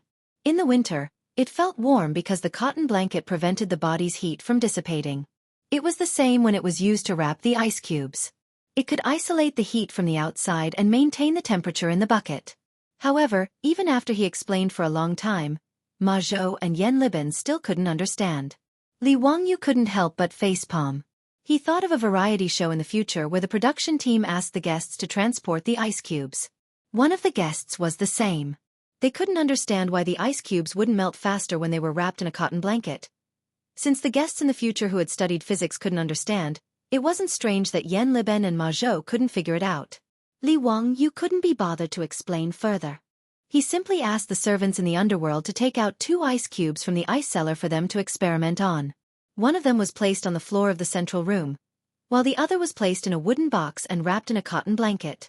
After half an hour, the ice cubes placed in the central room had completely melted and turned into a puddle of water. Ma Zhou hurriedly ran to open the wooden box wrapped in the cotton blanket. He was shocked to find that the ice cubes in the wooden box didn't show any signs of melting. It only became slightly moist. This made Ma Zhou and Yan Libin even more surprised. The truth was right in front of them, so they couldn't doubt it. As for Li Wangyu, this junior division commander, he was even more in awe. Yan Libin was good at craftsmanship and Ma Zhou was good at calculation. With the help of these two people and the skilled craftsmen who were supervising the work, they quickly turned Li Wangyu's sketch into reality. In less than 2 days, a few beverage vending machines were made. Even the craftsmen who had personally created such a magical mechanism could not believe that such a magical thing had actually been created in their hands. Li Wangyu was bursting with joy. Wang Shiji's copybook was in his hands. Wahaha, so fast. 3 days later, in front of the Chai residence, a group of silk pants surrounded Li Wangyu. They planned to drag Chai Lingwu to witness the beverage vending machine. Greetings to the county magistrate and all the young dukes. The Chai residence's housekeeper immediately came out to greet them. Today is really unfortunate. My family's Xiao Lang. Kuan ate something bad yesterday. Today, his stomach is uncomfortable and he is bedridden. I'm afraid he can't go out with you. Xiao Lang, Kuan asked me to apologize to you. Please forgive me. The Chai residence's housekeeper's words almost made Li Wangyu's nose crooked. Shameless, Chai Lingwu was actually shameless. He even used such a shameless trick like pretending to be sick. He was really too shameless. Chapter 386. How could Chai Lingwu's trick of pretending to be sick fool the group of wastrels? Amidst the laughter, they ignored the Chai residence's housekeeper's advice and barged into the Chai residence. In any case, they were familiar with each other and had been to each other's residences countless times. They were already familiar with the place and knew where Chai Lingwu lived even with their eyes closed. The Chai residence's housekeeper could only shake his head and smile bitterly as he followed the group of wastrels to his Lord Xiao Lang's courtyard. Brother Lingwu, we heard that you had a stomachache and came to visit. Quickly come out and welcome us. Fang Eai shouted as soon as they entered Chai Lingwu's courtyard. Seeing that his little trick had been seen through by a group of wastrels, Chai Lingwu could only walk out of his room with a pained expression and bow to the group of wastrels. Everyone, why do you have to do this? Can this little brother admit defeat? Ziyu, that Wangyu army's copybook is really Big Brother's favorite. Can you change it to another one? How about this Big Brother give you 10 beautiful singers? Chai Lingwu saw Li Wangyu and knew that he had lost for sure. He quickly admitted defeat and begged for mercy. As for the conditions he proposed, Li Wangyu snorted disdainfully. Bah, am I that kind of person? Not to mention 10 singers, so what if there were 20 of them? Do you think I would dare to take them home? Damn it! You're really pissing me off by bringing up my sore spot. Brother Linggu, a gentleman's words cannot be taken back. Don't act like a woman. Hee. Where is the copybook of Wang Yu army? Ziyu, do you have to be like this? Do you really not care about our brotherhood? Chai Lingwu's face stiffened as he stared fiercely at Li Wangyu. He looked as if he was about to fight to the death with Li Wangyu. Li Wangyu did not buy it at all. There are no brothers in the casino. Cut the crap and hand over the copybook, and I'll spare your life. The wastrels also laughed and shouted for Chai Lingwu to hand over the copybook. Otherwise, they would personally search his room. Facing this group of wastrels, Chai Lingwu could no longer pretend and could only admit defeat. You're ruthless. Humph, you bunch of bastards. Don't fall into my hands in the future. Let's go. I want to see what kind of ingenious idea Zio has to come up with to create a mechanism that automatically sells drinks without any human effort. Naturally, Chai Lingwu wasn't really angry. Although Wang Shiji's copybook was rare, it wasn't to the point where he would go back on his word. This was purely a joke between friends to relieve boredom. Haha, that's right. Let's go. Ziyu has already placed the mechanism in the East Market. We're just waiting for you to go there and reveal it yourself. Cheng Chumo laughed and pulled Chai Lingwu's sleeve as they walked out. Li Wangyu and the group of playboys laughed as they rode to the East Market. In the Tang Dynasty, apart from drinking and eating tea, there was also a popular drink called Happy Drink. The Tangs naturally did not use the term drink. The foppish young masters had all learned from Li Wangyu, which was why they used the term drink. In the Tang Dynasty, the drink was called cooked water. In the various markets of Chong'an, there were many shops that sold cooked water. Moreover, there were many types of drinks sold. There were juices from fruits and vegetables, such as watermelon juice, sugarcane juice, grape juice, and black plum juice that were commonly drunk in the future. The second was dairy products, which the Tangs called milk. The most common ones were feta cheese, horse cheese, or goat's milk and horse's milk. Finally, there was yinzi, which was Chinese medicine powder. It was the same as the herbal tea that the Cantonese liked to drink in the future. It was boiled with various Chinese medicine herbs and had health benefits. Li Wangyu led the group of playboys to a shop that sold cooked water in the East Market. There was a row of cabinets covered by red silk. When the crowd in the East Market passed by the shop, they all cast curious glances. They didn't know what these tall, square, and tightly covered cabinets were. Some of the regular customers asked the shopkeeper of the shop, but the shopkeeper just smiled and replied that it was a novelty that Hu Xianzi came up with and that they would know later. This made people even more curious, and they discussed and speculated with each other. Li Wangyu had made a bet with Chai Lingwu to make this drink vending machine.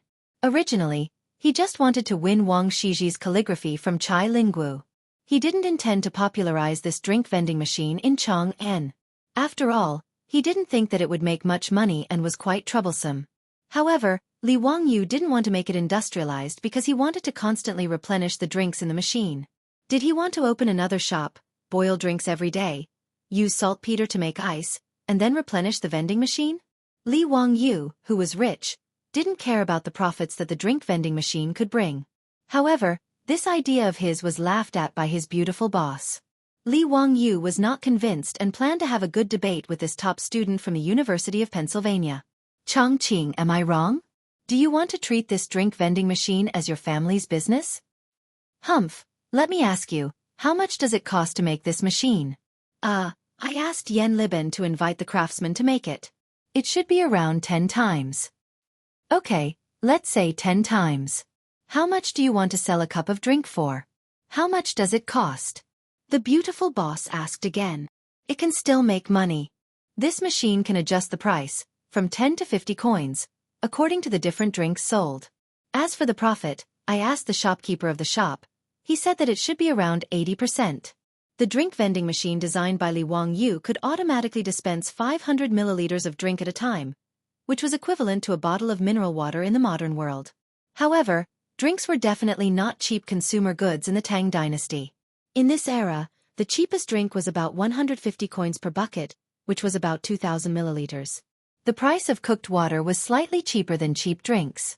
According to the conversion rate, 1 coin was almost equivalent to 4 yuan in the modern world.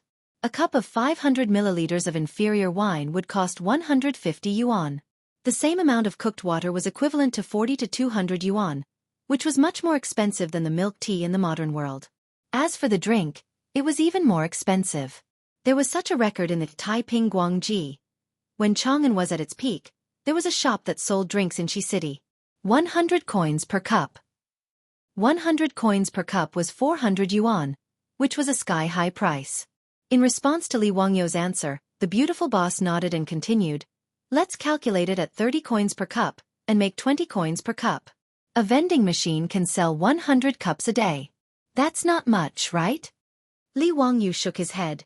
"Not much. Then one machine can make a profit of 2 times per day, and you can recover your cost in 5 days, right? The summer is so long. Are you afraid that you won't make money? What if there are 100 vending machines? That's 200 coins per day." The beautiful boss's words made Li Wangyou speechless. After a long time he muttered, "But we don't have so many people to make the drinks. How many more people do we have to hire? Isn't that also the cost?" His words made the beautiful boss's eyes almost roll up to the sky. She disdainfully threw him a contemptuous look. "You're so stupid that you can die." Chapter 387. You're so stupid. The beautiful boss glanced at Li Wangyou with disdain. "Don't you know what a franchisee is?" Her words made Li Wangyou stunned. After a while, he asked, "Chongqing, do you mean that we should license the beverage vending machine to the wet water shops in Chang'an? Let them be our franchisees? Will that work?" "Why not? Don't tell me that the beverage vending machine can't attract customers. It should be able to attract people, right? Even if it's a taste, many people will buy it. But how do we control the sales of those wet water shops? And this vending machine is not complicated. Can't others find craftsmen to copy it?" Li Wangyou scratched his head and asked a new question. The beautiful boss was speechless. She couldn't help but stretch out her slender white finger and point at Li Wangyou's forehead. "Aya, why didn't I realize that you were so stupid before? Is it too late to return the goods?" Li Wangyou replied with a cheeky smile. "Sorry, the goods are sold. No refunds." The two laughed for a while before the beautiful boss explained to him. "Did you forget that saltpeter can make ice? You didn't tell anyone about this, did you?" "No, I didn't even tell Li Shiming when he asked." Li Wangyou seemed to understand the beautiful boss's meaning. "You mean that we control the supply of ice so that the franchisees will choose to cooperate with us? Bingo, that's it." The beautiful boss snapped her fingers. "The shopkeepers of these wet water shops don't have the financial resources to dig their own ice cellars to store ice like those nobles, right? We can provide them with ice every day in the middle of summer. That's our advantage. Even if they can copy the vending machine, as long as we control the technology of making ice, they will cooperate with us." The beautiful boss's words made Li Wangyou suddenly realize that she was indeed a top student at the University of Pennsylvania. "We can provide the beverage vending machine to those wet water shops for free, and provide them with enough ice every day. The wet water shops will be responsible for maintaining these vending machines, replenishing them with drinks and adding ice." Li Wangyou nodded and asked, "How are we going to split the profits?" 50-50. Get the craftsman to modify the vending machine and let the copper coins fall into the sealed money box. Every day we send someone to open the lock, take out the money box, and count the money on the spot. The sales revenue from these vending machines will be split in half with the Shui shop." Li Wangyou naturally did not have the slightest objection to his beautiful superior's words. He raised both of his hands in agreement. After the two of them discussed the details of the operation, the matter was settled. Li Wangyou didn't plan to partner with Pai Lupi for this kind of small business, but he and his beautiful boss didn't plan to monopolize it either. After all, the Li family didn't have much power. His beautiful superior was in charge of the carriage business and the underwear shop. She was already very busy. Li Wangyou didn't have the energy to take care of the beverage vending machine business himself, so he chose to cooperate with others. And the best partners were naturally the farmers of Dingzhou village. Firstly, the ice workshop was located in the village, so the confidentiality was guaranteed. He didn't have to worry about the secret being leaked.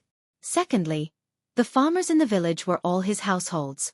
Now that the mutual trust between the two sides was at the max level, he didn't have to worry about being betrayed or deceived by the farmers.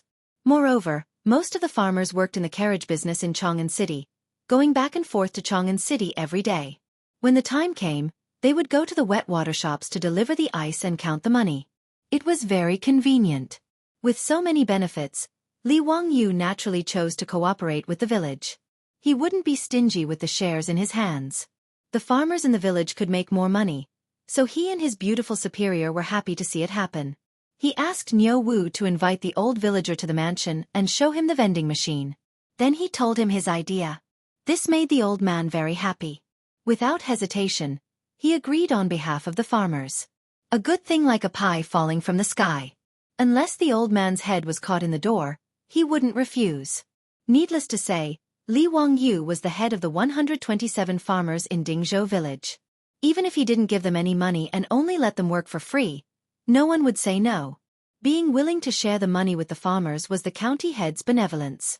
The old villager was naturally moved to tears. Li Wangyu was also very generous. He directly gave 40% of the profits to the farmers of Dingzhou village. This made the old villager thank him again and again. After everything was arranged, Li Wangyu went to the east side of Chang'an City and contacted a wet water shop. The manager of the wet water shop was also very smart. When he heard that Li Wangyu could provide him with ice every day, he agreed without hesitation. With the sale of iced wet water, it was unknown how much sales would increase in this summer. As for the beverage vending machine, it was also very miraculous and convenient. He didn't even need to hire a few more shop assistants. All he needed to do was to boil the water and pour it into the vending machine every day. Although he had to give half of the income to the county head, the shrewd manager calculated in his heart and felt that this was profitable. Naturally, he wouldn't refuse. The wet water shop in the east side of the city became the first distributor of the Wangyu wet water vending machine. Wangyu wet water vending machine. Li Wangyu was originally against this name. What kind of lousy name was this? Why did they want to use his name to name a beverage vending machine? However, his beautiful boss was very insistent. She gave him examples of the Wangyu window and Wangyu elbow that were popular in Chang'an City. This proved the importance of the Wangyu brand name. The Dongpa pig knuckle that Li Wangyu made at the pig slaughtering feast was renamed by Yang Quan to Wangyu elbow. Yang Quan and Lu Xiao liked this dish the most. They specifically asked the chef in their residence to go to Dingzhou village to find Li Wangyu to learn how to make it. As a result, this Wangyu elbow quickly spread because of its soft pig knuckle and mellow meat taste. Nowadays, if the major restaurants in Chang'an City didn't know how to make Wangyu elbow, they would be despised by their customers. As for the Wangyu window, it was needless to say. It was now the most popular thing in Chang'an City. Whoever didn't install a Wangyu window would be laughed at. Even the Tang dynasty's lottery was now called Wangyu Lottery. His beautiful boss's words were so reasonable that Li Wangyu had no words to refute. He could only pinch his nose and accept this lousy name. Li Wangyu led the wastrels to the wet water store and dismounted from their horses. A waiter came forward to help them tie up their horses. Ziyu, are these things covered by the red cloth, the beverage vending machines you mentioned? Chai Lingwu asked curiously. That's right. We're just waiting for Brother Lingwu to unveil the vending machines so that we can start selling. Brothers, you're the first batch of customers. Please support us. Chai Lingwu couldn't help but reach out and grab Li Wangyu's collar. Ziyu, do you mean that I have to pay you for the drinks? And I have to give you the copybook of Wangyu's army with both hands? Do you believe that I won't fight with you? Brother Lingwu, let go, let go. Let's talk things out. This little brother will treat you, okay? The wastrels roared with laughter. In the midst of the commotion, Chai Lingwu and Li Wangyu reached out and tore off the red cloth covering the vending machines. Chapter 388. The shrewd shopkeeper decided to be the first to try the Fan Ji cooked water store in the East Market. After joining the company, he bought 5 vending machines in one go and sold 5 different kinds of cooked water at the same time. Sugarcane juice, grape juice, black plum juice, goat cheese, horse cheese. The 5 vending machines were labeled with the types and prices of the drinks. There was also a manual to guide the Tang people who had never seen a vending machine before on how to use it. The foppish young masters swarmed up and surrounded the 5 vending machines. Ziyu, if you really put a copper coin in here, the drinks will automatically flow out? Chai Lingwu had already forgotten about the copybook of Wangyu's army. He circled the vending machine a few times, trying to figure out how Li Wangyu did it. Cheng Chumo was a man of action. He grabbed a bamboo tube on the side and placed it in the position indicated by the vending machine. Then he took out a handful of copper coins from his money bag and put it in the slot. Li Wangyu naturally couldn't make disposable paper cups in the Tang dynasty. But fortunately, bamboo was everywhere in the mountains. He could get as much as he wanted. He only needed to send people to cut them down. The cups that came with the vending machine were these bamboo tubes. After Cheng Chumo put in the copper coins, under the curious gazes of the foppish young masters, white horse milk automatically flowed out of the vending machine and into the bamboo tube below. Wow, it really came out. I actually put in 30 copper coins and horse cheese came out. Zio, don't tell me you're lying to us? What kind of vending machine was this? Could it be that someone was hiding in it? Otherwise, why would horse cheese come out after I put in 30 copper coins? Let me try this black plum juice. 50 copper coins. Hey, it's really interesting. I put in 30 copper coins and there was no reaction. I really put in 50 copper coins and the black plum juice came out. Amazing. How is this possible? How can this inanimate object tell how many copper coins there are?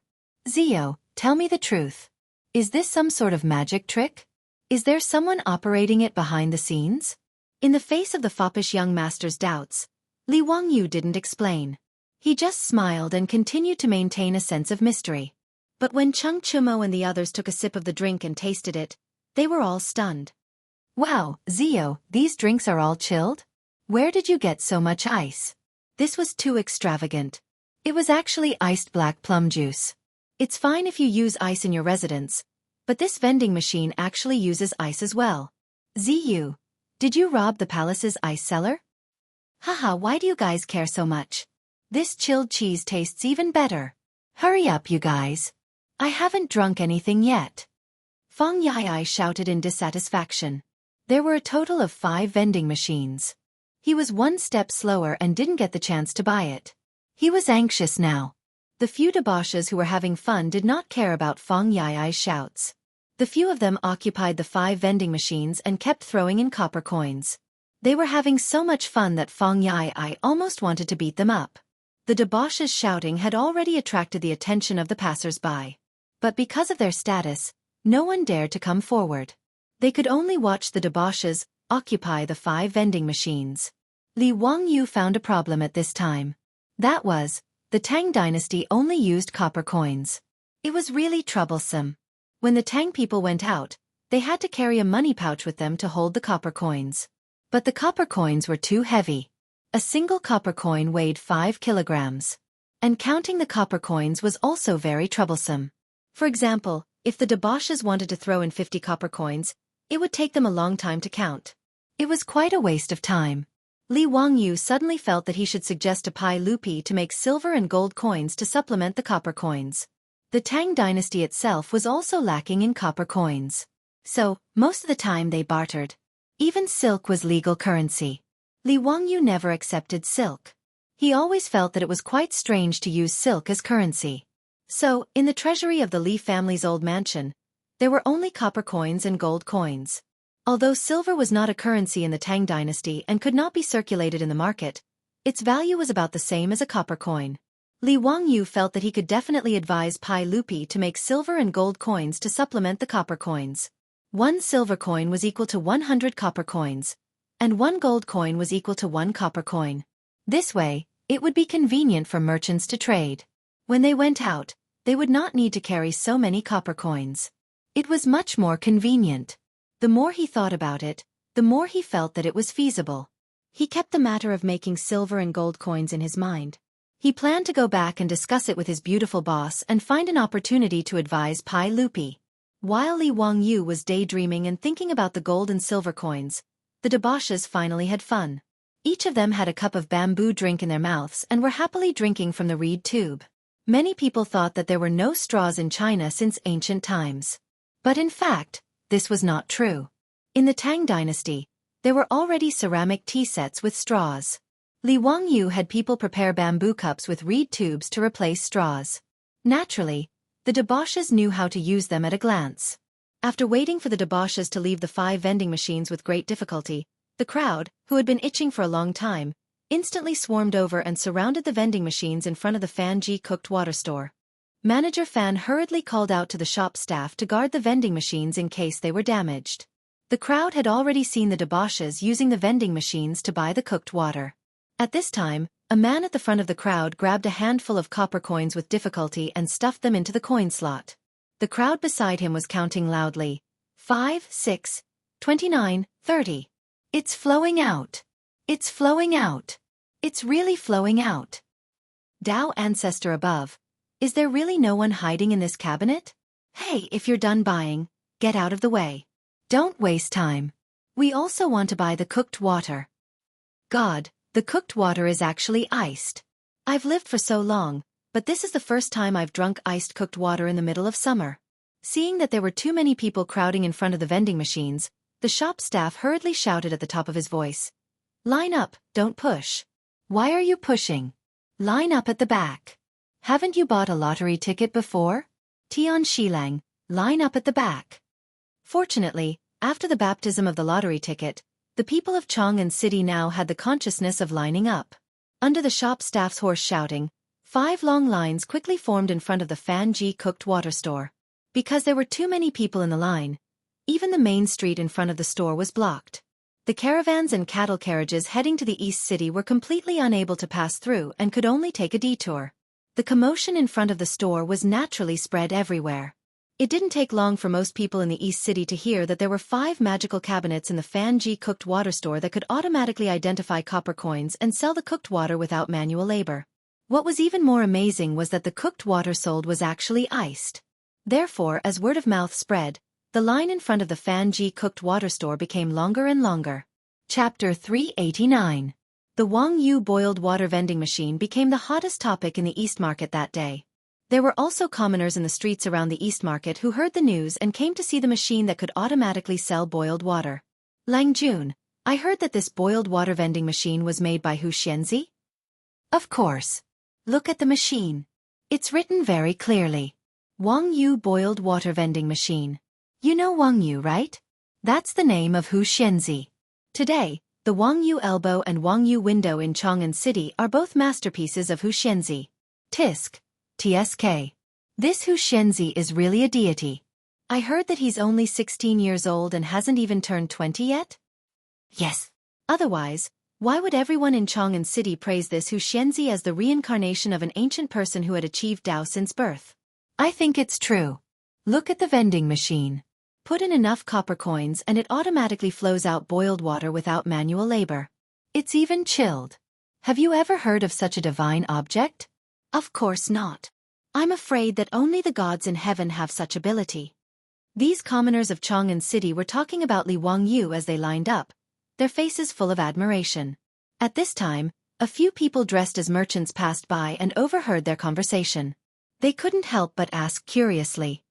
Excuse me, may I ask who this Wang Yu you're talking about is? What's the meaning of this boiled water vending machine?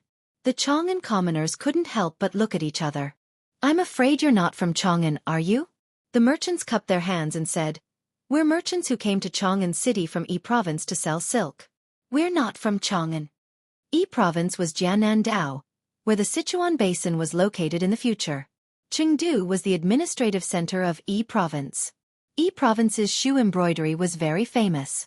These were merchants who came to Chang'an City from Yi Province to sell shoe embroidery.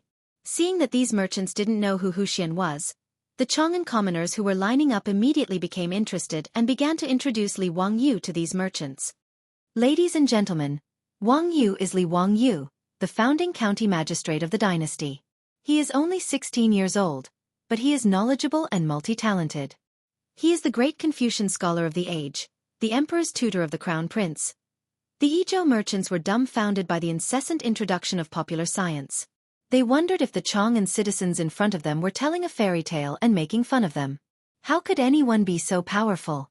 In just a few short months, he had earned tens of thousands of gold coins, and even spent tens of thousands of gold coins to repair some baseball field. These merchants worked tirelessly to transport goods from thousands of miles away, but they only had a net worth of a few thousand strings of coins. In comparison, did they spend all their years living in the belly of a dog? They looked at each other, not knowing what to say. Suddenly, a merchant asked, "May I ask, is the Huxianzi you are talking about the one who wrote the Romance of the Three Kingdoms?" "Yes, it is the Romance of the Three Kingdoms written by Huxianzi. Have you read it before, Lang Jun?" "Haha, I love this Romance of the Three Kingdoms. I study it every day. So that's how it is. Then it's not strange. Someone who can write such a wonderful book like the Romance of the Three Kingdoms must be extremely talented. Ladies and gentlemen, let's also line up and try the vending machines made by the famous Huxianzi. Of course we must give it a try. Haha, when we return to Izhou and tell others about it, I'm afraid their eyes will fall out of their sockets." From the opening of the market at noon to the beating of the drum at dusk, the crowd had no choice but to disperse. The 5 vending machines of Fan Ji cooked water shop were full of customers. Shopkeeper Fan called out to the shop assistants. Just by continuously adding all kinds of cooked water and ice into the vending machines, he was already half dead from exhaustion. In the end, when he opened the cashier of the vending machines and counted the coins, even Li Wangyu was shocked. In just half a day, the 5 vending machines had counted a total of nearly 30 strings of copper coins. Shopkeeper Fan was smiling so widely that he couldn't close his mouth. Although his shop was doing well, he usually sold 8 or 9 strings of cooked water at most. After all, a bowl of cooked water that cost dozens of copper coins was not considered cheap even in the Tang dynasty. Ordinary people might not be willing to spend money to drink it. 5 vending machines, but the profit was several times higher. How could Shopkeeper Fan not be happy? Even if he had to share half of the profits with Huxianzi, it was still not a loss. If it weren't for the fact that his shop couldn't fit all the vending machines, Shopkeeper Fan even wanted to ask Huxianzi to send him a few more. However, even if he had this idea, Li Wangyu couldn't agree for the time being. After all, it would take time to build the vending machines. More importantly, the workshop used to make ice in the village hadn't been built yet. They couldn't provide ice to Chang'an on a large scale. Li Wangyu hummed a little tune as he returned to Dingzhou village with Wang Shiji's calligraphy that Chai Lingwu had given him.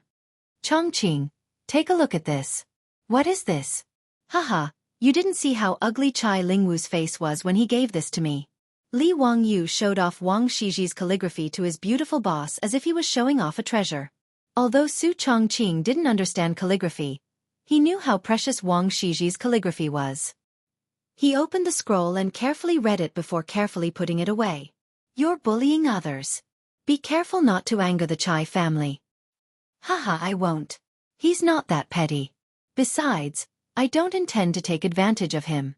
Isn't the perfume at home a lot better? Tomorrow, I'll send some to him so that he can give them to his mother and his concubines."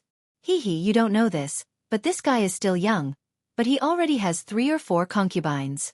His beautiful boss couldn't help but stare at him. "What, are you envious of him?" Su Chongqing's words made a drop of cold sweat involuntarily fall down Li Wangyu's forehead. What a strong murderous aura. Li Wangyu's strong desire to live made him immediately shake his head. How is that possible? I despise people like him. Bah, shameless. I'm ashamed to be associated with him. Humph, I don't believe it. All men are big pig trotters. Damn it, what does it have to do with me? It's not like I have concubines. Isn't this a little too broad? But thinking about Aphrodite whom he had brought back from the mansion, Li Wangyu suddenly felt a little guilty. He didn't dare to continue this topic and hurriedly changed the topic to talk about the vending machine's profit today. "Chongqing, you're still the best. Today, those people in the East Market are like crazy, crowding in front of the cooked water store to buy drinks. It's simply crazy. When the ice factory in the village is built and can provide ice to Chang'an on a large scale, we can fully open the vending machine." "Humph, of course. Otherwise, why would I be your boss?" Su Chongqing raised his neck proudly. "I'm also the founding viscount of the Tang dynasty.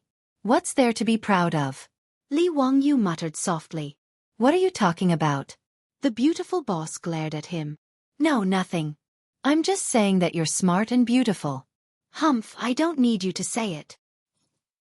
Chapter 390. Brother Ling Wu, this is the floral water and perfume that I personally made. It's a small token of my appreciation for your mother. Please accept it. In the central room of the Chai residence, Li Wangyu presented 2 exquisite wooden boxes with both hands. After opening them, There were 12 exquisite porcelain bottles neatly arranged inside. There were also various flower designs on the porcelain bottles. It was obvious that they were expensive.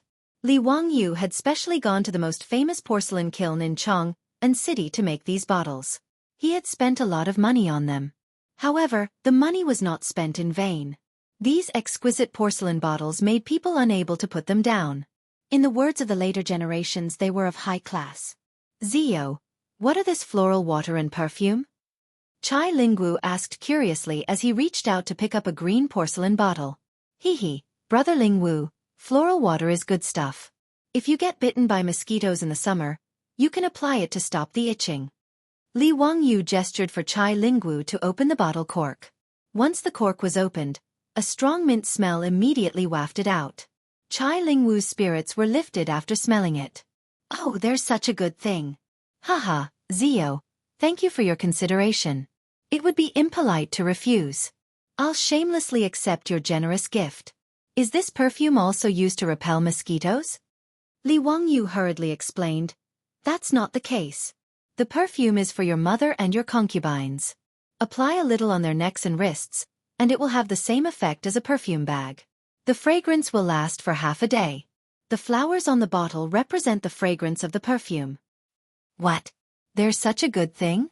Chai Lingwu couldn't wait to pick up a bottle with a peony design and open the cork. This guy actually smeared it on his wrist a few times. Li Wangyu didn't even have time to stop him. Damn, does Chai Lingwu have this kind of hobby? Should I stay away from him in the future? This guy doesn't have a special hobby, does he? Oh, it really is the fragrance of peonies. Zio, how did you do it? It's really amazing. The so-called national beauty referred to peonies, and peonies of different colors had different fragrances. The bottle that Chai Lingwu took was the perfume that Li Wangyu soaked in white peony petals. It had a very pleasant floral fragrance and was very elegant. Haha, Zio, you really are my good brother. You didn't forget about me when you found something good. Do you have any more of this perfume? Give me some more. Are these 12 bottles not enough for you? Brother Lingwu, you only have 3 or 4 concubines in your mansion, right? Haha, don't I still have some close female friends in Peace Square? Chai Lingwu replied shamelessly. Li Wangyu could only raise his middle finger at him to show his respect. It's not easy to make this perfume. We still have to send it to others. Brother Lingwu, why don't you go and discuss with Brother Chumo and ask them to share some with you? Li Wangyu was too lazy to continue talking nonsense with scum like Chai Lingwu. In any case, there was only so much perfume. If he wanted more, he could go and talk to the other debauches. It wasn't that he didn't want to part with the perfume, but it wasn't easy to collect the petals.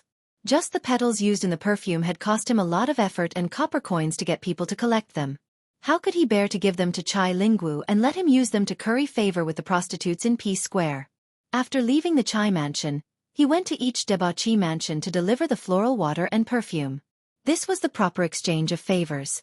Since he and his beautiful boss didn't plan to make the floral water and perfume into a business, it was perfect to use them as gifts. However, when he went to Duke Lu's mansion to deliver the gifts, Li Wangyu unfortunately bumped into the old hoodlum, Chang Yaojin. Thus, not only was the remaining floral water and perfume robbed by this old man, he also forced him to promise to deliver some more tomorrow. What was even more excessive was that after receiving the gifts, Chang Yaojin didn't let them go and insisted on dragging Li Wangyu to eat and drink in the mansion. If it was someone else's mansion, eating and drinking like this would be fine. However, in Chang Yaojin's mansion, Li Wangyu felt that it was a kind of cruel torture. In particular, when he saw the Chang mansion's chef bring in the mutton that was still bleeding and obviously not cooked, Li Wangyu lost his appetite. Chang Yaojin even pulled out a small knife and cut a large piece of the bloody mutton, dipped it in spices, and sent it into his bloody mouth to chew. This made Li Wangyu feel nauseous. Was the Chang mansion's food all like this? Li Wangyu looked at Cheng Chumo, Cheng Chuliang, and Cheng Chubi sympathetically. The meaning in his eyes was, "Did you guys grow up eating these things?" The 3 Chang brothers firmly nodded silently. At this moment, Li Wangyu clearly saw the tears in the 3 Chang brothers' eyes. Poor children. Li family's child, why aren't you eating? Is the cooking of this old man's mansion not to your liking? Seeing Li Wangyu not moving his chopsticks, Cheng Yaojin couldn't help but glare. Eat your sister. Not to mention the taste of this half-cooked mutton, if he ate it like this, he would have to spend a lot of time in the toilet. It would be strange if he didn't have diarrhea. Hee, Uncle Cheng, this little nephew just ate and now my stomach is bloated and uncomfortable. I really can't eat anything. Humph. If you can't eat, then drink. You little child, only the Xiaodao wine is to this old man's liking. After drinking your wine, drinking any other wine is no different from drinking horse piss. Come, De Lang, Lang, San Lang, fill the Li family's child's wine cup and drink. Li Wangyu looked at the table in front of him. The wine cups were big enough to be used as soup bowls. He couldn't help but stare blankly. Drink your sister. Is this drinking or risking your life? He desperately winked at Cheng Chumo and the other two, implying that he was begging them to let him go. But the three Qing brothers acted as if they didn't see it. They grabbed the wine jug and poured wine into the wine bowl in front of him. Zio, it's not that we don't want to help you, but we are powerless. Come, drink. Without waiting for Li Wangyu to resist, Cheng Chubi and Cheng Chumo clamped his arms, one on the left and one on the right. Cheng Chuliang picked up the wine cup and poured it into his mouth. Save me. Li Wangyu was trapped in Duke Lu's mansion and was as powerless as a quail. After the banquet, Li Wangyu was already drunk until he was dizzy and unconscious. He was carried back to Dingzhou village by Niu Wu. The next day, Li Wangyu woke up in bed with a splitting headache. He couldn't help but gnash his teeth in anger. Old Cheng! This one and you cannot live under the same sky. Li Wangyu hated that he couldn't rush to Duke Lu's mansion to take revenge. But considering the difference in strength between the two sides, he could only endure. Cheng Chumo and the other two brothers changed sides and helped the tyrant, which made Li Wangyu even more distressed. He really couldn't have such brothers. A classic example of biting the hand that feeds you. After the trip to Duke Lu's mansion, Li Wangyu deeply realized that giving gifts in the Tang dynasty was risky, so he should cherish it. Chapter 391. Li Wangyu rested in his mansion for a few days after being forced to drink by that old man Cheng Yaojin, and only then did he regain his senses. In Li Wangyu's mind, Duke Lu's residence was no different from a terrifying existence like Sunluo Temple. If he went to Chang'an again, Duke Lu's residence would be a forbidden area that could not be approached. On this day, he sat in his flowing water room, listening to the sparse sound of running water, drinking fragrant tea, and listening to Aphrodite plucking the zither strings next to him. Idling away in a daze, he felt that this was life. Recently, Li Wangyu felt that he had been too busy, completely going against his desire to be a carefree landlord. He had to reflect. Unknowingly, he had found himself a pile of things to do, and none of them could be delayed. The most important thing now was to supervise his own manor. The progress of the construction of the manor on the hillside facing the sun had sped up a lot. The main building had been completed, and the interior construction had begun. In about a month's time, it would be ready to move in. The decorations of the Tang dynasty were all in their original state, and there was absolutely no formaldehyde. Therefore, once the manor was completed, Li Wangyu could immediately move in. The construction of the new houses for the villagers, funded by Li Wangyu, was progressing even faster. Many of the 127 houses and courtyards had already been completed. Li Wangyu originally wanted to let the villagers start moving, but the old village chief did not agree no matter what. In his words, how could the villagers move to a new house while the main family was still living in the old house? If the villagers of Dingzhou village did this, they would probably be criticized behind their backs by the surrounding villages. The old village chief insisted that they must wait until Li Wangyu moved into the new house before they were willing to move. The villagers also had the same attitude. No one was willing to move before Li Wangyu. In the face of the stubborn old village chief, Li Wangyu could only shake his head and let them be. However, under the suggestion of the old village chief, a new high and sturdy wall and gate was built around the new village, which was connected to Li Wangyu's manor. In this way, in order to enter Li Wangyu's manor, one had to pass through the gate of the new Zhou village and the village. Li Wangyu naturally understood the old villager's thoughts and did not refuse his kindness. This was treating Dingzhou village as the outer defensive perimeter of Li Wangyu's mansion.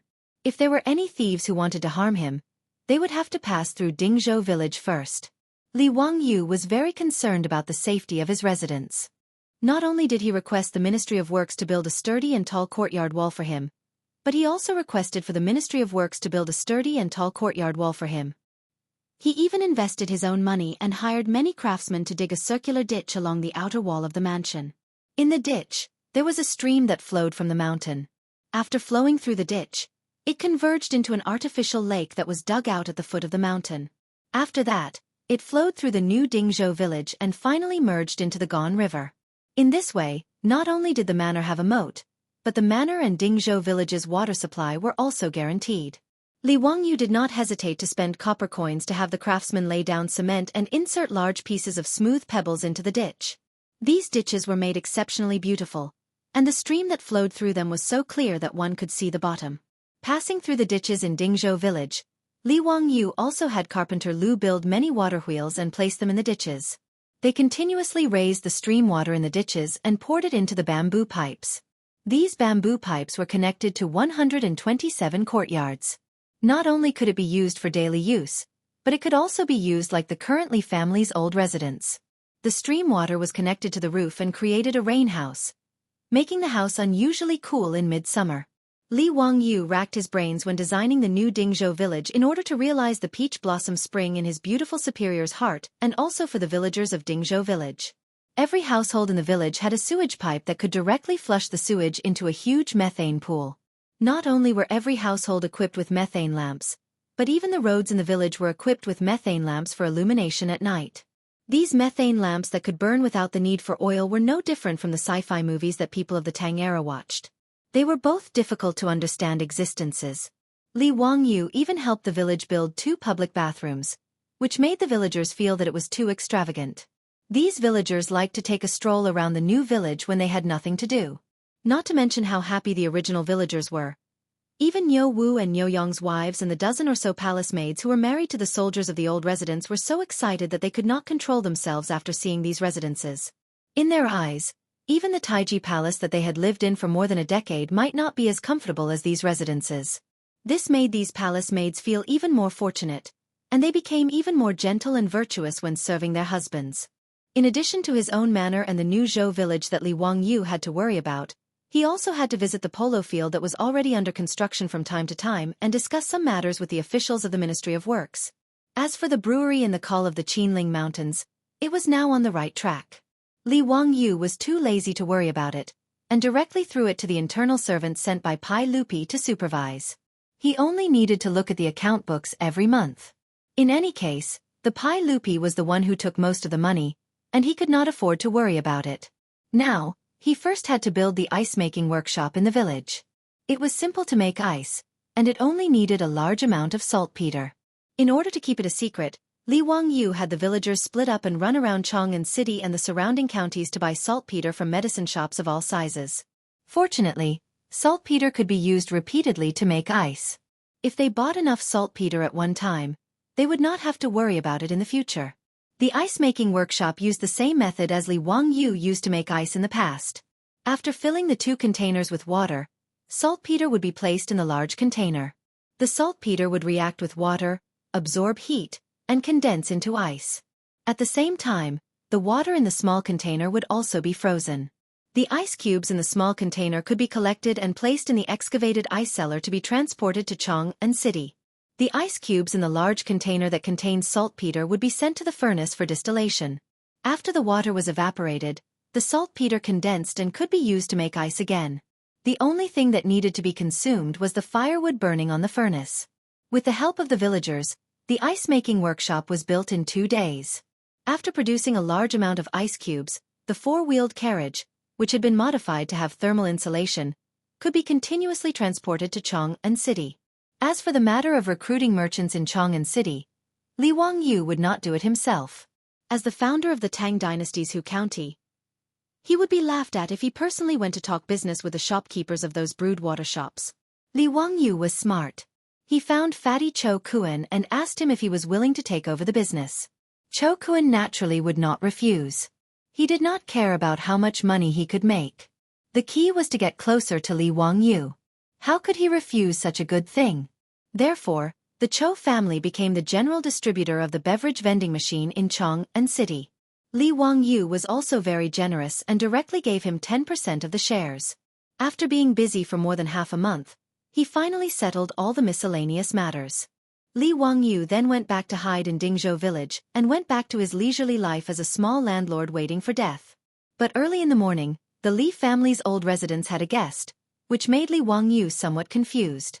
Chapter 392. The visitor was none other than the old Taoist, Sun Simiao. The Taoist temple on the hillside facing the sun had been completed. The king of medicine, Sun Simiao, had moved out of the Qinling Mountains and became neighbors with Li Wangyu. Whether it was Li Wangyu or his beautiful boss, they all welcomed him with open arms. On the day of the completion of the temple, Li Wangyu naturally sent many gifts to congratulate him. Originally, the villagers of Dingzhou village did not think that the temple on the hillside facing the sun was special. They thought it was just a small temple. However, to the surprise of the old village chief and the villagers, when the temple was completed, not only did their own family send many gifts, but even many officials in Chang'an came to congratulate them. The Tang dynasty naturally had its own religious administration. During the reign of Zhengguan, religious affairs were managed by the Minister of Ceremonies of Honglu Temple. If Sun Simiao wanted to build a temple, he also needed to register with the Minister of Ceremonies. The old Taoist was too famous. Even Pai Lupi knew that he wanted to build a temple in Dingzhou village in Hu County, but he was also happy to see it happen. He asked Sun Simiao to be an official in Ru dynasty, but it was a pity that he did not succeed. However, now that Sun Simiao, who usually lived in seclusion in the mountains, had settled down in Dingzhou village, it was naturally a good thing for Pai Lupi. On the day of the completion of the temple, even Pai Lupi sent servants to the palace to send all kinds of gifts to congratulate him. Therefore, as soon as Sun Simiao's temple was completed, the incense burned brightly. Not only did the villagers of Dingzhou village burn incense, but the people of the surrounding villages also came to burn incense. Even people from the county town of Hu County came to burn incense. Sun Simiao did not care about the incense burning in the temple. He left the temple to his disciples to take care of. The old Taoist did not receive any guests. He only immersed himself in his study of medicine. Sun Simiao named the temple Xian Microscopic Temple. The origin of the name was the microscope that Li Wangyu casually mentioned to him that day. The old Taoist still remembered it. After the completion of the temple, Sun Simiao brought his disciple Lu Xinwei to the door. Hexianzi, the Xianwei microcosm has been completed. This humble Taoist intends to begin researching the bacteria and penicillin that you spoke of back then. Please tell this humble Taoist everything you know and teach this humble Taoist in detail. This humble Taoist will be eternally grateful. Li Wangyu had a bitter expression on his face. He felt that he had used too much force to fool Sun Simiao. He wasn't a pharmaceutical major. The so-called method of making penicillin was just something he learned from TV dramas. He wasn't sure if he could really produce penicillin using that method. However, now that Sun Simiao's Taoist temple had been repaired, he wanted to tell the old Taoist that he was just casually saying that. If he angered the old Taoist, he was afraid that he would have a hard time in the future. Li Wangyu had no other choice. He could only brace himself and repeat the method he learned from the TV series again. On the other hand, Lu Xinwei, who was at the side, was completely focused. He used his pen to continuously record down Li Wangyu's words, fearing that he would miss a single word. Hu Xianzi, what kind of water is distilled water? This time, the old Taoist priest listened very carefully and interrupted. It's when water is boiled and the water vapor condenses back into water. What you get is distilled water. What's the use of it? It's purer. Li Wangyu was almost at a loss for words. How could he know what advantages distilled water had? Fortunately, Sun Simiao didn't continue asking. Instead, he reached into his lapel and took out a brocade pouch. While Li Wangyu was still puzzled, he saw the old Taoist priest open the brocade pouch and pour out the contents on the table. These sparkling and translucent objects that reflected light almost blinded Li Wangyu's eyes. Crystals. Natural crystals. Moreover, they were all colorless and transparent natural crystals. The quality was quite high, and they were all as transparent as water. Li Wangyu rarely saw such high-quality crystals in the east and west cities. It seemed that Sun Simiao had spent a lot of effort to collect these colorless crystals. Hu Xianzi, that day you said that you needed crystals to make a microscope. A few days ago, this humble Taoist collected these colorless crystals through the Tao sect. Do you think you can help this humble Taoist make a microscope? Sun Simiao looked at Li Wangyu very seriously with a face full of anticipation. Li Wangyu directly went into Sparta. What was going on? Did he really say that day about a microscope? Well, even if he said that, it didn't mean that he could make it. As for a microscope, he had only used it in biology experiments when he was in school. The only thing he knew was that the convex lenses were combined and magnified to form an image. However, he didn't know the specific structure of a microscope. Not to mention that he didn't understand, even most people in the future only knew the general principle of a microscope. If you asked them to draw a structural diagram, most people probably wouldn't be able to draw it. Li Wangyu really wanted to ask the old Taoist priest, "Can I make a magnifying glass for you to make do with?" He now deeply understood what it meant to lift a rock and smash it on his own feet. Originally, he just wanted to trick the medicine king Sun Simiao into staying in Dingzhou village so that he and his beautiful boss would have a reliable medical insurance. However, now that he had bragged too much, he really didn't know how to answer the medicine king Sun Simiao's expectant gaze. Li Wangyu opened his mouth and wanted to say that he didn't know how to, but when the words were about to come out of his mouth, he swallowed them back. He patted his chest and promised, "Old immortal, don't worry. I will do my best to help you make a microscope." With Li Wangyu's promise, Sun Simiao was full of joy and smiled while twirling his beard. "Immeasurable deity, since that's the case, then I'll have to trouble Hu Xianzi. This humble Taoist will now stay in the Xianwei temple to study the penicillin that Hu Xianzi mentioned. Hu Xianzi can come to the Xianwei temple to find this humble Taoist at any time." Yes. Old immortal. Don't worry." After sending Sun Simiao and Lu Shenwei away, Li Wangyu sat down on the floor. It was a premature death, and the words had been said. How was the microscope going to be made? Looking at the few pieces of crystal left by Sun Simiao on the table, Li Wangyu felt a headache coming on. Just polishing the crystal into a lens was a big trouble. It was doubtful that he could find a craftsman in Chong, and who knew how to polish crystal. Li Wangyu now knew the consequences of bragging, but there was nothing he could do. He could only stare blankly at the crystals on the table. When the beautiful boss came back from Chang'an and saw him frowning, she curiously asked what had happened. After Li Wangyu told her about Sun Simiao's visit and his request to make a microscope, the beautiful boss couldn't help but cover her mouth and laugh. Hey, Chongqing, what are you laughing at? Is it very funny? Hurry up and help me think of a way. If you can't make the microscope later, Sun Simiao will be angry and run away." The beautiful boss laughed even more happily. "Wangyu, don't tell me you didn't take science classes when you were in school? I remember that there was a science class in elementary school where we were asked to make a simple microscope. It was very simple. As long as there was a convex lens, it could be made." "You mean, you know how to make a microscope?" Li Wangyu got up from the floor and grabbed the beautiful boss's soft hand. The beautiful boss nodded proudly. "Yes, I know, but..." Chapter 393. But what? Seeing the beautiful boss keeping him in suspense, Li Wangyu hurriedly asked, "But you have to help me make something in exchange." The beautiful boss playfully winked at Li Wangyu. "Make what?" "So." Speaking of this, the beautiful boss couldn't help but be a little annoyed. "That soap pod soup is too difficult to use. I have endured it for a long time. If you hadn't made the perfume, I wouldn't have thought of it. You should know how to make soap, right?" Li Wangyu nodded foolishly. He knew how to make soap, so soap should be about the same, right? Add some petal perfume to the soap, and you can make soap. He had never thought of making soap.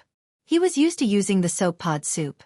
Now hearing the beautiful boss's reminder, Li Wangyu suddenly woke up. He was also a pig's brain at that time. If he had known that he could make soap, he wouldn't have drawn erotic sketches to sell. However, he just thought about it.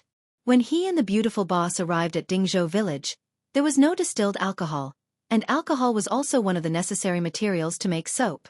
Su Chongqing saw Li Wangyu nodding and took a long breath. Then it's settled. I'll draw the diagram of the microscope for you. You go to Chang'an City and find a craftsman to polish the crystal into a lens. Ah, didn't you help me make it? How can I have the time? Besides, I only remember the general structure. You can experiment slowly whether it works or not." After she finished speaking, she walked briskly to the backyard while humming a song, leaving Li Wangyu alone in the wind. Was he fooled again? Forget it. Since the beautiful boss had a demand, he naturally had to do his best. The microscope that the old Taoist son Simiao wanted was put aside first. It was more important to make soap for the beautiful boss. This soap, like perfume, could be used as a gift. It was excellent. As for making soap a profitable industry, it was not necessary at all. It was not that it would not be popular, but like perfume, the output could not be increased at all. Perfume was limited by the difficulty of collecting petals, but soap was limited by the difficulty of lard. Although pigs were raised in the Tang dynasty, they were not slaughtered in large quantities like later generations. It was also impossible for Li Wangyu to buy a large number of pigs to slaughter just to make soap. The most important thing was that the pigs of the Tang dynasty were not as fat as the pigs of the later generations. Naturally, they had less fat. Since ancient times, the various breeds of pigs in Wuxia didn't produce much meat. It was not until the Republic of China that large white pigs were introduced from the United States and crossbred with local pigs that the breed of pigs was improved. Therefore, even if Li Wangyu wanted to get a large amount of lard in the Tang dynasty to make soap, it was unrealistic. But if it was just for his own use, it wouldn't be troublesome. Li Wangyu could do it now. He first learned this skill from his grandfather. Many old people in the countryside knew how to make soap with pig pancreas. Pig pancreas was the pancreas of a pig. After adding alkali water and other materials, it was processed into soap. However, although the soap made from pig pancreas was good, it didn't look good. Many girls couldn't accept it. When Li Wangyu was in university, he also learned how to be romantic and made handmade soap for his junior in order to pick up girls. The soap was made, but the junior didn't want it. Instead, she accepted the boy who gave her beautiful jewelry. Now that he thought about it, it was really a sad story. At that time, it didn't matter if the junior didn't want it. Now that his beautiful boss ordered it, Li Wangyu naturally started work immediately. He asked Li Heng to prepare the lard and alkali for him. Then, he ran to Carpenter Lu's house and asked him to carve a few molds for him.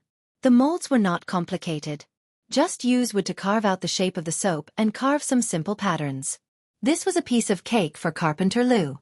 In less than an hour, he carved the molds that Li Wangyu needed. Everything was ready. He returned to his residence and started making soap. Making soap was actually very simple. He just needed to heat the lard, alkali, and alcohol in a certain ratio in a jar and then continuously stir. He kept stirring until the lard couldn't be seen. Then, he added salt and continued stirring. Finally, he took out the solidified substance floating on top of the jar and rinsed it clean. That was the soap. He added vegetable dyes and petal perfume to the soap to create a fragrant soap. Then he pressed it into a mold and extruded it into shape. It was no different from the soap sold in supermarkets in the future. Li Wangyu called Niu Wu and Niu Yong to the kitchen to help him. The three men were so busy that they were covered in sweat. Finally, they managed to make a pile of soap. He asked the Niu brothers to help him wrap the soap with oil paper. Then they were done. Lang Jun, what are you making?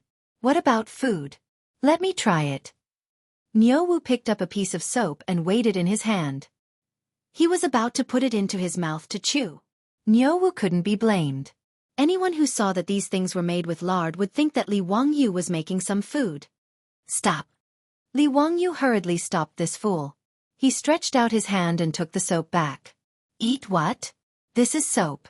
It's used for bathing. It's the same as the soap. Lang Jun, why did you spend so much effort to make it? Isn't there soap in the residence? Niu Wu asked, puzzled. Li Wangyu was so angry that he couldn't be bothered to explain to them. He directly threw 2 pieces of soap to the 2 brothers. I'm too lazy to explain to you 2 idiots. Take these 2 pieces of soap back to your wives and you'll understand.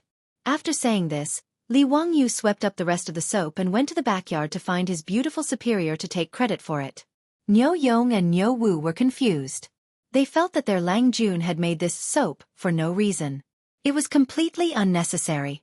Since it had the same use as the soap, why did he have to spend so much effort to make it? The 2 of them were too lazy to think about this problem.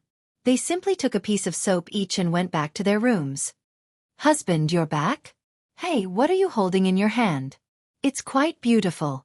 Niu Yong's wife, Su Qiao, saw Niu Yong enter the room. She quickly put down the clothes in her hands and went forward to serve her husband. Seeing the soap in Niu Yong's hand, she couldn't help but ask. The soap that Li Wangyu made was emerald green because of the addition of vegetable dyes. It also had a pattern that was extruded from a mold. It looked quite good. "Oh, this is the soap that we made for you." Lang Jun said that it's the same as the soap. "It's used for bathing. Wife, you can try it," Niu Yong explained. Seeing that his wife was interested, he quickly passed the soap to her. Su Qiao curiously reached out to take the soap. She found that it was very fragrant. A fresh fragrance came to her nose. "It smells so good. This soap smells so good. Take it if you like it. It's getting late. Go take a bath and rest." "Okay, I know. I'll go to the bathroom to bathe and change." Su Qiao finished speaking. She took a towel and undergarments. Then, she picked up the soap and walked to the bathroom. Chapter 394. Ever since the Niu brothers got married, for the convenience of the two new daughters-in-law living in the Li residence, Li Wangyu specially found craftsmen to renovate the 2 rooms in the front courtyard.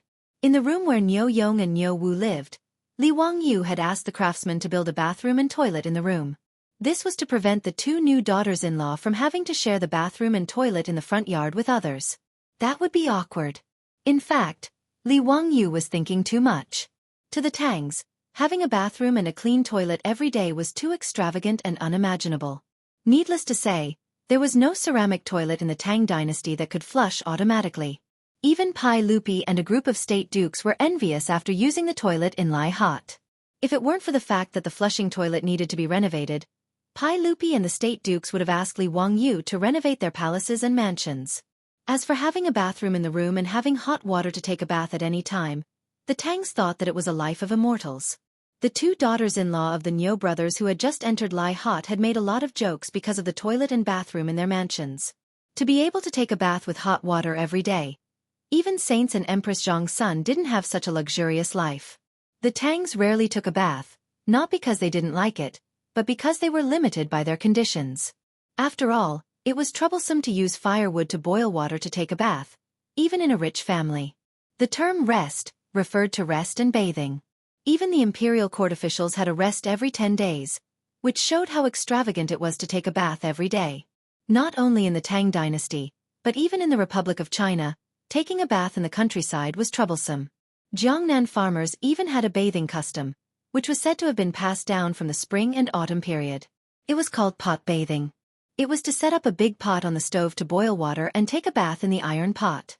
Usually, when a family in the village wanted to boil a pot bath, they would inform the whole village, and each family would bring their own firewood to boil water to take a bath. It was not easy to take a bath according to one's status, gender, old, and young. Therefore, in the Tang dynasty, being able to bathe every day was a luxury in the eyes of Su Qiao and the others, but they liked it very much. Being able to take a comfortable hot bath every day made Su Qiao feel that she had made the best choice in her life when she took the initiative to ask to marry her Lang Jun. She admired Li Wangyu even more than before. In the bathroom, Su Qiao picked up the soap made by her husband and Lang Jun. She looked at it for a long time, not knowing how to use it. However, since Lord Husband said that it had the same use as the black locust soup, then it should be smeared on the body, right? Su Qiao carefully took the soap and smeared it on her delicate skin. She was surprised to find that when she rubbed the soap, white foam appeared. Not only was it smooth, but it was also fragrant. The foam could also wash away the dirt on the body. Su Qiao had been in the palace for more than 10 years. In fact, she had used many of the good things in the palace and had seen the world. However, such a miraculous soap left her in awe. It couldn't be any more miraculous. After bathing, Su Qiao carefully put away the soap and put it away as if it was a treasure. She didn't plan to let anyone else use this soap. As for her husband, well, stinky man, it's better to use the soap. Hehe. Su Qiao came out of the bathroom with a fragrant wind. It stimulated Niu Yong's eyes and he stared at his wife. Husband, what are you looking at? Su Qiao was a little embarrassed by his stare. She blushed and gently pushed him. I'm looking at my wife. Hehe. Wife, why do you smell so good today? What's this smell? You're so annoying. I just used the soap that my husband brought back to bathe.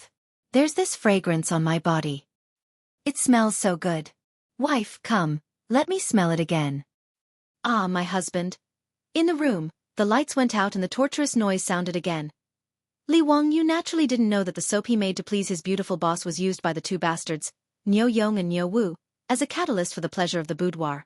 He also didn't know that the perfume and toilet water he sent a few days ago had now made a big wave in Chang'an City. In the Feng mansion of Chang'an City, Feng Xianling, who was almost 50 years old, returned to the backyard of the mansion and saw his wife coming out of the bedroom. Seeing his wife's expression, Comrade Old Feng's heart couldn't help but sink. Feng Xianling and Madame Feng had a good relationship and now had 3 sons. Because the world was in chaos at the end of the Sui dynasty, Feng Xianling married late. Although he was almost 50 years old, San Lang had just been born and was still in his infancy. Feng Xianling, who was 49 years old, was old enough to call himself an old man in the Tang dynasty.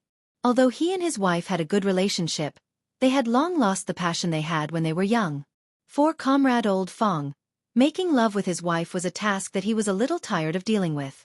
Seeing his wife like this today, how could Comrade Old Feng not understand what his wife was thinking? He couldn't help but smile bitterly. "Madam, I'm not feeling well today, why don't?" Before he finished speaking, he unexpectedly smelled the fragrance on his wife's body. It was very pleasant. Old Feng couldn't help but gulp and look at his wife again. "Madam, what's this smell on your body? Why does it smell so good?" Madame Feng covered her mouth and chuckled. "Erlang gave it to me. He said that the county magistrate made it and it's called perfume." The fragrance on his wife's body constantly stimulated Comrade Old Feng's sense of smell. At this moment, he suddenly felt that his wife's jade-like skin was overflowing with fragrance. It was very seductive, like a delicate blooming flower. "Madam, it's getting late. Why don't we go to the room and rest?" Comrade Old Feng took the initiative to take his wife and walk towards the bedroom. "Husband." That night, the red curtains fluttered and the scene was enchanting. 10 months later, the will of the 4th master of the Feng estate was finally revealed. Li Wangyu's perfume had played an important role in this. In Chang'an City, Li Wangyu only gave toilet water and perfume to the rich. But in Noda's Chang'an City, how could there be any secrets? As the rich's old wives lit up the fragrant perfume and went everywhere to attend the noble ladies' gatherings, the perfume made by Huxianzi became a delicious cake in the eyes of these noble ladies. Even Empress Zhang's son, who was in the imperial palace, couldn't help but send an eunuch to Dingzhou village to pass a message and summon Li Wangyu to Li main hall after hearing about the perfume. "This nephew greets Aunt. Aunt is in good health. This nephew hasn't seen Aunt for a long time and misses you." "Humph, I don't think so, right? Does Huxianzi really miss me?" Empress Zhongxuan's tone was unfriendly. Even the way she addressed him changed from Zio to Huxianzi, which made Li Wangyu startled. His mind turned like lightning as he thought about how he had offended the empress of the Tang dynasty. However, after thinking for a long time, he felt that he hadn't done anything recently. So why was Empress Zhang's son so dissatisfied? This nephew is wrongly accused. This nephew doesn't know what Aunt is referring to?" Li Wangyu carefully asked. "Humph, this empress is asking you, why did you give perfume to others and not to me?" Empress Zhongxuan's words made Li Wangyu feel as if he was struck by lightning and stood there in a daze. Damn, it was actually the perfume that caused the trouble.